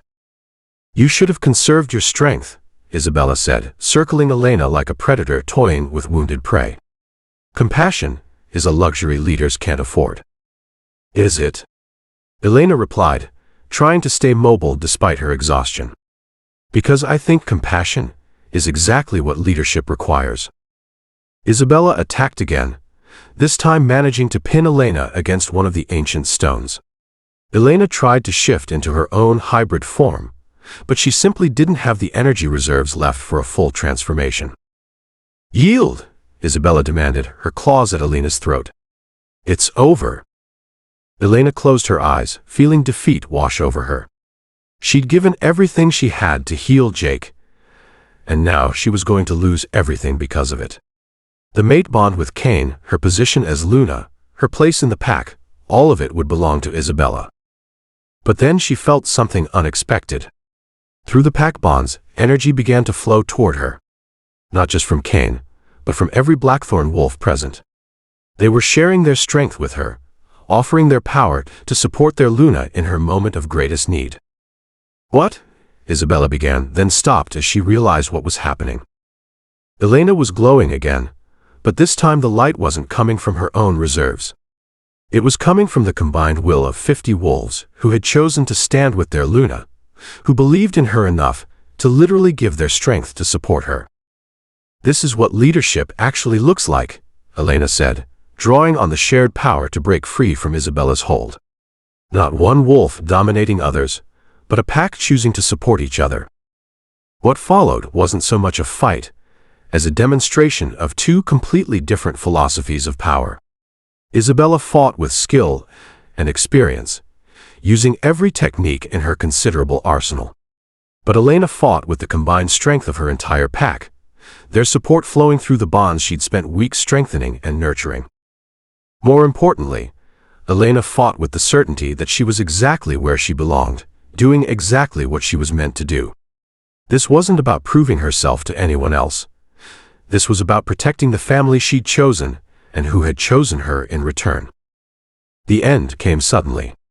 Isabella, frustrated by Elena's unexpected resilience and growing power, overextended herself in a desperate attack. Elena caught her wrist, used Isabella's own momentum to throw her to the ground, and pinned her with strength that came from 50 hearts beating in unison. "Yield," Elena said quietly. Isabella struggled for a moment, then went still as she realized the futility of fighting an entire pack's worth of combined strength. "I yield," she said finally. The ceremonial ground erupted in cheers as the pack celebrated their Luna's victory. But Elena barely heard them. She was too focused on the man pushing through the crowd toward her, his silver eyes blazing with pride and love and absolute conviction. "That," Caine said as he pulled her into his arms, "was the most magnificent thing I've ever seen." "I almost lost," Elena said, leaning into his strength as the shared power gradually faded back to the pack members who'd lent it to her. "No," Caine replied firmly. "You made the choice that defines who you are. You chose to heal instead of strategize, to help instead of hoard your strength. And then you showed everyone here what a real Luna can accomplish when her pack believes in her." Elena looked around at the faces surrounding her. Wolves who had literally given their strength to support her, who had chosen her not because of her bloodline or her power, but because of who she'd proven herself to be. "Luna Elena," Elder Thompson announced formally, "having completed all trials and emerged victorious in combat, you are hereby confirmed as the legitimate Luna of the Blackthorne pack. Your mate bond is recognized as valid and binding under all supernatural law." As the crowd cheered, and Isabella departed with her dignity intact if not her pride, Elena felt something settle into place inside her. She was Luna not because she'd married an alpha, not because she carried Silverwood blood, not even because she could channel power that awed experienced wolves. She was Luna because she'd chosen to serve, to sacrifice, to put her pack's well-being above her own strategic advantage. And they had chosen her in return. "So," Caine said quietly, his arms still around her, "how does it feel to be officially confirmed as Luna?" Elena looked around at her pack, her family, and felt peace settle into her bones for the first time since discovering her heritage. "It feels like coming home," she said simply. And for the first time since her father had revealed the existence of werewolves, Elena felt like she knew exactly who she was and where she belonged. The trials were over. The real adventure was just beginning. Chapter 15. Claiming Hearts. Elena barely made it through their sweet door before Caine's mouth was on hers, desperate and claiming, 3 weeks of careful restraint finally shattering in the wake of her trial victory. She could taste his relief, his pride, his overwhelming need to touch her and confirm that she was safe, whole, his. "I thought I was going to lose you," he breathed against her lips, his hands framing her face with reverent intensity. "When Isabella had you pinned, when I thought you might yield."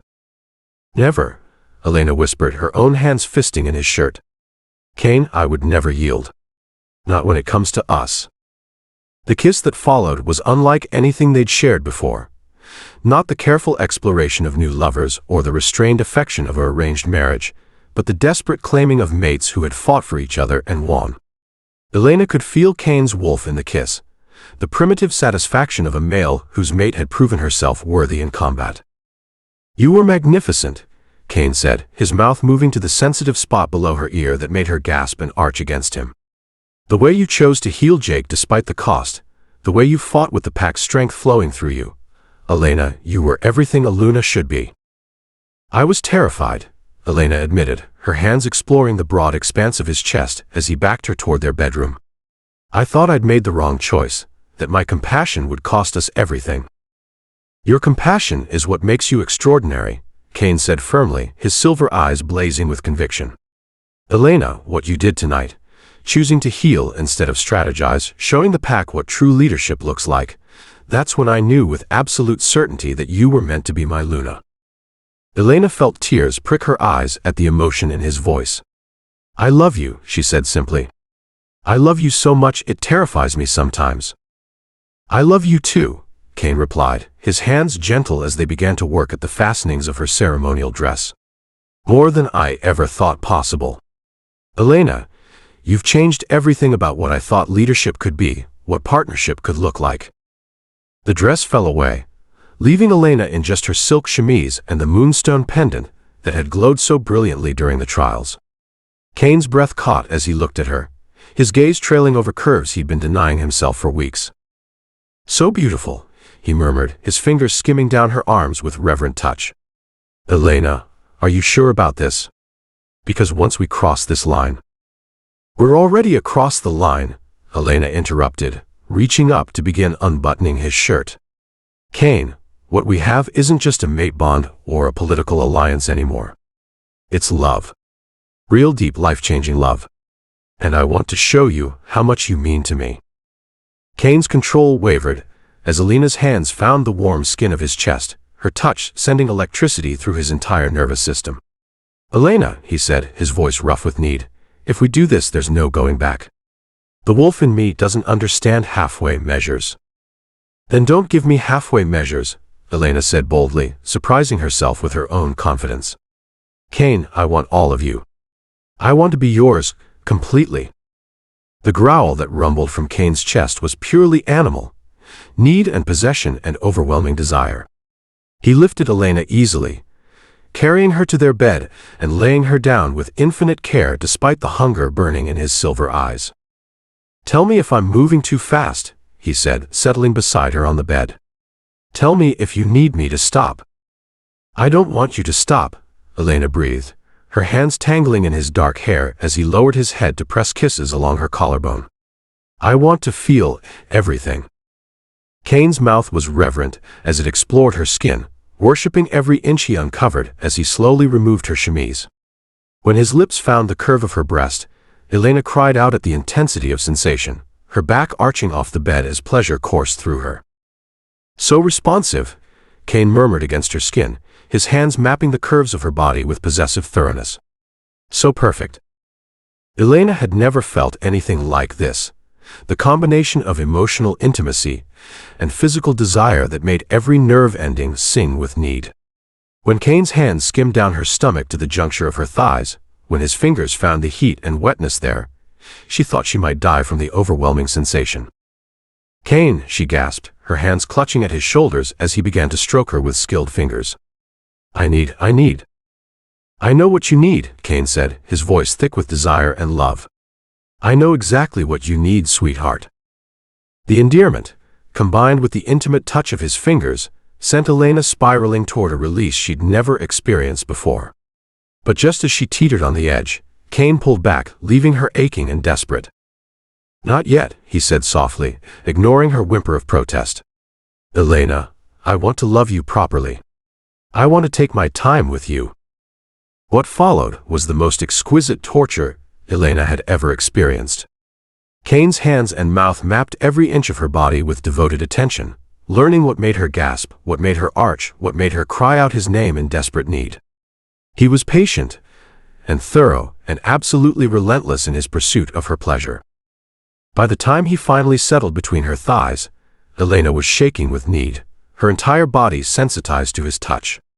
When his mouth replaced his fingers, when his tongue found the most sensitive part of her, she shattered with a cry that echoed through their suite. Beautiful, Caine said against her skin as she came down from the peak, his voice filled with masculine satisfaction. Absolutely beautiful. Elena lay panting on the bed, her body still humming with aftershocks, and realized that everything she thought she knew about physical pleasure had been woefully inadequate. This wasn't just release, this was connection, claiming, the beginning of something that would bind them together forever. "Your turn," she said, surprising Caine as she pushed him onto his back and began to explore his body with the same thorough attention he'd given hers. Caine was magnificent, all lean muscle and warm skin, marked with scars that spoke of battles fought and won. Elena traced each mark with her lips, learning the map of his body, reveling in the way he responded to her touch with low groans and whispered endearments. When she finally took him into her mouth, when she heard the growl of pure need that tore from his throat, Elena felt a surge of feminine power unlike anything she'd ever experienced. This strong, controlled alpha was completely undone by her touch, reduced to desperate pleas for more, for mercy, for release. "Elena," Caine said desperately, his hands tangling in her hair. "Sweetheart, you have to stop. I can't, I need." "What do you need?" Elena asked, lifting her head to meet his blazing silver eyes. "You," Caine said simply. "All of you. Elena, I need to be inside you. I need to claim you, completely." Elena felt her heart race at the raw need in his voice, at the promise of complete possession. She moved up his body until she was straddling him, feeling the hard length of him pressing against her entrance. "Then claim me," she whispered. But as Caine reached for her, as he began to guide himself into her waiting heat, a sharp crash from somewhere in the lodge made them both freeze. "What was that?" Elena asked, her passion-fogged mind struggling to process the sound. Before Caine could answer, Marcus's voice echoed through the sweet sitting room. "Alpha. Luna. Emergency. We're under attack." Elena and Caine sprang apart, the spell of intimacy shattered by the urgency in Marcus's voice. Elena grabbed a robe while Caine pulled on pants, both of them moving with the swift efficiency of people trained to respond to crisis. "What's the situation?" Caine demanded, as they rushed into the sitting room to find Marcus standing there with obvious wounds and David Torres supporting his left arm. "Infiltrators," Marcus said grimly. "At least 6 of them, probably more. They breached our perimeter about 20 minutes ago and have been systematically taking out sentries. Sophia and Michael are missing. Tom Richardson is in the medical wing with a head injury, and we've lost contact with the Eastern Patrol." Elena felt ice form in her stomach. "Victor?" "Has to be," Marcus confirmed. "The timing is too convenient, waiting until after the trial when our attention was focused elsewhere, striking while most of the pack was still recovering from lending you their strength." "Casualties?" Caine asked, already moving toward the weapons cabinet. "Unknown. The infiltrators aren't trying to kill, they're trying to capture, which suggests they have a specific target in mind." Elena's blood turned to ice as the implication hit her. "They're here for me." "That's what we're thinking," Marcus agreed. "Luna, we need to get you to the safe room." "No," Elena said firmly, surprising both men. "Absolutely not. I'm not hiding while my pack is under attack." "Elena, it's too dangerous," Caine began. "It's too dangerous for me to be separated from the pack," Elena corrected. "Caine, you saw what happened during the trial. My power is strongest when I'm connected to pack bonds. If Victor's people are here for me, then let them come. But they'll have to go through all of us to get me." Caine stared at her for a moment, clearly torn between his protective instincts and his respect for her judgment. "Elena." "I'm Luna of this pack," Elena said firmly. "That means I stand with my people, not hide behind them. Either we face this threat together, or we don't face it at all." Another crash echoed through the lodge, followed by the sound of splintering wood. Whatever was happening, it was getting closer. "Fine," Caine said finally. "But you stay close to me, and at the first sign that this is going badly, you let me get you out of here." "Agreed," Elena said, though they both knew that if things went badly enough, there might not be anywhere to run. As they prepared to face whatever threat had invaded their home, Elena couldn't help but think about the terrible timing. She and Caine had been moments away from completing their mate bond, from joining together in the most intimate way possible. Now they might die, before they ever had the chance to fully claim each other. But as she looked at her husband, her partner, her chosen mate, Elena realized that the physical claiming was just a formality. They were already bound in every way that mattered. They'd chosen each other, fought for each other, proven their love in the crucible of supernatural politics and ancient trials. Whatever happened next, they would face it together. The sound of breaking glass from the main lodge made them all tense, and Elena felt her power stir in response to the threat to her pack. "Let's go," she said, silver light beginning to dance around her fingertips. "It's time to show Victor's people what happens when you threaten a Silverwood Luna and her pack." As they moved toward the door, Elena caught Caine's hand in hers, their fingers intertwining in a gesture of unity and shared purpose. The claiming would have to wait. Right now, they had a pack to protect and enemies to face. But the love between them, the bond that connected their hearts and souls, that was already complete, already unbreakable, already strong enough to face whatever darkness was coming. Together, they were unstoppable. Now they just had to prove it. Chapter 16. Shadows closing in. The intercepted message arrived at dawn, covered in blood and bearing the distinctive claw marks of a dying wolf. Elena stood in Caine's office, still wearing the silk nightgown she'd slept in, watching Marcus decode the scratched symbols that had been carved into the leather pouch. Her mate paced behind his desk like a caged predator, silver eyes blazing with barely controlled fury as the truth of Victor's plan finally emerged. "It's confirmation," Marcus said grimly, setting down the translation. "Victor isn't working alone. He's coordinating with at least 3 other Alpha families, the Volkovs from Alaska, the Nightshade Pack from Montana, and the Shadow Creek Wolves from Colorado." Elena's blood turned to ice. "A coalition." "More than that," Caine snarled, his voice carrying undertones of the wolf that wanted to tear something apart. "It's a supernatural coup. Victor's been planning this for months, maybe years. They want to restructure pack leadership across the entire continent. With me as their weapon," Elena finished quietly, the pieces finally clicking together.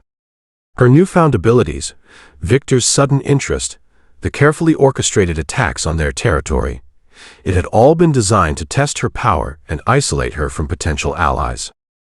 Marcus nodded, his expression grave.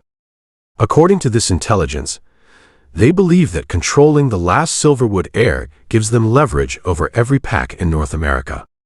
They're not just after your abilities, Elena. They're after the legitimacy your bloodline represents."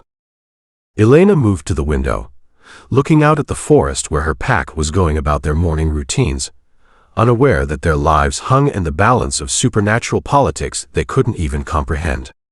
Children played in the communal areas, while their parents prepared for another day of normal pack life. The sight made her chest tight with protective fury.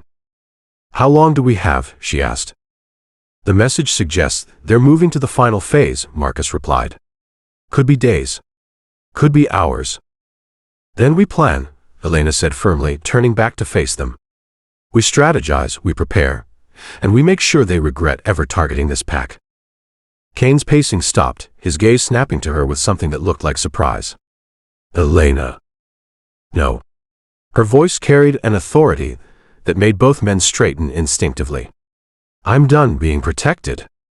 I'm done being kept out of strategy sessions while my life and my pack's safety are being discussed. This is my fight as much as yours." For a moment, the room went silent, except for the ticking of the antique clock on Caine's desk. Elena could feel the weight of their stares, the internal debate playing out behind their eyes. Part of her expected Caine to pull rank, to use his alpha authority to keep her safely out of harm's way. Instead, he moved around the desk and stopped directly in front of her, his hands coming up to frame her face with infinite gentleness. "You're right," he said simply. "This is your fight. And we're stronger with you in it than trying to fight without you." The admission sent warmth flooding through Elena's chest. This was what partnership looked like. Not protection disguised as love, but trust deep enough to let her stand as his equal even when every instinct screamed at him to keep her safe. "Besides," Marcus added with a grim smile, "we need every advantage we can get." Elena's tactical insight, has already saved this pack once. We'd be fools not to use her strategic mind along with her magical abilities. 3 hours later, Elena found herself seated at the head of the pack's War Council table, surrounded by senior pack members whose respect she'd earned through power and proven judgment rather than just her title as Luna. Maps covered the polished wood surface, marked with territories, alliance networks, and potential battle sites that told the story of Victor's expanding influence. The Volkov pack controls the northern border routes, reported David Torres, the pack's head of security. If they move south simultaneously with Victor's forces, we'll be caught between two armies. Not if we move first, Elena said, studying the tactical display with eyes that had learned to see patterns in vineyard management long before they'd been applied to supernatural warfare. Look at the geography. Victor's counting on us staying defensive, letting him choose when and where to engage. But what if we didn't? Sarah Chen leaned forward, her strategic mind immediately grasping Elena's direction. You're thinking offensive action? I'm thinking that Victor's plan requires coordination between 4 separate pack territories across thousands of miles, Elena replied, her finger tracing the alliance network marked on the map. That kind of coordination has weak points. Communication delays, supply line vulnerabilities, commanders who might not trust each other as much as they claim. Caine's eyes lit up with understanding. Divide and conquer. Exactly.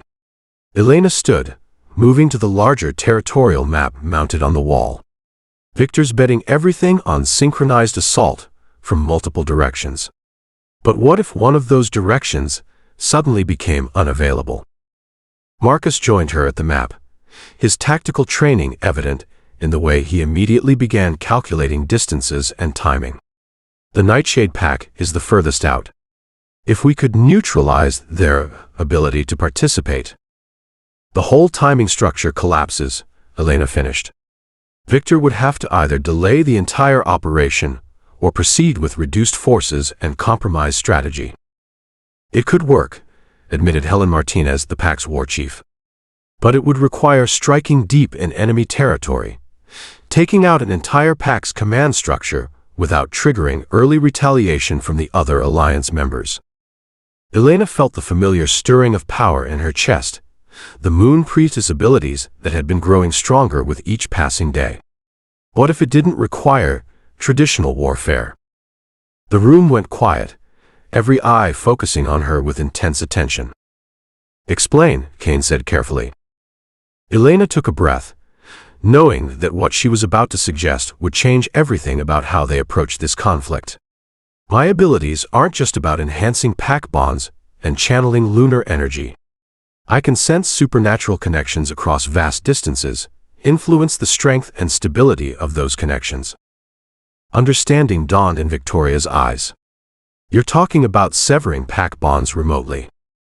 Not severing, Elena clarified. Disrupting.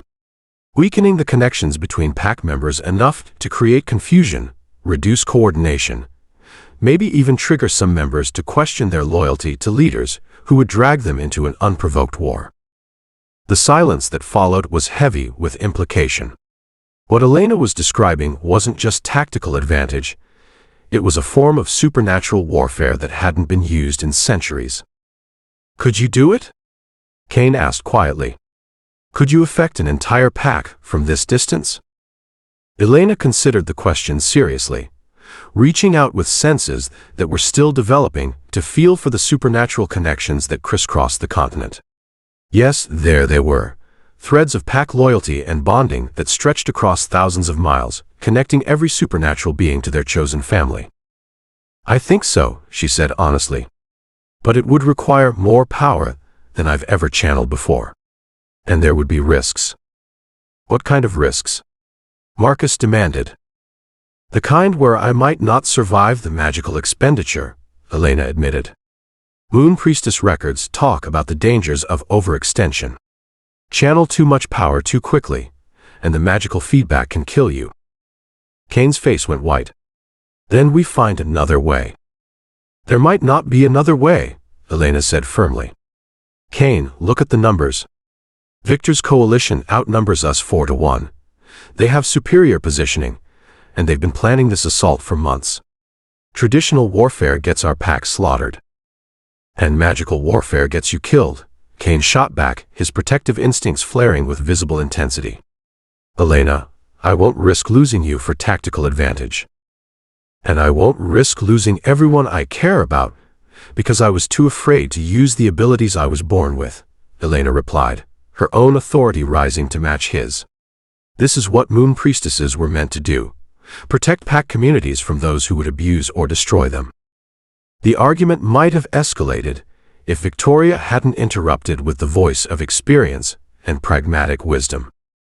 What if there was a way to minimize the risk? She asked thoughtfully. Elena, your power is strongest when you're working through established pack bonds. What if you didn't try to disrupt the Nightshade pack alone? Elena looked at her with growing understanding. Amplification through our own pack network. Exactly. Use our pack members as conduits to extend your reach. Instead of channeling all that power through yourself, distribute it across 50 loyal wolves who can handle a portion of the magical load. The idea was brilliant in its simplicity. Elena turned to study the faces around the War Council table, seeing pack members who had stood with her through every crisis, who had accepted her power without fear, who trusted her judgment enough to risk their lives on her strategic insight. It could work, she said slowly. But everyone would need to understand the risks. This isn't just asking pack members to fight. It's asking them to serve as conduits for magic that could overwhelm their systems. Then we ask for volunteers, Caine said, his tone making it clear that the decision was already made. We explain exactly what you need, exactly what the dangers are, and we let people choose whether they're willing to take that risk. Marcus was already reaching for his communication device. I'll call an emergency pack meeting for this afternoon. Everyone needs to hear this directly from Elena. As the War Council dispersed to make preparations, Elena found herself alone with Caine in the office that had become their command center. The weight of what they were planning, what she was planning, settled over her like a shroud. You're terrified, Caine observed, reading her expression with the intimacy of their strengthening mate bond. Shouldn't I be? Elena asked. I'm asking people to risk their lives based on magical abilities I barely understand, for a plan that could backfire catastrophically. Caine moved to stand behind her, his hands settling on her shoulders with the kind of touch that grounded her whenever the magnitude of her power became overwhelming. You're not asking anything of them that you're not willing to risk yourself, he said quietly.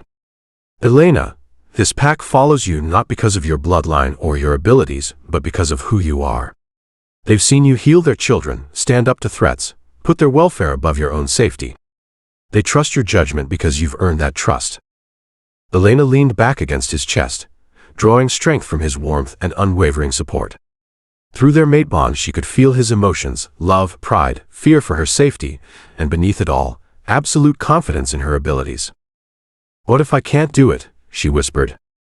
What if I try to disrupt the Nightshade pack and fail? What if I get our people killed for nothing? Then we'll face whatever comes next together, Caine said simply. Elena, there are no guarantees in war. But I know this, you're the strongest person I've ever met, magically and otherwise. If anyone can pull off what you're planning, it's you. The certainty in his voice, the absolute faith he had in her abilities, gave Elena the courage she needed to face what was coming. She turned in his arms, looking up into silver eyes that blazed with love and determination. I need you to promise me something, she said seriously. Anything. If this goes wrong, if the magical feedback is too much and I don't survive it, you protect this pack. You find another way to stop Victor, and you don't let my death be meaningless. Caine's hands tightened on her face, his expression fierce with denial. That's not going to happen. Promise me anyway. For a long moment, they stared at each other in the afternoon light filtering through his office windows. Elena could see the war between his protective instincts and his respect for her autonomy playing out in his expression.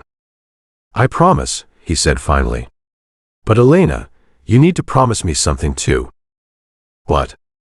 Promise me you'll come back to me. Promise me that whatever it takes, whatever the cost, you'll find a way to survive this." Elena reached up to cover his hands with her own, feeling the mate bond between them pulse with shared emotion and determination. "I promise," she said.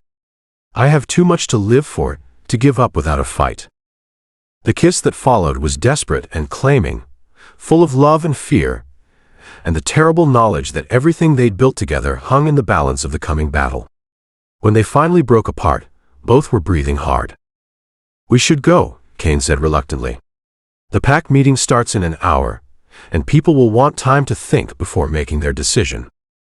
Elena nodded, but before they could leave the office, she caught sight of herself in the mirror hanging beside Caine's desk. The woman looking back at her bore little resemblance to the frightened vintner's daughter who had arrived at this estate weeks ago. This woman's eyes held power and determination. Her posture spoke of confidence earned through trial and testing, and her expression carried the kind of authority that made people want to follow her into battle. This was Luna Elena Silverwood Blackthorne, last heir of the Moon Priestess bloodline and mate to the Blackthorne Alpha. This was the woman who would either save her pack or die trying. As they walked through the lodge toward the great hall where their pack was gathering, Elena felt the familiar stirring of power in her chest. Tomorrow, she would attempt magical workings beyond anything attempted in centuries. She would risk her life and the lives of those she loved on abilities she was still learning to control. But today, she would ask her pack to trust her one more time. And deep in her bones, beneath the fear and uncertainty, Elena knew they would say yes. Because that's what family did. They stood together against impossible odds and made the impossible happen through sheer force of will and love. The shadows were closing in from every direction, but Elena Blackthorne was done running from the darkness. It was time to bring her own light to the fight. Chapter 17. The calm before. The pack had said yes. Every single member. 50 wolves willing to risk their lives serving as conduits for Elena's Moon Priestess magic. The unanimous vote still left her breathless, humbled by trust she wasn't sure she deserved. Now, 24 hours later, Elena stood at the edge of the ceremonial circle where her life had changed so dramatically weeks ago. Tonight felt different. Heavier. The air itself seemed to pulse with anticipation and dread, as if the very earth knew that tomorrow would bring blood and transformation. Second thoughts. Sarah appeared beside her, offering a steaming cup of tea that smelled like chamomile and moonflower. Third and fourth thoughts, Elena admitted, accepting the warmth gratefully. "Sarah, what if I'm wrong? What if my plan gets everyone killed? Then we die fighting for something we believe in." Sarah's voice carried the kind of calm certainty that came from absolute conviction. "Elena, you saved this pack once with magic you barely understood. Now you're asking us to help you save it again, with power you've been training to control. That's not recklessness, that's leadership." Elena sipped the tea, letting its herbal warmth settle her nerves. Around them, pack members moved through the forest with quiet purpose, setting up the protective circles and energy focal points that would amplify tonight's bonding ceremony. Tomorrow's battle plans were set. Tonight was about strengthening the connections that would make those plans possible. "Besides," Sarah continued with a slight smile, "have you seen the way people look at you now? They don't just respect you as Luna, they believe in you. That kind of faith isn't given lightly." Elena followed Sarah's gaze to where Marcus and David Torres were positioning moonstone crystals around the circle's perimeter. When Marcus caught sight of her, he straightened and inclined his head in a gesture of respect that still made her chest tight with emotion. "I never expected this," Elena said quietly. "When I married Caine, I thought I'd be a figurehead. A decorative wife who smiled at pack dinners and stayed out of important decisions." "Fate has a sense of humor," Sarah replied. "It gives us exactly what we need, just never in the package we expect." A low rumble of masculine laughter drew Elena's attention across the clearing. Caine stood with his senior enforcers, reviewing defensive positions one final time, but his silver eyes found her through the crowd as if drawn by magnetic force. Even at this distance, she felt the mate bond between them pulse with warmth and need. God, he was beautiful. Dangerous and powerful, and completely devoted to her in ways that still took her breath away. Tomorrow, he would lead their pack into battle against impossible odds. Tonight, she would bind herself to him and their people with magic older than recorded history. "Go to him," Sarah said gently. "Elena, tomorrow could change everything. Don't waste tonight on worry." Elena handed back the empty teacup and crossed the clearing, aware of pack members tracking her movement with protective gazes. These people had become her family, her responsibility, her reason for fighting. Tomorrow, she would risk everything to keep them safe. "Luna." Marcus intercepted her halfway to Caine, his expression serious but warm. "The preparations are complete. We're ready whenever you are." "Thank you," Elena said, meaning it. "Marcus, I need you to know, if something goes wrong tomorrow, if the magical feedback is too much." "It won't be," Marcus interrupted firmly. "Elena, I've seen you channel power that should have killed you and come out stronger. I've watched you make impossible decisions under pressure that saved lives. Tomorrow won't be different." The conviction in his voice steadied her. Marcus had become more than Caine's second in command. He'd become her friend, her advisor, someone whose judgment she trusted completely. "Still," she pressed, "if something happens to me, promise me you'll make sure Caine doesn't do anything stupid." Marcus's mouth curved in a slight smile. "Luna, with respect, keeping your mate from doing stupid things where your safety is concerned is like keeping the tide from coming in. It's going to happen regardless of my efforts." Before Elena could respond, Caine's voice cut across the clearing with alpha authority. "Places, everyone. It's time." The pack arranged itself in concentric circles around the ancient stones, following patterns that had been used for supernatural ceremonies since before human civilization. Elena found herself at the center beside Caine, wearing the white ceremonial dress that marked her as Luna while he stood resplendent in black robes that emphasized his commanding presence. "Pack family," Caine began, his voice carrying easily to every member of the circle, "tonight we perform the binding of bonds, a ceremony that will strengthen our connections and prepare us for the trials ahead." Elena felt power stirring in her chest as the ritual words washed over her. Around the circle, she could sense pack members opening themselves to the magical currents that would flow between them, offering their strength willingly to enhance their collective power. "Elena Silverwood Blackthorne," Victoria's voice rang out from her position as ceremony elder, "do you accept the bonds of this pack as your own? Do you swear to protect, guide, and serve these wolves as your family, even unto death?" "I do," Elena said, her voice strong despite the emotion threatening to choke her. "I swear by moon and stars, by blood and bond, to stand with this pack as Luna until my dying breath." The response from the pack was immediate and overwhelming. 50 voices lifted in harmony, speaking the ancient words of acceptance. "We claim you as ours, Luna.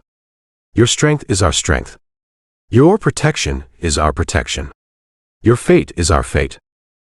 Power exploded through the circle like lightning. Elena gasped as magical energy poured into her from every direction, each pack member's essence flowing through their shared bonds to create something larger and more potent than any individual could achieve alone. She could feel their emotions, love, loyalty, fierce protective determination, joining with her own until the distinction between self and pack began to blur. But this time, instead of being overwhelmed by the magical flow, Elena embraced it.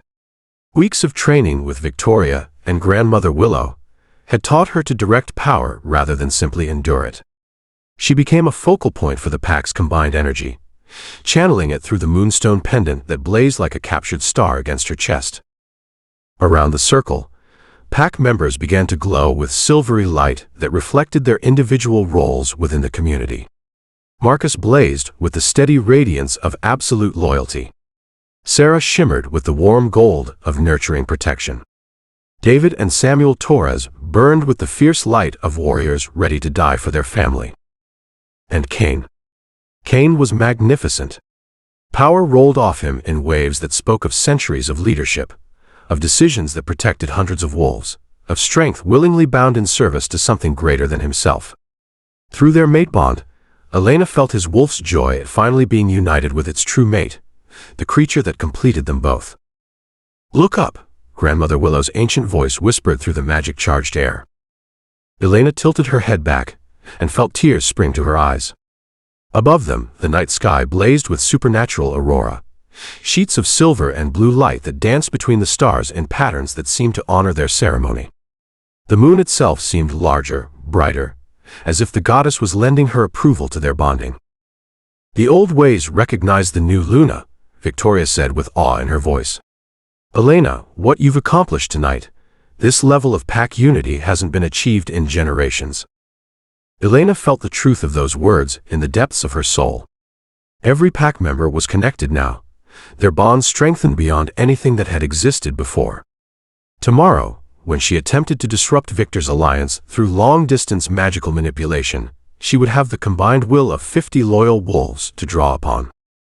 But more than that, she finally felt like she truly belonged. Not as an outsider who'd married in, not as a weapon to be protected and deployed, but as the heart of a family that would die for each other without question. As the ceremony reached its peak, Elena found herself speaking words she hadn't planned, pulled from some deep well of instinct and ancient memory. "By the light of the moon that watches over all creatures of the night, by the bonds that connect us across distance and danger, by the love that makes us family rather than just allies, I bind my life to yours, my strength to yours, my fate to yours. We are one pack, one heart, one unbreakable whole." The response from the gathered wolves was instantaneous and overwhelming. Every member of the pack howled in perfect harmony, their voices joining in a sound so beautiful and wild it seemed to shake the very foundations of the earth. The aurora above them flared brighter, and Elena felt magic settle into her bones like molten silver. When the howling finally faded, and the pack members began to disperse, Elena remained in the center of the circle with Caine. Power still hummed between them, the mate bond stronger now than ever before. "How do you feel?" Caine asked, his hands framing her face with infinite gentleness. "Complete," Elena said honestly. "For the first time in my life, I feel like I'm exactly where I'm supposed to be." Caine's smile was soft and fierce and full of love that made her heart race. "Good. Because Elena, after what I felt tonight, after witnessing the power you can channel through our pack bonds, tomorrow's plan isn't just possible. It's inevitable. You sound very confident for someone whose mate is about to attempt magic that could kill her." "I'm confident," Caine said, his thumbs stroking across her cheekbones, "because I'm mated to the most powerful and stubborn woman in existence. Victor has no idea what's coming for him." Before Elena could respond, Marcus appeared at the edge of the circle, his expression urgent. "Alpha, Luna, we have a problem." Elena's stomach dropped. "What kind of problem?" "The kind where Victor's timeline just accelerated," Marcus said grimly. "Our scouts report massive troop movements from 3 directions. The coalition isn't waiting for whatever signal they were expecting. They're moving now." Caine's demeanor shifted instantly from mate to alpha. "How long do we have?" "Best estimate. They'll be in position to attack by dawn." Elena felt ice form in her veins.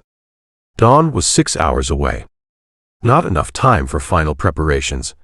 Not enough time to ensure their defensive positions were optimal. Barely enough time to mentally prepare for what was coming. "Change of plans," she said, surprising both men with her sudden decisiveness. "We don't wait for them to get into position. We implement the disruption strategy now, while they're still moving and vulnerable." "Elena, you're not ready," Caine protested.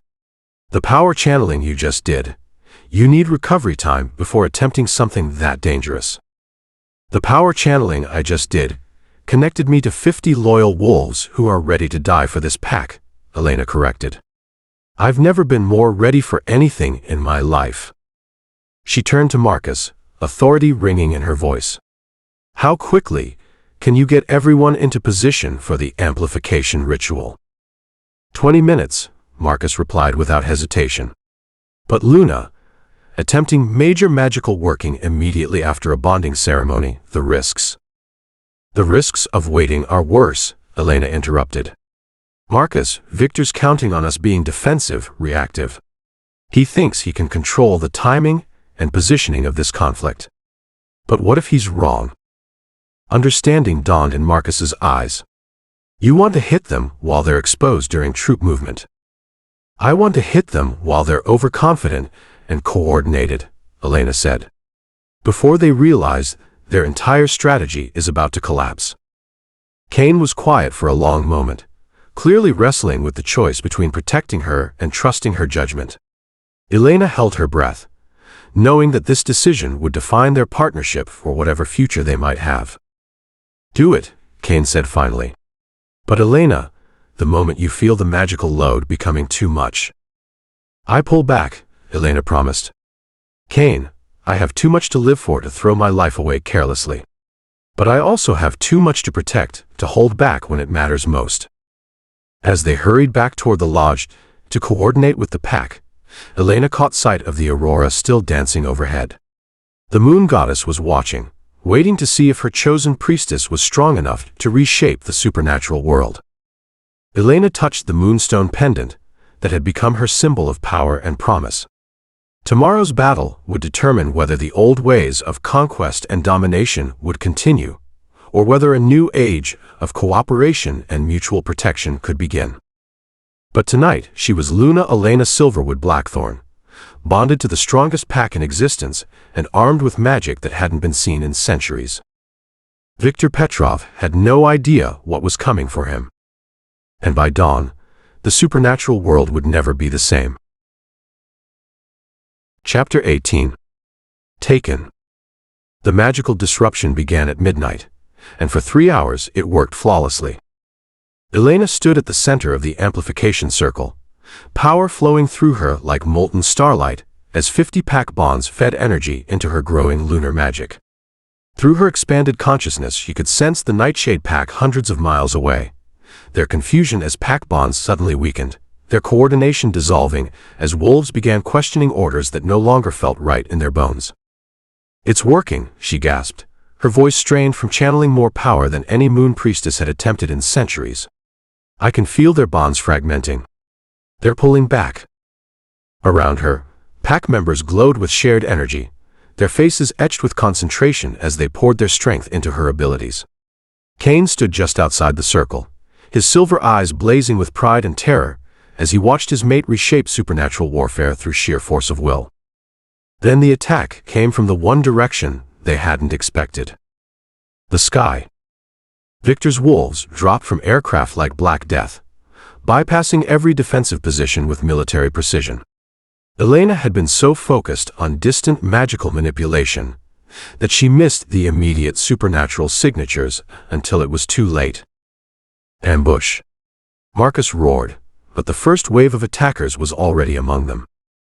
Chaos erupted. The amplification circle shattered as pack members shifted to defend themselves, leaving Elena suddenly cut off from the magical conduits she'd been relying on. Power that had been distributed across 50 wolves now slammed back into her system like a tidal wave, and she screamed as supernatural energy threatened to tear her apart from the inside. Caine moved like lightning, his massive alpha form intercepting 3 attackers before they could reach Elena. But there were too many, coming from too many directions, and the pack's defensive positions were designed for ground assault, not aerial infiltration.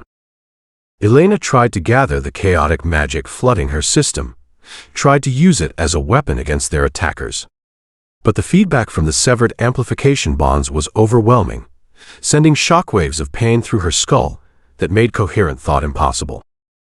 That's when she saw him.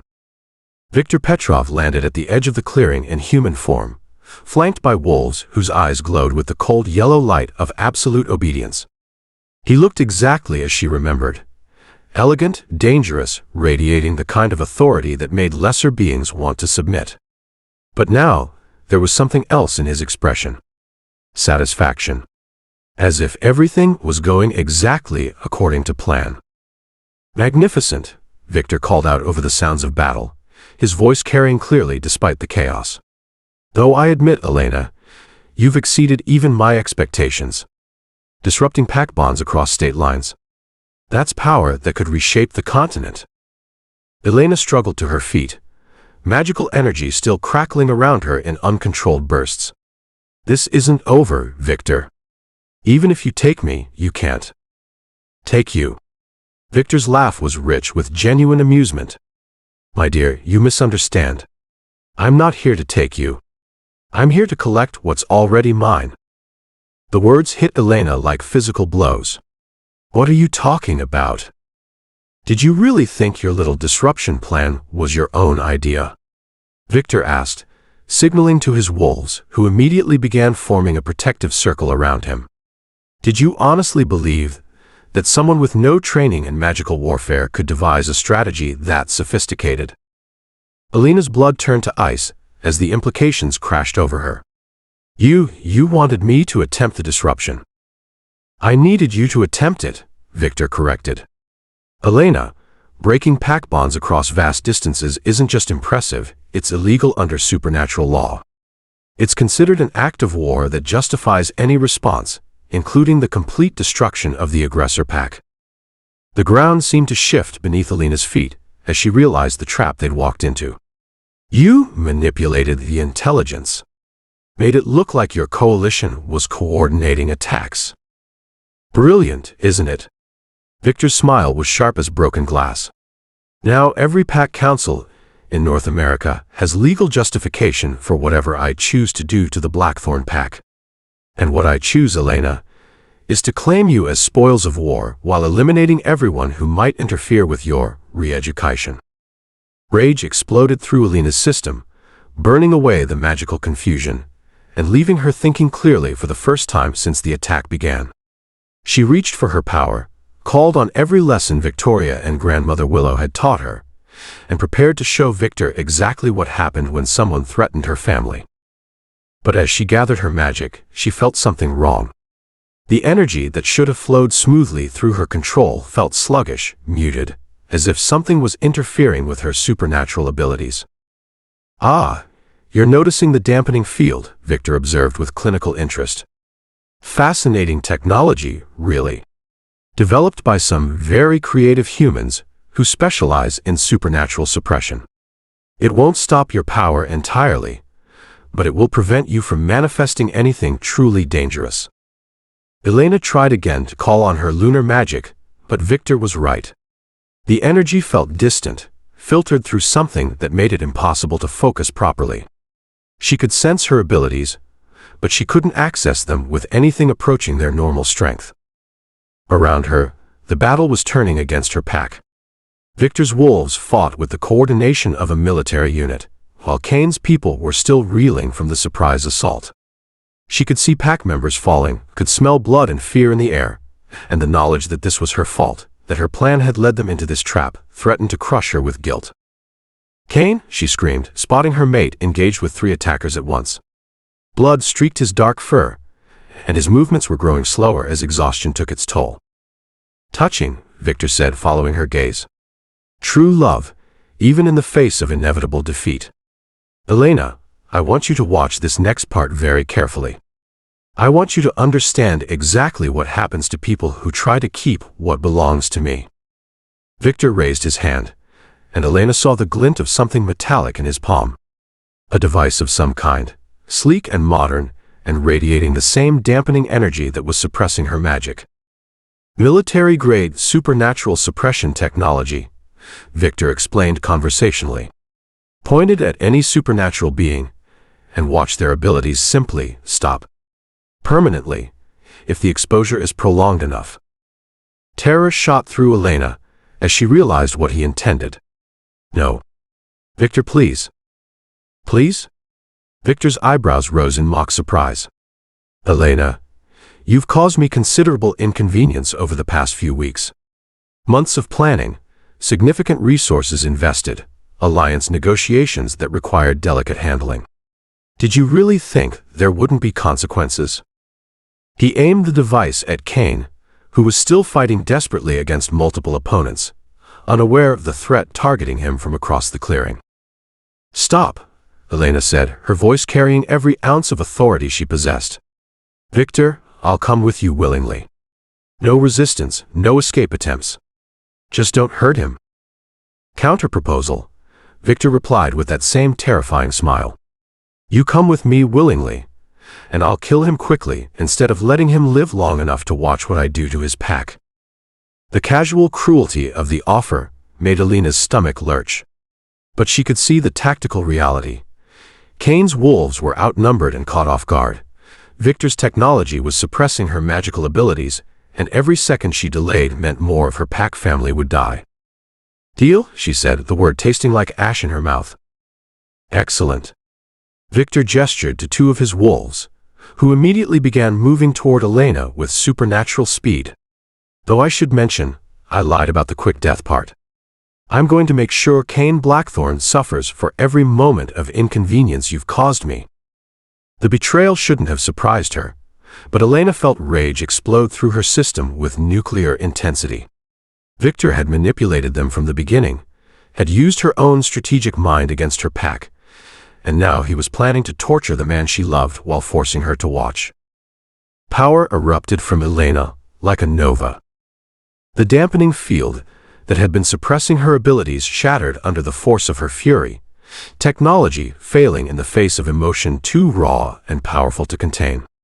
Lunar energy blazed around her like captured lightning, and for a moment, Victor's confident expression flickered with something that might have been concern. But the moment of freedom cost her.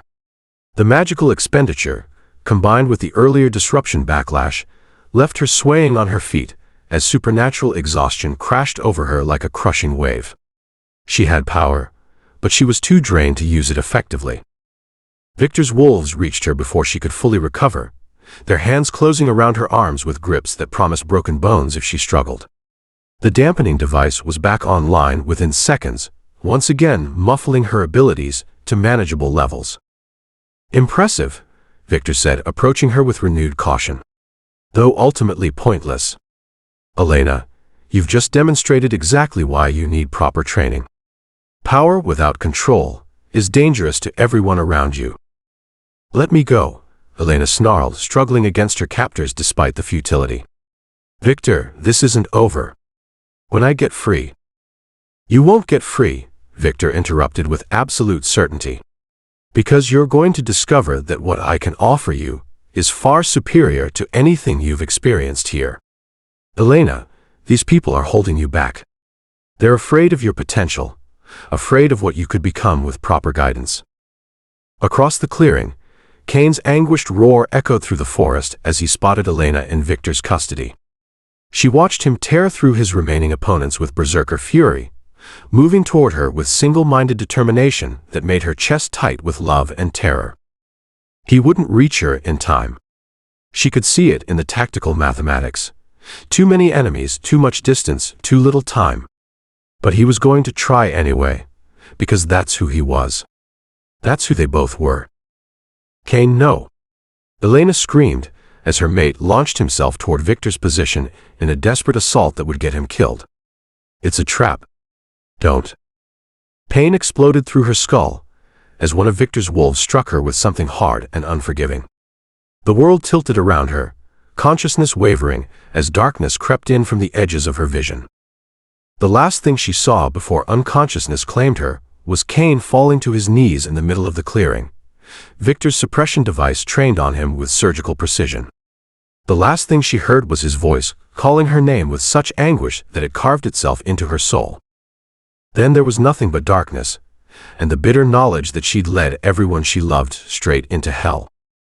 Elena woke to the sound of helicopter rotors and the taste of blood in her mouth. She was lying on a medical gurney, restraints around her wrists and ankles that felt like more than just physical bonds. The metallic scent of supernatural suppression technology filled her nostrils, and when she tried to access her magic, she found nothing but empty space where her power should have been. "Ah, you're awake. Excellent." Victor's voice came from somewhere to her left, smooth and cultured and absolutely devoid of warmth. "I was beginning to worry that my associate had been too enthusiastic with the sedation." Elena turned her head, fighting waves of nausea as she tried to focus on her surroundings. She was in what looked like a mobile medical facility. Sophisticated equipment, monitoring devices, everything needed for field surgery or supernatural experimentation. "Where are we?" she managed, her voice hoarse from whatever they'd used to keep her unconscious. "Somewhere your mate will never find you," Victor replied with satisfaction. Elena, I want you to understand that what happened tonight was always inevitable. Your power, your bloodline, they make you too valuable to remain in the hands of idealistic fools who don't understand your potential. My pack. Your former pack suffered significant casualties, Victor said with clinical detachment. Though I'm pleased to report that your mate survived. Barely. It seems the suppression device caused some neurological complications. He may never fully recover his supernatural abilities. The words hit Elena like physical blows. Caine was alive, but damaged. Her pack was scattered and broken. And it was all her fault for walking straight into Victor's trap. You're lying, she whispered, though she could hear the doubt in her own voice. Am I? Victor moved into her field of vision, and Elena could see he was holding a tablet displaying what looked like surveillance footage. Would you like to see the aftermath of your rescue attempt? It's quite educational. Elena closed her eyes, refusing to look at whatever horrors Victor wanted to show her. She couldn't bear to see the consequences of her failed strategy, couldn't face the evidence of how thoroughly she'd been outmaneuvered. No. Well, perhaps later. Elena, I want you to understand something important about your situation. You are going to help me reshape supernatural society. You're going to use your moon priestess abilities to strengthen the pack bonds I choose to enhance and weaken the ones I choose to eliminate. You're going to be the weapon that brings order to the chaos of competing pack territories. I'll never help you, Elena said with as much conviction as she could muster. Oh, but you will, Victor replied with absolute certainty. Because if you don't, I'll finish what I started tonight. I'll hunt down every survivor of your former pack and make sure they die slowly enough to properly appreciate their suffering. Starting with your beloved Caine. The threat was delivered with such casual cruelty that Elena felt something break inside her chest. Victor wasn't just evil. He was completely without conscience, willing to torture and kill innocent people for the crime of standing between him and what he wanted. How long? She asked quietly. How long what? How long have you been planning this? The manipulation, the fake intelligence about your coalition, the trap. How long have you been working to get me here? Victor's smile was sharp and satisfied. Since the day you first manifested lunar magic, my dear. Elena, did you really think it was coincidence that your abilities emerged just as you joined the Blackthorne pack? Did you honestly believe that your heritage remained hidden for over 20 years and then suddenly revealed itself through natural development? Elena's blood turned to ice as the implications of his words sank in. You triggered my awakening. Indirectly. The stress of an arranged marriage, exposure to pack energy, proximity to a powerful alpha, all carefully orchestrated to break down the suppression barriers your mother placed around your abilities. Victor leaned closer, his pale eyes gleaming with triumph. Elena, I've been shaping your development since the moment you set foot on Blackthorne territory. The betrayal was so complete, so comprehensive, that Elena felt her sanity fracturing around the edges. Nothing had been real. Her awakening abilities, her growing connection to the pack, even her relationship with Caine, all of it had been manipulated by Victor's long-term planning. Even my feelings for Caine, she whispered. Oh, those are quite genuine, Victor assured her with mock sympathy. Which is what makes them so useful. Elena, love is the most powerful motivator in existence. The threat of losing someone you care about will make you do things that no amount of torture or coercion could accomplish. As the helicopter carried her away from everything she'd ever loved, Elena stared at the ceiling and tried to find some reason to keep fighting. But the weight of Victor's manipulation, the knowledge that she'd led her pack into disaster, and the terrible certainty that Caine was suffering because of her choices threatened to crush what remained of her spirit. She was alone, powerless, and completely at the mercy of a man who viewed her as nothing more than a weapon to be wielded in service of his ambitions. But even as despair threatened to overwhelm her, Elena found herself thinking about the pack bonds she'd shared during the ceremony just hours ago.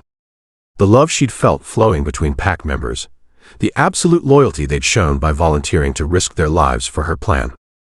That had been real. Whatever else Victor had manipulated, the connections she'd formed with her pack family were genuine.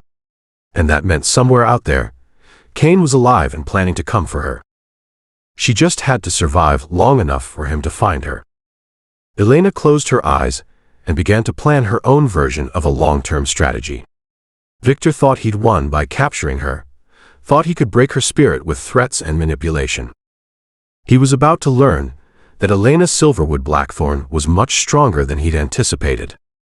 And when Caine came for her, when, not if, Victor was going to discover exactly what happened when someone threatened the last moon priestess and her pack. Chapter 19. In the Wolf's Den. The chains were silver. Of course they were. Elena tested them for the 100th time in 6 hours, feeling the familiar burn against her wrists where the metal touched her skin. The restraints were elegantly crafted, she'd give Victor that. More jewelry than bondage, if you ignored the fact that they were slowly poisoning her supernatural system. The room where they held her was elegant too. A study that wouldn't have looked out of place in a high-end hotel, complete with Persian rugs, floor-to-ceiling bookshelves, and windows that offered a view of snow-capped mountains. If not for the silver restraints and the armed guards outside her door, she might have mistaken this for a guest suite. Victor knew how to make a cage look like luxury. Comfortable. His voice came from the doorway, smooth as aged whiskey and twice as toxic. He entered without invitation, carrying a silver tea service that made Elena's skin crawl just looking at it. "I thought you might be hungry. It's been quite a while since your last meal." Elena didn't respond. Couldn't respond, really, without revealing how much the silver was affecting her. Her supernatural healing was compromised, her magic suppressed to almost nothing. But her defiance, that burned as bright as ever. The silent treatment, really. Victor set the tea service on the mahogany table with careful precision. "Elena, that's rather childish, don't you think? We're both adults here. Surely we can have a civilized conversation." Civilized. Elena finally spoke, her voice hoarse from hours of alternating between screaming threats and trying to break free. "Is that what you call kidnapping? Murder? Torturing innocent people for your own ambition?" "I call it evolution," Victor replied, settling into the leather chair across from her with the confidence of a predator who knew his prey was helpless. "Elena, the supernatural world is changing. The old ways, territorial disputes, pack isolation, constant warfare, they're not sustainable anymore. Humanity is advancing too quickly. Technology is making it harder to hide. We need unity. Unity under your control. Unity under competent leadership," Victor corrected smoothly. "Elena, look at what you accomplished in just a few weeks with the Blackthorne pack. You strengthened bonds that had existed for decades, enhanced their fighting capabilities, created loyalty that transcended blood relations. Imagine what you could accomplish with resources and proper guidance." Elena laughed, the sound sharp enough to cut glass. "You mean imagine what you could accomplish using my abilities as your weapon?" Weapon is such an ugly word. Victor lifted the silver teapot, and Elena caught the scent of something herbal and floral that should have been pleasant but made her stomach churn with dread. "I prefer to think of you as a catalyst. Elena, you have the power to reshape supernatural society, to end centuries of pointless conflict and create something better. By enslaving other packs to your will.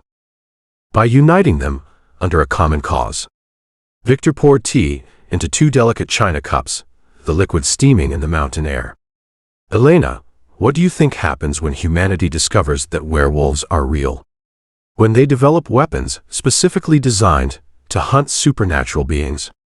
When they decide that we're a threat that needs to be eliminated?" Despite herself, Elena felt a chill that had nothing to do with the silver restraints. She'd seen Victor's suppression technology in action, had felt her own abilities shut down by human engineering. The implications were terrifying. "That's not going to happen," she said, though her voice lacked conviction.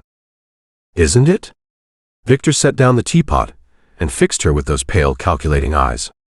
"Elena, There are already government agencies that track supernatural activity. Military researchers developing anti-lycanthrope weapons. Corporate interests that view our land holdings as resources to be exploited. How long do you think our secrecy will protect us?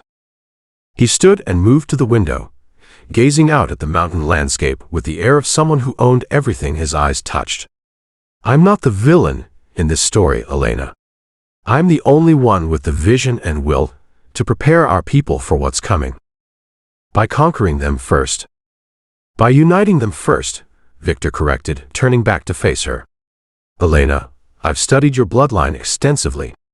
The Silverwood Moon priestesses weren't just powerful, they were unifiers. They created the first interpack alliances, established the territorial boundaries that prevented supernatural civil war, built networks of cooperation that lasted for centuries. Until your kind destroyed them. Victor's expression flickered with something that might have been regret. Until fear and ignorance destroyed them. Elena, the supernatural community has always been its own worst enemy. We tear each other apart over territory, resources, ideology, while the real threats grow stronger every day. Elena tested her restraints again, feeling the silver burn deeper into her skin.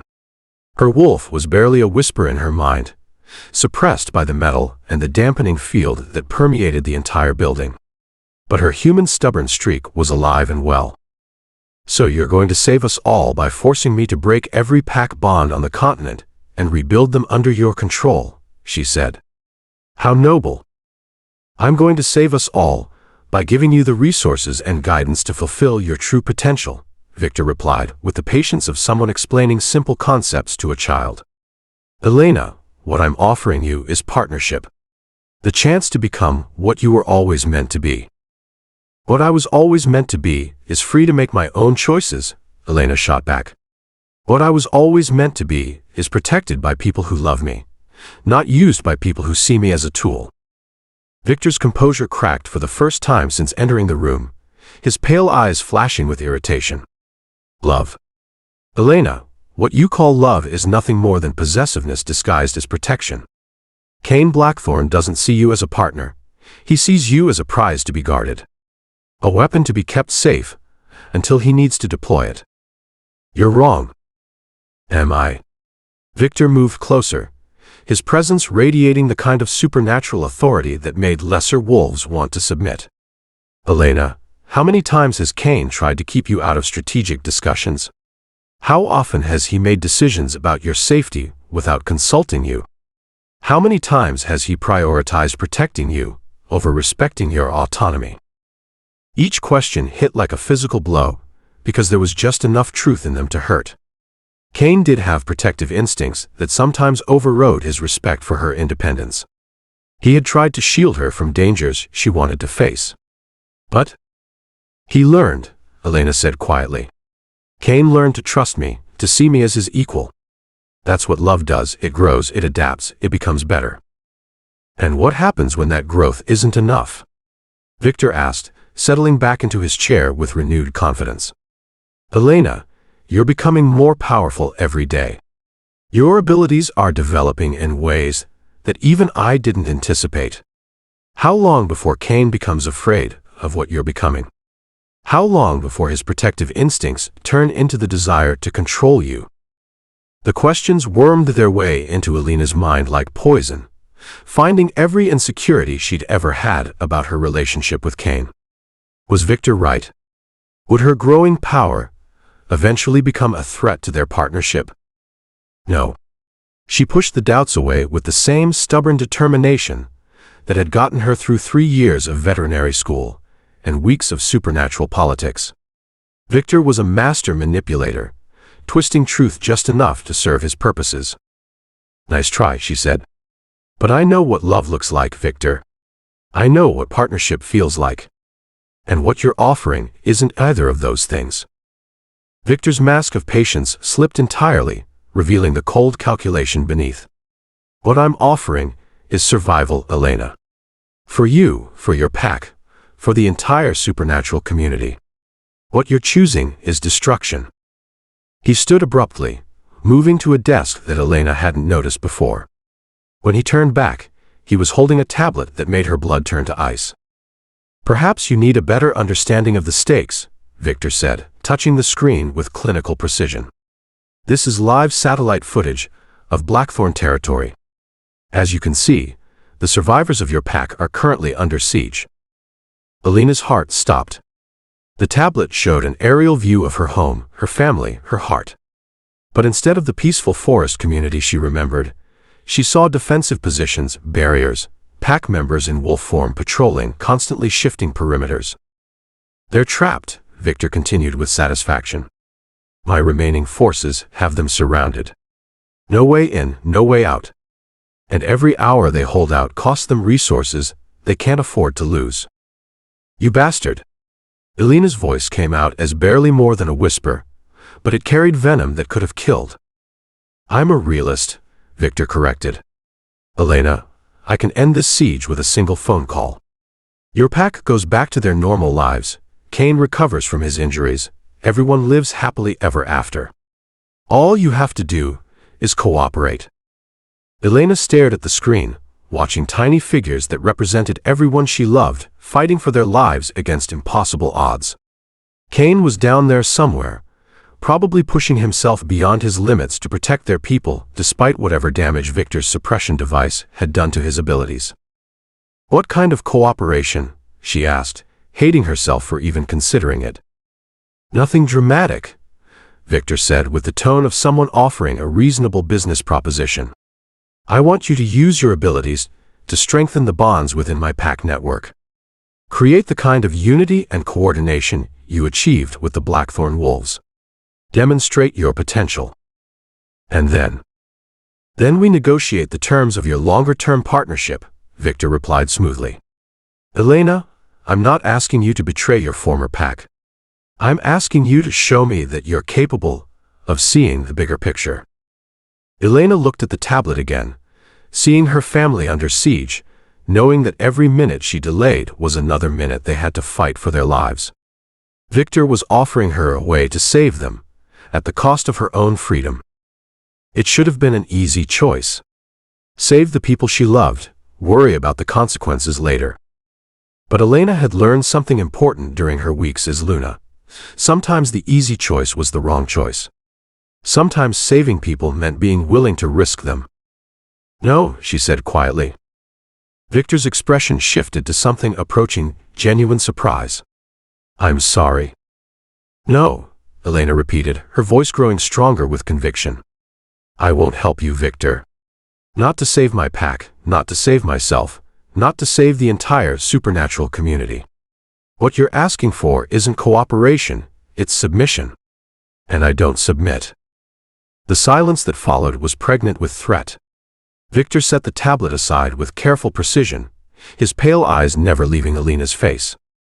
"Elena," he said, his voice dropping to the tone of someone explaining reality to the delusional, "you're not in a position to refuse. Your pack is surrounded. Your mate is injured. Your abilities are suppressed. You have no leverage here." "Don't I?" Elena leaned forward as much as her restraints would allow, meeting Victor's gaze with defiance that blazed like moonfire. "Victor, you've made one crucial mistake in all your planning." "And what's that?" "You assume I'm the same person I was when this started," Elena said, feeling power stir in her chest despite the silver and suppression fields. "You assume that fear and threats can break me the way they broke others. But I'm not others, Victor. I'm Elena Silverwood Blackthorne, last heir of the Moon Priestess bloodline. And Moon Priestesses don't break." Victor's expression hardened. "Everyone breaks, Elena. It's just a matter of finding the right pressure." "Then you better find it fast," Elena replied with a smile that was all teeth and fury. "Because every minute you waste trying to break me is another minute Caine has to plan his rescue." "Rescue?" Victor laughed, but there was something strained in the sound. "Elena, Caine doesn't even know where you are.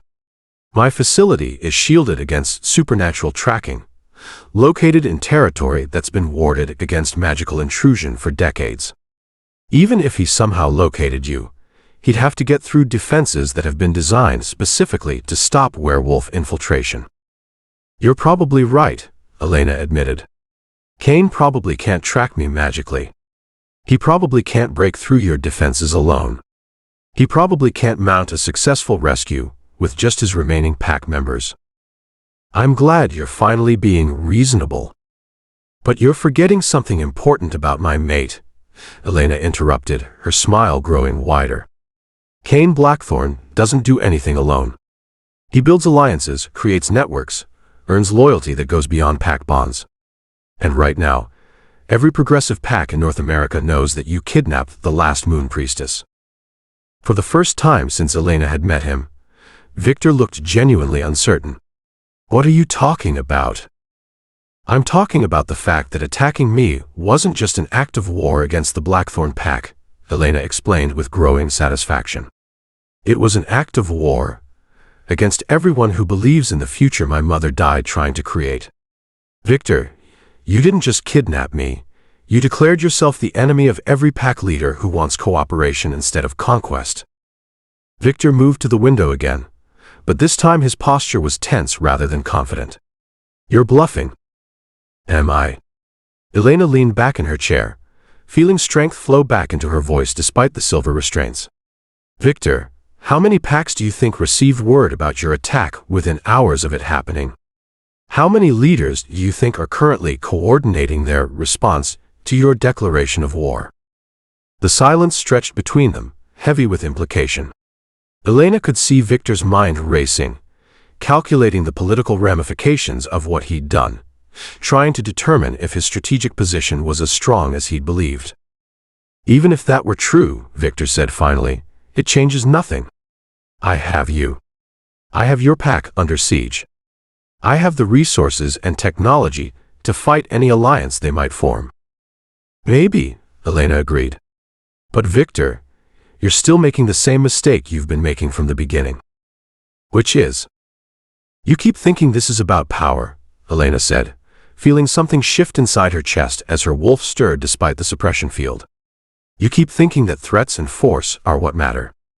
But that's not what makes someone a leader, Victor. That's what makes someone a tyrant. Power pulsed through Elena's system, not the overwhelming flood of lunar magic she'd grown accustomed to, but something deeper. Something that the silver restraints and suppression fields couldn't touch because it wasn't supernatural. It was human.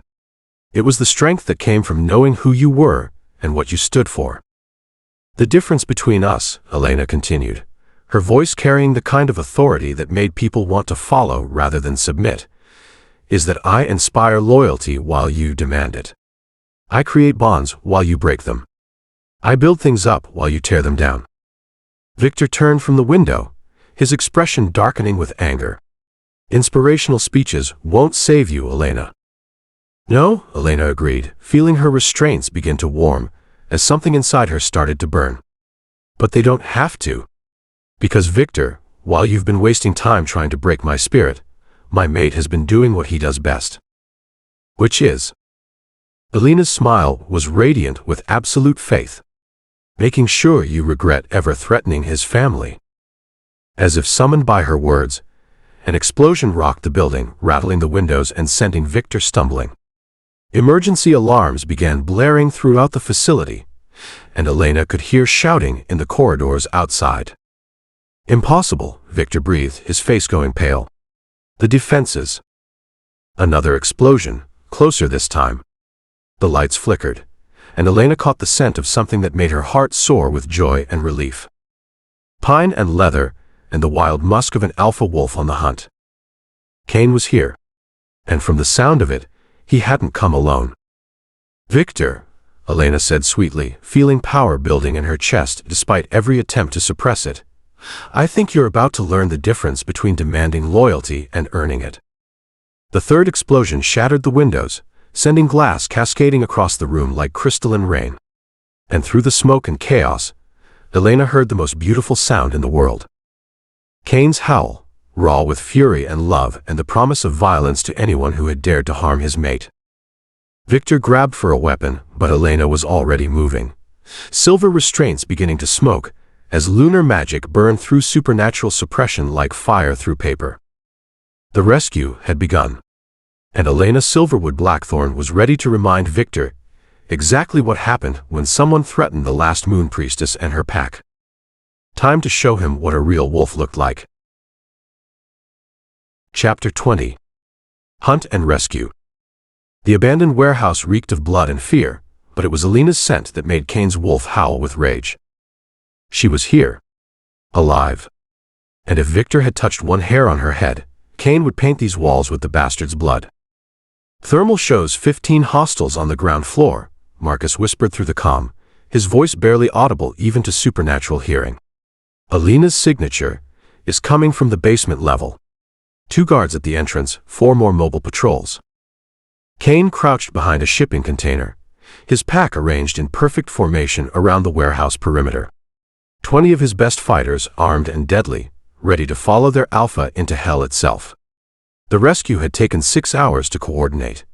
6 hours of Elena in enemy hands while he'd gathered intelligence, planned approach routes, and tried not to go insane from the mate bond screaming that she was in danger. Remember, Caine spoke into his throat mic, his voice carrying alpha authority that turned every word into law. Elena is priority 1. Everything else is secondary. We get her out alive, no matter the cost. Copy that, Alpha, came the unified response from his team. Caine's enhanced vision swept the warehouse exterior one final time. Victor had chosen his location well. Isolated industrial district, multiple escape routes, defensible positions. But the other Alpha had made one crucial mistake. He'd taken Caine's mate. Move. The pack flowed like shadows across the open ground, 20 predators converging on their target with lethal precision.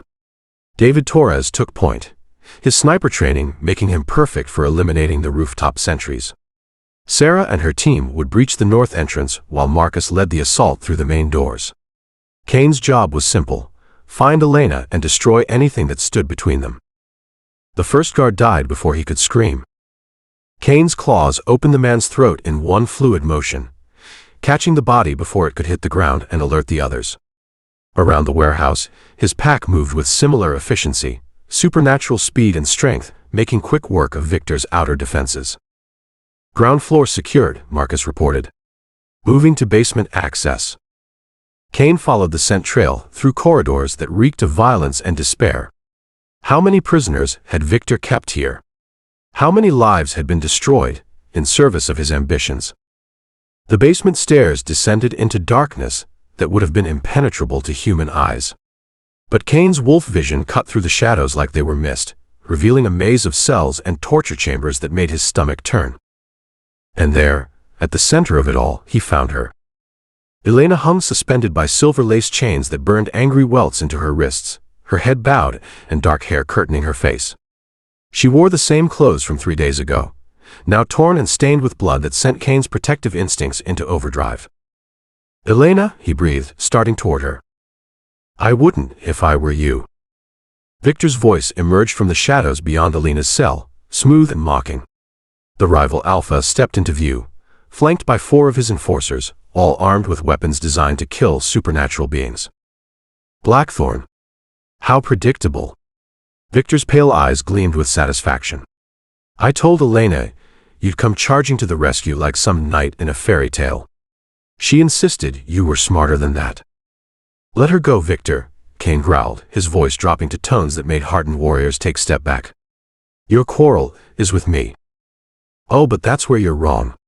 Victor moved closer to Elena's suspended form, one finger trailing along her shoulder in a gesture that made Caine see red. My quarrel is with what she represents. A shift in the balance of power that threatens everything our kind has built over centuries.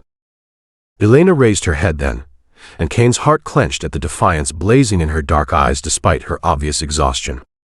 She was magnificent even in chains, unbroken, unbowed, absolutely refusing to submit. He's afraid, she said, her voice hoarse but steady. Victor's terrified that moon priestess magic will make alpha dominance obsolete. Afraid. Victor's laugh was sharp and bitter. My dear, I'm practical. Your bloodline represents chaos. Disruption of natural order. The elimination of hierarchies that have maintained peace for millennia. Peace through oppression isn't peace, Elena shot back. It's just fear wearing a crown. Victor's hand cracked across her face, the sound echoing through the basement like a gunshot. Caine's roar of rage shook dust from the ceiling as he launched himself forward, only to stop short when silver-tipped crossbow bolts aimed at Elena's heart. Victor chided. One more step, and your precious mate becomes a very attractive corpse. Caine forced himself to stillness, every muscle screaming with the need for violence. Through their mate bond he could feel Elena's pain, her determination, her absolute refusal to break despite everything Victor had done to her. "What do you want?" Caine asked through gritted teeth. "I want Elena to demonstrate her abilities," Victor replied casually. "I want to see exactly what kind of power the last Silverwood heir commands. And then, I want to sell that information to the highest bidder." "I won't perform for you," Elena spat. "Oh, but you will." Victor gestured to his men, who raised their weapons. "Because if you don't, I'll start by killing your husband. Then his pack. Then every supernatural being within 100 miles who might have offered you shelter." Elena's intake of breath was sharp with pain and fury. Caine could feel her internal struggle, the desire to protect everyone she cared about, warring with the knowledge that demonstrating her abilities would only confirm Victor's worst fears about priestess power. "You want to see moon magic?" Elena asked quietly, her voice carrying undertones that made Caine's wolf pace with unease. "Fine. But Victor?"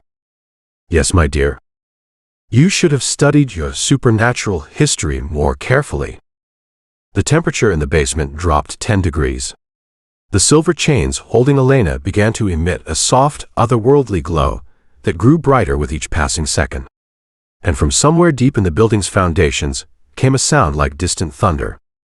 "What?" Victor began. The chains shattered. Elena dropped to the ground with fluid grace, silver light pouring from her skin like captured starlight. When she raised her head, her eyes blazed with lunar fire that was both beautiful and terrifying. "Moon priestesses," she said, her voice carrying harmonics that seemed to resonate in Caine's bones, "were never meant to be caged." What happened next would haunt Victor's nightmares for the rest of his shortened life. Elena's power erupted outward in a wave of silver energy that shattered every light in the basement, leaving only her luminescence to pierce the darkness. The concrete floor cracked beneath her feet. The metal bars of nearby cells bent and twisted like putty. And every werewolf in the building felt their connection to their wolf nature triple in intensity. "Impossible," Victor breathed, but his voice shook with the first fear Caine had ever heard from the bastard. "Marcus," Caine spoke into his calm, though he never took his eyes off Elena's glowing form. "Whatever you're going to do it now. Elena's about to bring this place down around our ears." Above them, the sounds of battle intensified, as Caine's pack, suddenly enhanced by Elena's power boost, tore through Victor's remaining defenses like wolves through sheep. Victor's enforcers fired their crossbows, but Elena moved like moonlight made flesh, there 1 second, gone the next, reappearing behind her attackers to touch them with fingers that sent them convulsing to the ground. "Not killing them," she called to Caine over the chaos. "Just overloading their nervous systems. They'll live." Victor himself had drawn a wicked-looking blade that gleamed with more than just steel. "Silver and iron alloy," he snarled, advancing on Elena. "Specifically designed to cut through supernatural defenses. Let's see how your precious bloodline handles." Caine hit him like a freight train. The two alphas crashed through the basement wall in a tangle of claws and fangs, both shifting mid-flight into hybrid forms that were more monster than man. Victor was strong, fast, and completely ruthless. But Caine was fighting for his mate, and that made him something far more dangerous than ruthless. He was righteous. Victor's blade sliced across Caine's ribs, drawing blood in a roar of pain. But Caine's claws found Victor's throat, and suddenly the other alpha was the one bleeding. They separated, circling each other in the wreckage of the basement wall. Around them, Elena's power continued to build, her silver light growing so intense it was becoming difficult to look at directly. "You can't protect her forever," Victor panted, blood streaming from claw marks on his neck. "Every alpha in North America will come for her eventually. They'll never let that kind of power exist unchecked. Then they'll die trying," Caine growled. All of them. Victor's smile was sharp with pain and malice. Will they? Or will you wake up one morning to find her gone, taken by someone smarter than me? Someone who understands that Silverwood bitches need to be broken properly before they can be useful? The crude words hit Caine like physical blows, but it was Elena's sharp cry of fury that made him turn. She was advancing on Victor with moonlight bleeding from her skin, her power building towards something that felt apocalyptic. Elena, no. Caine lunged toward her, recognizing the signs of magical overload. You'll burn yourself out. But Victor had one last card to play. As Elena approached, he triggered a device hidden in his jacket, some kind of supernatural dampening field that slammed into her power like a brick wall. Elena screamed as her magic turned inward, the silver light fracturing into jagged shards that cut at her from the inside. She collapsed to her knees, blood streaming from her nose, as her power tried to tear her apart. Victor raised his blade for a killing blow. Caine's world narrowed to a single crystal-clear moment. His mate. His Elena. Dying while he watched, helpless to stop it. Not happening. He hit Victor with everything he had.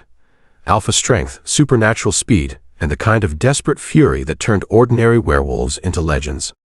His claws sheared through the dampening device. His teeth found Victor's sword arm, and his rage drove them both to the floor in a spray of blood and violence. When it was over, Victor lay still in a pool of his own blood, his pale eyes staring sightlessly at the ceiling. Elena. Caine crawled to where she lay crumpled on the concrete, her skin still flickering with dying silver light. Elena, talk to me. Her eyes fluttered open, dark and dazed but alive. Blessedly, miraculously alive. Did we win? She whispered. We won, Caine confirmed, gathering her into his arms with infinite care. It's over. You're safe. But even as he said it, Caine knew it wasn't true. Victor had been right about one thing. Other alphas would come for Elena. Her power was too valuable, too dangerous, too tempting for ambitious leaders to ignore. The war for Elena's freedom was just beginning. Above them, Marcus's voice crackled through the comm, building secured alpha. Ready for extraction. But we've got company coming, multiple vehicles approaching fast. Caine helped Elena to her feet, noting how she leaned into his strength despite her obvious exhaustion. Can you travel? I can do whatever we need to do, she said firmly, and he believed her. His magnificent, unbreakable mate had survived torture and magical overload, and she was still ready to fight. Then let's go home, Caine said, wrapping his arm around her waist and leading her toward the stairs. We've got a pack to protect, and a war to plan. As they climbed toward daylight and freedom, Elena's power slowly stabilized, the silver light fading to a gentle glow that warmed them both. Whatever came next, whatever enemies pursued them, whatever battles awaited, they would face it together. Alpha and Luna. Mates and partners. Strong enough together to reshape the supernatural world. Behind them, the warehouse burned with silver fire that could be seen for miles, a beacon announcing to friend and foe alike that the moon priestess had awakened. And she was done being anyone's victim. The hunt was over. The real war was about to begin. But as Caine held Elena close and felt her power singing in harmony with his own strength, he found himself looking forward to whatever came next. Let them come. He and Elena would be ready. From the warehouse rooftop, a figure in the shadows watched the rescue convoy disappear into the night. The observer pulled out a satellite phone, dialing a number that connected to boardrooms and throne rooms around the world. It's confirmed, the figure said quietly. The Silverwood heir is active and bonded. Initiating Protocol 7. The phone clicked off, and the figure melted back into the darkness, leaving only the burning warehouse and the scent of change on the wind. The supernatural world was about to discover what happened when you threatened a moon priestess who had finally learned to fight back. Chapter 21. Blood and Victory. Victor's blood was still warm when Elena knelt beside his broken body. The warehouse basement reeked of violence and silver magic, but Elena felt only hollow numbness as she stared down at the man who tortured her for 3 days. His pale eyes were open, staring at nothing, and the terrible smile that had haunted her nightmares was finally, permanently erased. "He's dead," Caine said behind her, his voice rough from shifting and battle fury. "Elena, it's over. We can go." But Elena couldn't move. Power still coursed through her veins like liquid starlight, her moon priestess abilities singing with the aftermath of combat. She could feel every supernatural being in a 3-block radius, their hearts beating, their wolves stirring, their pack bonds humming with shared strength. Including Victor's surviving enforcers. "The others," she said quietly, not looking away from Victor's corpse. "His men. They're still alive." Caine's presence shifted behind her, alpha authority radiating like heat. "Barely. You overloaded their nervous systems pretty thoroughly.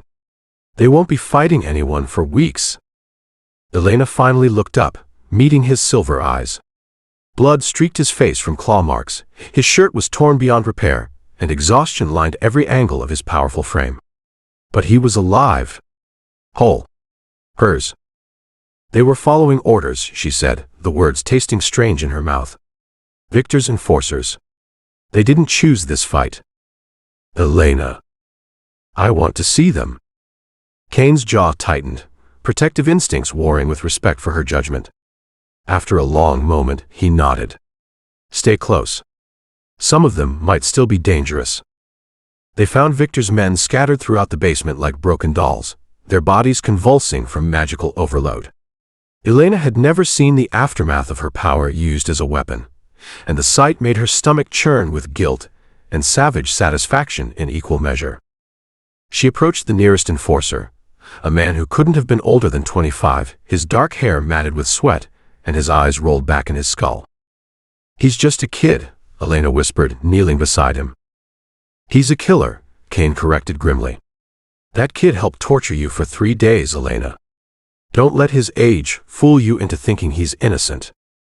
Elena placed her hand on the young man's forehead and immediately felt the chaos in his nervous system, electrical impulses firing randomly, pain receptors screaming, his wolf trying desperately to heal damage it couldn't understand.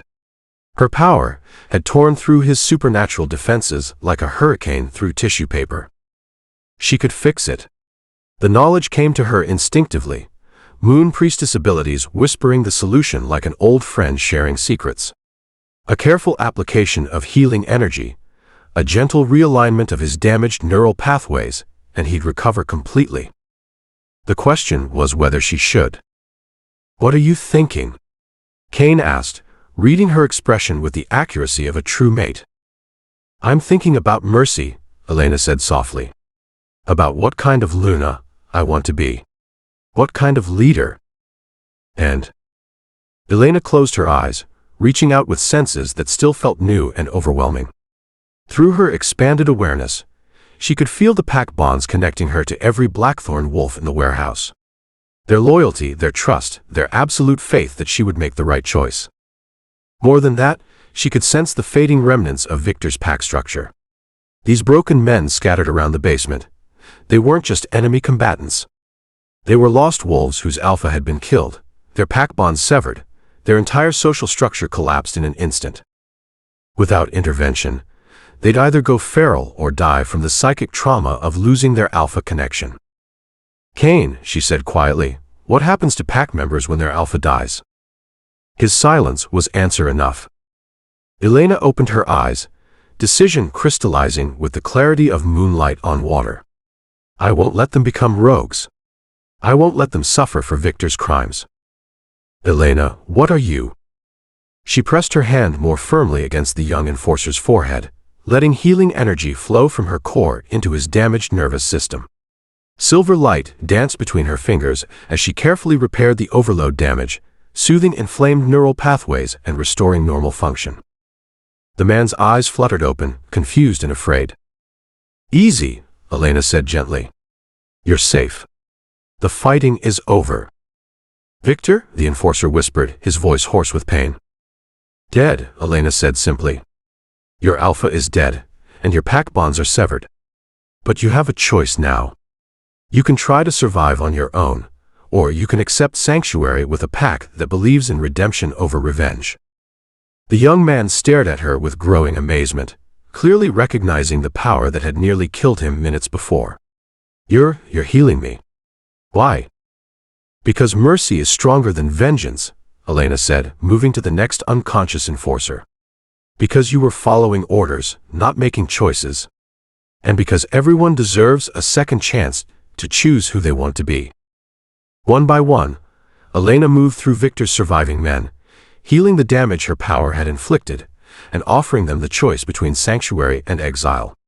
Some chose to leave immediately, too proud or too afraid to accept help from their former enemies. But 3, including the young man she'd healed first, chose to stay. "You trust them?" Caine asked as they watched Marcus coordinate with the newest pack members. "After everything Victor put you through." "I'd trust your judgment of them," Elena corrected. "And I'd trust our pack to help them find their way." "Caine, these men aren't evil. They were trapped in a system that gave them no good choices. Now they have the chance to choose differently." Caine stared at her for a long moment, something shifting in his silver eyes. When he spoke, his voice carried undertones of awe and possessive pride that made her pulse quicken. "You realize what you've done, don't you?" he said quietly. "Victor's former enforcers will spread the word about your mercy, your power, your willingness to heal rather than destroy. Every supernatural being in North America is going to hear about the Luna who could have executed her enemies and chose to save them instead." Elena felt heat creep up her neck. "Is that bad?" "Bad." Caine's laugh was rough with emotion. "Elena, you've just demonstrated the kind of leadership that legends are built on. Every ambitious alpha who is planning to challenge us is going to think twice about taking on a Luna who can enhance her allies and redeem her enemies. And every progressive pack who's been waiting for change is going to see hope," Marcus added, approaching them with blood on his knuckles and satisfaction in his dark eyes. "Elena, what you did here today, the mercy, the healing, the choice you offered, that's going to resonate through the supernatural community for generations." Elena looked around the warehouse basement, taking in the aftermath of the battle that had nearly cost her everything. Victor's body lay where it had fallen, a reminder of the price of unchecked ambition. Her new pack members were being tended by Marcus's medics, their wounds healing and their gratitude evident in every gesture. And Caine stood beside her, his presence solid and reassuring and absolutely committed to whatever future they would build together. "What happens now?" she asked. "Now we go home," Caine said, his arm sliding around her waist with possessive gentleness. "We strengthen our alliances, prepare for the challenges that are coming, and plan the mating ceremony that will make our bond official in the eyes of every supernatural being on the continent." Elena's breath caught. "Mating ceremony?" "Unless you've changed your mind about wanting to be bound to me forever," Caine said, his tone light but his eyes serious. "Elena, what we've been through together, what I've seen you become. I don't want to wait another day to make you officially mine." "Officially yours." Elena raised an eyebrow, her exhaustion temporarily forgotten. "I thought I was already yours. You're my wife. My Luna. The woman I love more than my own life." Caine's hand cupped her cheek, his thumb tracing across her skin with infinite tenderness. "But in supernatural terms, you're not my mate until we complete the bonding ritual. Until we're connected so deeply that not even death could truly separate us." Elena searched his face, seeing the vulnerability beneath his alpha authority. He was asking for everything: her complete trust, her eternal commitment, her willingness to bind her soul to his in ways that went far beyond human understanding. "Yes," she said simply. Caine's smile was brilliant enough to light the entire basement. "Yes. Yes, I want the mating ceremony. Yes, I want to be bound to you forever. Yes, I want to be your mate in every way possible." Elena rose on her toes, brushing her lips against his in a kiss that tasted of promise and possibility. "But Caine, anything. I'm not just becoming yours. You're becoming mine too. Equal partners, equal mates, equal in everything that matters." I wouldn't have it any other way, Caine said against her lips, and Elena could feel the truth of his words resonating through their growing bond. Around them, the warehouse settled into the quiet aftermath of violence ended and justice served. But Elena barely noticed the cleanup efforts or the logistics of getting everyone home safely. Her attention was focused entirely on the man holding her, on the future they would build together, and on the certainty that whatever challenges lay ahead, they would face them as true partners. Luna. Marcus's voice interrupted their private moment. We should move. Local authorities will be here soon, and we want to be long gone before they arrive. Elena nodded, reluctantly stepping away from Caine's warmth. But as they prepared to leave the warehouse that had nearly become her tomb, she felt something she'd never experienced before, complete confidence in her own power and purpose. She was Elena Blackthorne, last heir of the Moon Priestess bloodline, and she'd just proven that mercy could be as powerful as vengeance. The supernatural world was about to learn what happened when ancient magic was wielded by a woman who chose to heal rather than harm. Let them come. Ambitious alphas, territorial rivals, anyone who thought they could challenge what she and Caine were building together. They would find her ready. And they would find her anything but defenseless. As they emerged from the warehouse into the clean night air, Elena caught sight of the moon hanging full and silver above them. For just a moment, she could have sworn she felt approval radiating from that celestial presence, the blessing of the goddess on a priestess who'd chosen wisdom over wrath. The mating ceremony couldn't come soon enough. Ready to go home, Luna? Caine asked, helping her into the lead SUV. Elena settled against the leather seat, exhaustion finally beginning to claim her now that the adrenaline was fading. More than ready. But Caine? Yeah. Next time someone tries to kidnap me, remind me to teleport out instead of waiting for rescue. Caine's laughter followed them into the night, warm and rich and absolutely perfect. Elena closed her eyes and let the sound wash over her, already looking forward to a lifetime of moments exactly like this. Mate. Partner. Equal. She could hardly wait. Chapter 22. The Claiming. The moon goddess herself seemed to be watching as Elena walked barefoot through the sacred grove, silver light filtering through ancient pines to illuminate her path. She wore nothing but a ceremonial gown of white silk that moved like liquid starlight, the moonstone pendant at her throat pulsing in rhythm with her heartbeat. Tonight she would become Caine's mate in truth. Tonight their souls would merge in bonds that transcended death itself. The grove was alive with magic older than civilization. Stone altars carved with symbols she somehow understood despite never having seen them before. Flowers that bloomed only under the full moon, their petals glowing with inner light. And at the center of it all, a pool of water so clear it reflected the heavens like a mirror. Caine waited for her beside the pool, magnificent in his nakedness except for the ceremonial paint marking his chest and arms, symbols of protection, fertility, eternal bonding. His silver eyes burned as she approached, drinking in every detail of her moonlit form. You're shaking, he said softly when she stopped before him. I'm nervous, Elena admitted, her voice barely above a whisper. What if I do something wrong? What if the magic doesn't accept me? Caine's hands framed her face, thumbs tracing across her cheekbones with infinite tenderness. Elena, the moon has been calling to you since before you knew what you were. The goddess chose you long before I did. Tonight isn't about proving yourself worthy. It's about claiming what was always yours. Around them, the pack formed a circle at the grove's edge, their eyes reflecting moonlight as they witnessed the ancient ritual. Victoria stood closest, tears streaming down her face as she watched her son prepare to bind himself eternally to the woman who had become a daughter to her heart. The ceremony begins with truth, Caine said, his voice carrying clearly through the grove. Elena Blackthorne, do you come to this bonding of your own free will? I do, Elena replied, surprised by the strength in her voice. Do you offer your heart, your soul, your very essence to be joined with mine for all eternity? I do. Do you accept the responsibility of standing as Luna to my alpha, partner to my leadership, mate to my wolf? Elena looked into his silver eyes, and saw forever reflected there. I do. Caine's smile was brilliant as moonlight. Then let the claiming begin. He led her into the pool, the water warm despite the cool night air. It reached to their waists, and Elena gasped as power tingled against her skin, ancient magic that recognized her bloodline, her heritage, her right to stand in this sacred place. The first bond, Caine said, his hand settling on her waist. Heart to heart.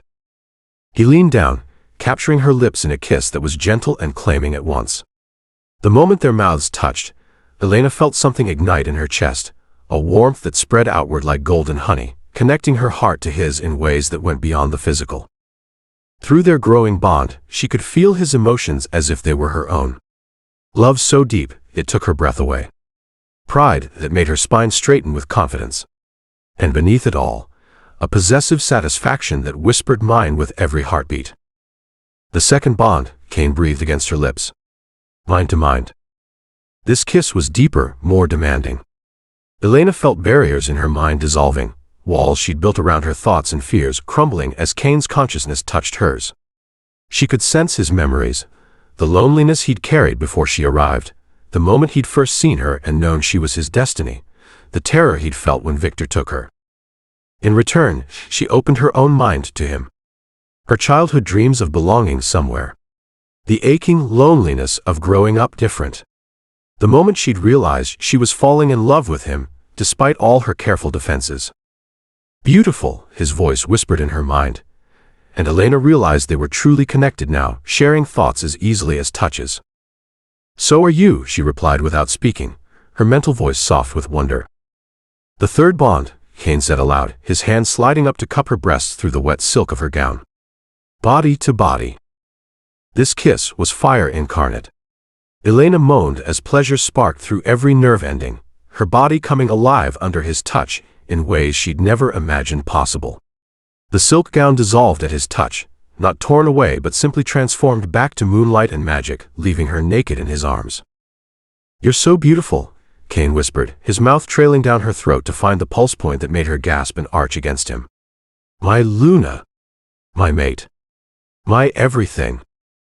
Elena's hands explored the hard planes of his chest, marveling at the power contained in his supernatural form.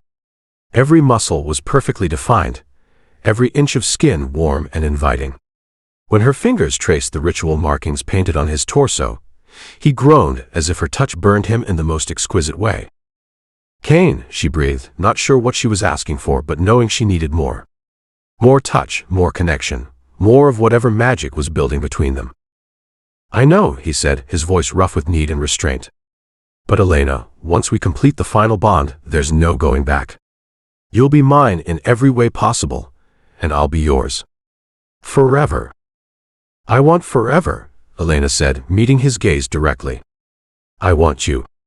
All of you. For all eternity.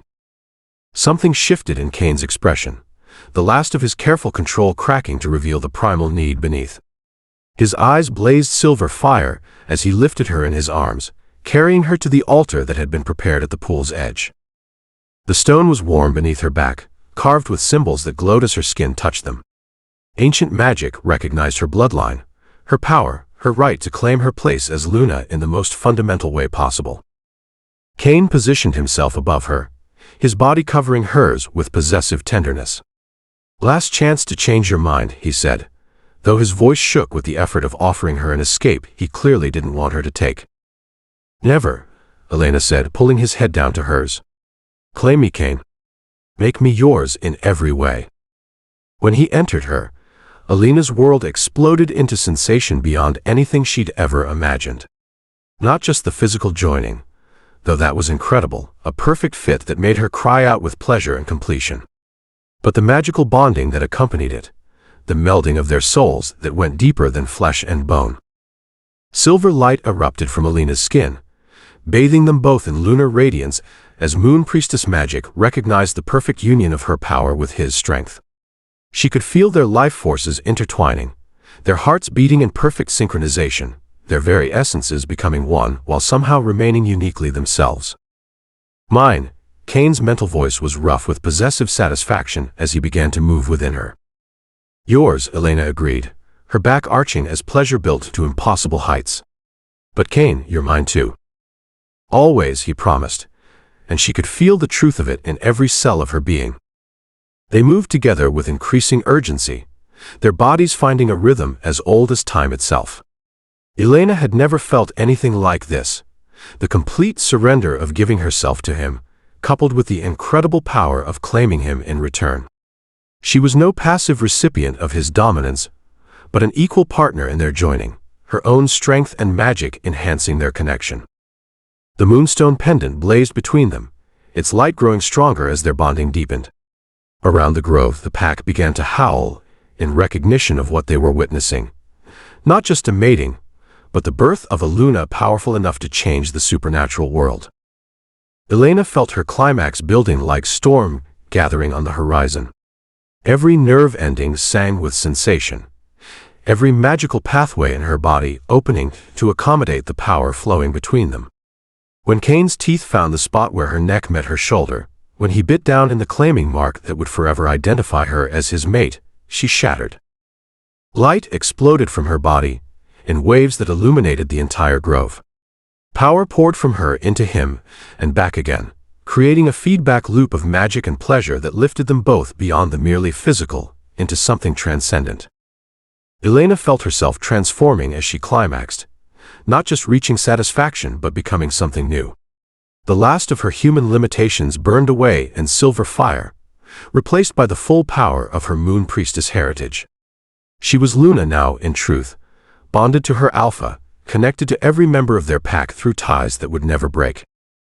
Caine's own release followed moments later, his body tightening as he poured himself into her, not just physically but spiritually, giving her everything he was and ever would be. His claiming bite sealed the bond between them, marking her as his while simultaneously marking him as hers.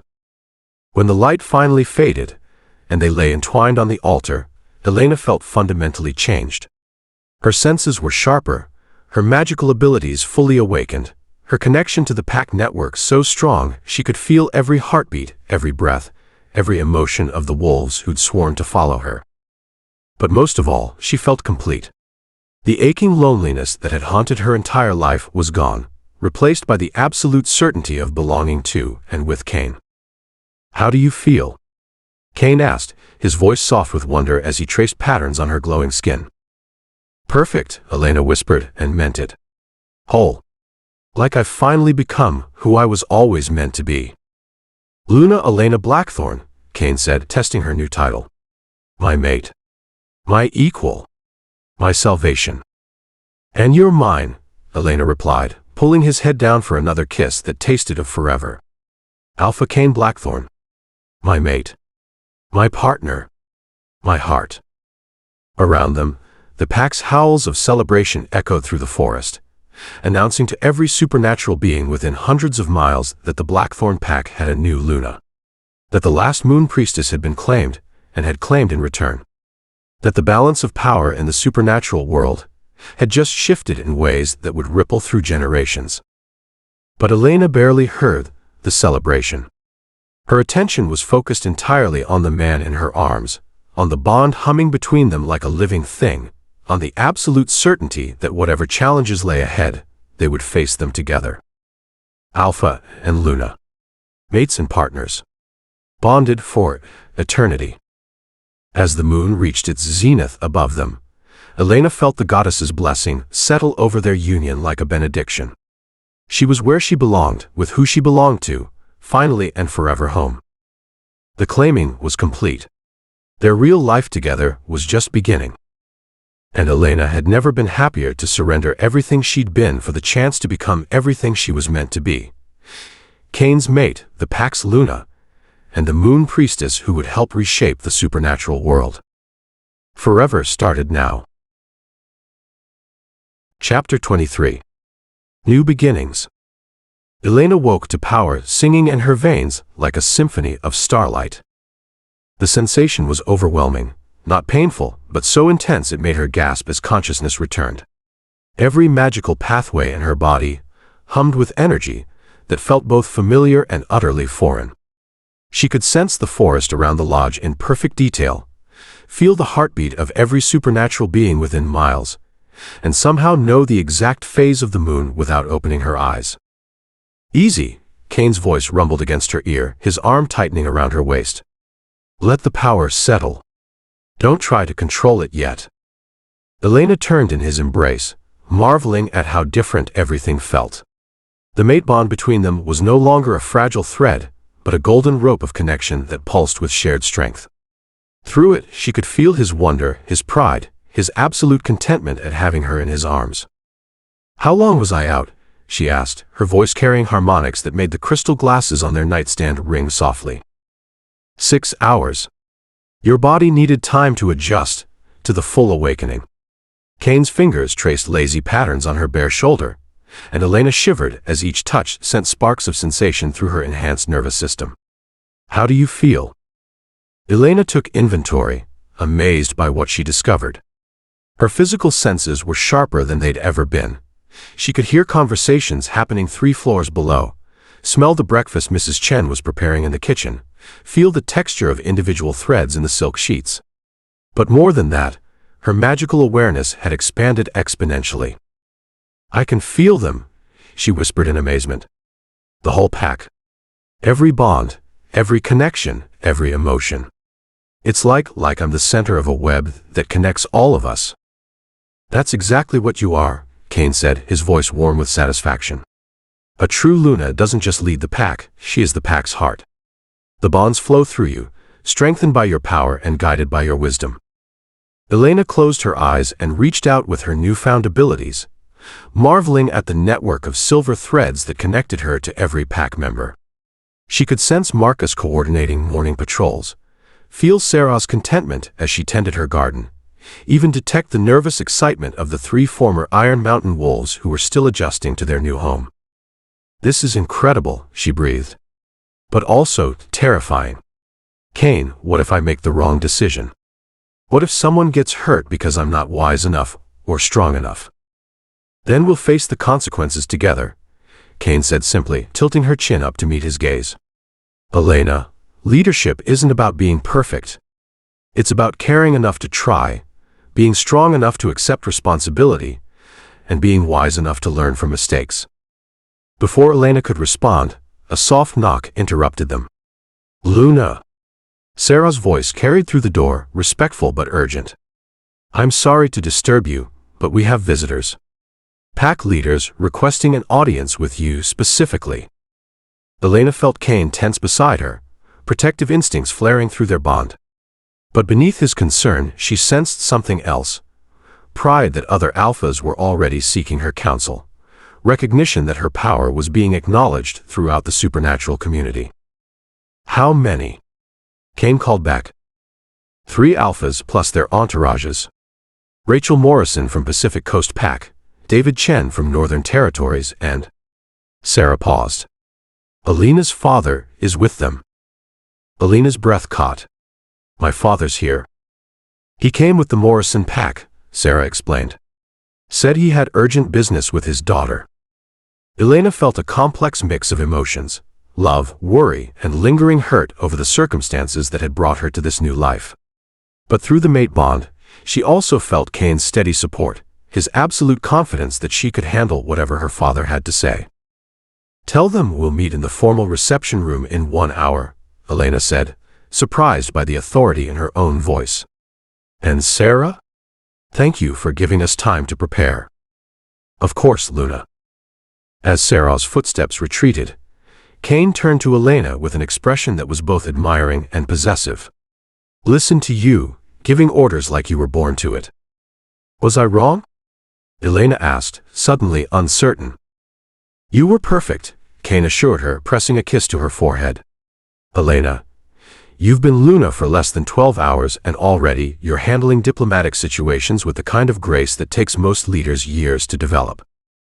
An hour later, Elena stood beside Caine in the reception room, wearing a deep blue dress that somehow made her newly awakened power visible in the way it shifted around her like captured starlight. The 3 visiting alphas rose as she entered, their expressions ranging from curious to awed to deeply respectful. But Elena's attention fixed immediately on her father, who stood behind Alpha Morrison, looking older and more fragile than she remembered. Santiago's eyes filled with tears as he took in her transformed appearance, the confidence in her posture, the power radiating from her like heat, the mark on her throat that proclaimed her as a claimed mate. "Mija," he whispered, and Elena's heart clenched at the mixture of pride and regret in his voice. "Papa." Elena moved toward him, acutely aware of every supernatural gaze tracking her movement. "What brings you so far from home?" Santiago's weathered hands shook as he reached for her. "I came to apologize, and to see if you could ever forgive a foolish old man who put his daughter in danger because of his own mistakes." Elena felt tears threaten as she took his hands in hers. Through her enhanced senses, she could feel his genuine remorse, his love for her, and his amazement at what she'd become. "There's nothing to forgive," she said gently. "Papa, if you hadn't made those choices, I never would have found my true path. I never would have discovered who I really am or found my place in the world. But the pain I caused you led me to everything I was meant to have," Elena interrupted, "including the knowledge that you loved me enough to sacrifice everything to keep me safe." Santiago's tears spilled over as he pulled her into a fierce embrace. "I'm so proud of you, Mija. So proud of the woman you've become." Elena held him close, feeling pack bonds shift and strengthen around her as her emotional state affected the entire network. This was part of being Luna, she realized. Her personal relationships influenced the pack's well-being, her healing and forgiveness creating space for others to do the same. When they separated, Elena turned to address the visiting alphas. "Alpha Morrison, Alpha Chen, Alpha Torres, welcome to Blackthorne territory. How can we assist you?" Rachel Morrison, a woman in her 40s with silver-streaked hair and kind eyes, stepped forward. "Luna, Elena, we've come to discuss the formation of an alliance. Recent events have made it clear that the supernatural world is changing, and progressive packs need to stand together." "What kind of alliance?" Caine asked, though Elena could feel through their bond that he already suspected the answer. "A cooperative network," David Chen explained. "Packs working together instead of in isolation. Shared resources, mutual protection, coordinated responses to threats like Victor Petrov. And shared leadership," added Maria Torres, the youngest of the three alphas. "Luna, Elena, your demonstration of mercy and wisdom at the warehouse has resonated throughout our communities. We believe Moon Priestess magic could help us build something unprecedented, a supernatural society based on cooperation rather than dominance." Elena felt the weight of their expectations, the hopes they were placing on her abilities. But instead of fear, she felt a growing excitement. This was what her mother had dreamed of: supernatural beings working together, power used for protection rather than conquest. "What would this alliance require?" Elena asked. "Regular gatherings to coordinate policy and share intelligence," Rachel explained. "Joint training exercises for our security forces. Most importantly, Luna bonds connecting our packs through your abilities, creating a network stronger than the sum of its parts." Elena looked at Caine, seeing her own excitement reflected in his silver eyes. Through their bond she felt his support, his pride in what she could accomplish, his absolute confidence in her judgment.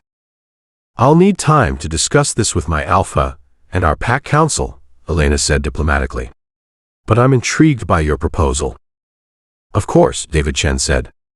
"We don't expect immediate answers to questions that will reshape our entire society." After the visiting alphas left to rest before dinner, Elena found herself alone with her father in the rose garden behind the lodge. Santiago looked out of place among the carefully maintained flowers, his work-worn hands and weathered clothes a reminder of the simple life she'd left behind. "Tell me about the vineyard," Elena said, settling beside him on a stone bench. "How are the grapes this year?" Santiago's face lit up. "The best harvest we've had in decades. It's like the land itself is celebrating your happiness." He paused, studying her face. "Are you happy, Mija?" "Truly." Elena considered the question, thinking about everything that had changed since that evening when he'd told her about werewolves and arranged marriages. "I'm more than happy, Papa. I'm complete." For the first time in my life, I know exactly who I am and where I belong. And Caine, he treats you well. He treats me as an equal, Elena said, warmth filling her chest as she thought about her mate. As a partner, not a possession. He supports my dreams and helps me become everything I'm capable of being. Santiago nodded, satisfaction evident in his expression. Good. That's all any father wants for his daughter. They sat in comfortable silence for several minutes, watching the sun set over the mountains. Finally, Santiago spoke again. Elena, there's something else I came to tell you. Something about the vineyard's future. What about it? Santiago reached into his jacket and pulled out a thick envelope. The deed to the vineyard. And the paperwork transferring full ownership to you. Elena stared at the documents in shock. Papa, I can't take your land. It was always meant to be yours, Santiago said firmly. And now that I've seen what you've become, I know you'll find a way to honor both your old life and your new one. Elena felt tears threaten as she understood what he was offering. Not just the vineyard, but the chance to bridge her two worlds, to maintain her connection to the land that had shaped her while embracing the supernatural heritage that defined her. Thank you, she whispered, embracing him again. For everything. For the vineyard, for the choices that led me here, for loving me enough to let me go. That evening's dinner was a celebration unlike anything the Blackthorne pack had ever hosted. Elena sat at the head table beside Caine, wearing a gown that seemed to capture moonlight, her newly awakened power making the very air shimmer around her. The visiting alphas had been joined by their betas and senior pack members, creating a gathering of supernatural leaders that represented thousands of wolves across the Pacific Northwest. As they shared food and stories, Elena could feel new bonds forming, tentative threads of connection that her power helped strengthen and maintain. A toast, Alpha Morrison said, rising with her wine glass. To Luna Elena, last heir of the Silverwood line, and to the new age of cooperation she represents. The entire room rose, glasses lifted in salute. Elena felt the weight of their expectations, their hopes, their faith in her ability to help them build something better. But most of all, she felt Caine's love and support flowing through their bond, his absolute confidence that she could handle whatever responsibilities lay ahead. Thank you, Elena said, standing to address the gathered leaders. I'm honored by your trust and humbled by your hopes for the future. Together, we can build a supernatural society that protects rather than dominates, that heals rather than harms. As applause filled the dining room, Elena looked around at the faces surrounding her, pack members who'd become family, allies who shared her vision, a father who'd traveled hundreds of miles to see her happiness. And beside her, the man who'd shown her that love didn't require losing herself, but finding who she was truly meant to be. Luna Elena Blackthorne, moon priestess and pack leader, ready to reshape the supernatural world one bond at a time. The future had never looked brighter. Chapter 24. Ever After. 3 months later, Elena stood at the edge of the sacred grove where she'd become Caine's mate, watching the newest members of their alliance perform their first joint training exercise. The sight still took her breath away. Wolves from 6 different packs moved in perfect synchronization across the forest floor, their natural abilities enhanced by the network of Luna bonds she'd woven between their territories. Silver threads of connection sparkled in her supernatural vision, linking warriors from Washington to California in a web of shared strength and purpose. Beautiful, isn't it? Sarah appeared beside her, carrying 2 steaming cups of the herbal tea that had become Elena's constant companion lately. I remember when you could barely sense the bonds within our own pack. Now look at you, coordinating supernatural forces across half the continent. Elena accepted the tea gratefully, inhaling the chamomile and ginger blend that helped settle her increasingly sensitive stomach. Sometimes I still can't believe it's real. That this is my life now. Believe it, Sarah said with a grin. You've created something unprecedented, Elena. A supernatural alliance based on cooperation instead of conquest. Mothers across 6 territories sleep better, knowing their children are protected by more than just their birth pack. Elena sipped her tea, and watched Marcus coordinate the training exercise with tactical precision that would have made any military commander proud. Her enhanced senses could pick up conversations happening hundreds of yards away, feel the emotional state of every pack member in the vicinity, even sense the approaching storm clouds gathering over the mountains. The Morrison pack is requesting permission to establish a satellite territory in Oregon, Elena said, relaying information that had come through the Luna network moments before. Their population growth is exceeding sustainable limits in their current location. Already approved, Sarah replied without surprise. Caine authorized the expansion this morning after consulting with the Oregon Regional Council. You two have gotten incredibly efficient at this coordinated leadership thing. Elena smiled, feeling the warmth of the mate bond pulse with Caine's satisfaction as he concluded a successful business negotiation 3,000 miles away in New York. The supernatural conference circuit had become a regular part of their lives, with alphas and Luna leaders from across the continent seeking their guidance on alliance protocols and cooperative pack management. Luna Elena. A young voice interrupted her thoughts. Tommy Morrison, now 16 and serving as a junior pack liaison, approached with the kind of nervous energy that suggested important news. You asked me to let you know when the lab results came back from Seattle. Elena's heart skipped several beats. And Dr. Patterson's office called. Everything looks perfect. Healthy as can be, developing normally. Due date estimated at February 14th. Tommy's grin stretched across his entire face. Congratulations, Luna. The pack is going to be so excited. Elena's hand moved instinctively to her still flat stomach, wonder and terror warring in her chest. She'd suspected for weeks, but having it confirmed made everything real in a way that left her breathless. Thank you, Tommy, she managed, her voice barely steady. Could you ask Marcus to take over the training supervision? I need to speak with Caine when he returns. Of course, Luna. And Elena. Tommy's expression grew serious. This baby is going to be the luckiest kid in supernatural history. Having you and Alpha Caine as parents, growing up with the strongest alliance in North America protecting them, they're going to change the world. After Tommy left, Elena sank onto the stone bench where she'd once sat with her father, processing the magnitude of what lay ahead. A baby. A child who would inherit both Blackthorne alpha genetics and Silverwood Moon priestess bloodlines. The potential for power and the potential for danger was staggering. Through the mate bond, she felt the exact moment Caine's plane touched down in Seattle. His emotional state shifted from business-focused to intensely protective as he sensed her nervous excitement across the connection. He was already driving toward home before his luggage had been loaded into the car. Elena spent the next hour walking the territory boundaries, using the familiar routine to calm her racing thoughts. The alliance they'd built over the past 3 months was stronger than anyone had dared hope. The cooperative network now included 12 packs across 7 states, with 3 more formally requesting admission. Pack conflicts were down 60% across the region.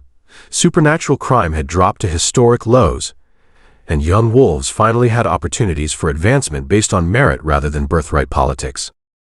But a baby changed everything. A child with their combined bloodlines would be both incredibly powerful and incredibly vulnerable. Every ambitious alpha who'd been contained by their alliance would see opportunity in a pregnancy that temporarily limited Elena's magical abilities. Every supernatural extremist who opposed their progressive policies would view their child as either a weapon to be claimed or a threat to be eliminated. She was so lost in worried thoughts that she didn't hear Caine's approach until strong arms encircled her from behind, pulling her back against his familiar warmth. Whatever's got you this worked up, he murmured against her ear, we'll face it together. Always. Elena leaned into his embrace, drawing strength from the steady rhythm of his heartbeat. How was New York? Productive. The East Coast Coalition voted to formally recognize our alliance model as the new standard for interpack relations. Starting next year, territorial disputes will be mediated through cooperative councils rather than traditional combat challenges. Caine's hands settled on her waist, and she felt his wolf's contentment at being home, being with her. But that's not what has you agitated. What happened while I was gone? Elena turned in his arms, studying the beloved face that had become her anchor in every storm. 3 months of marriage had only deepened her love for this man, who led with strength but ruled with wisdom. Who protected fiercely but never diminished her independence. Who'd shown her that true partnership meant being stronger together than either could be alone.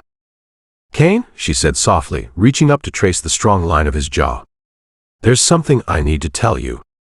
His silver eyes sharpened with immediate attention.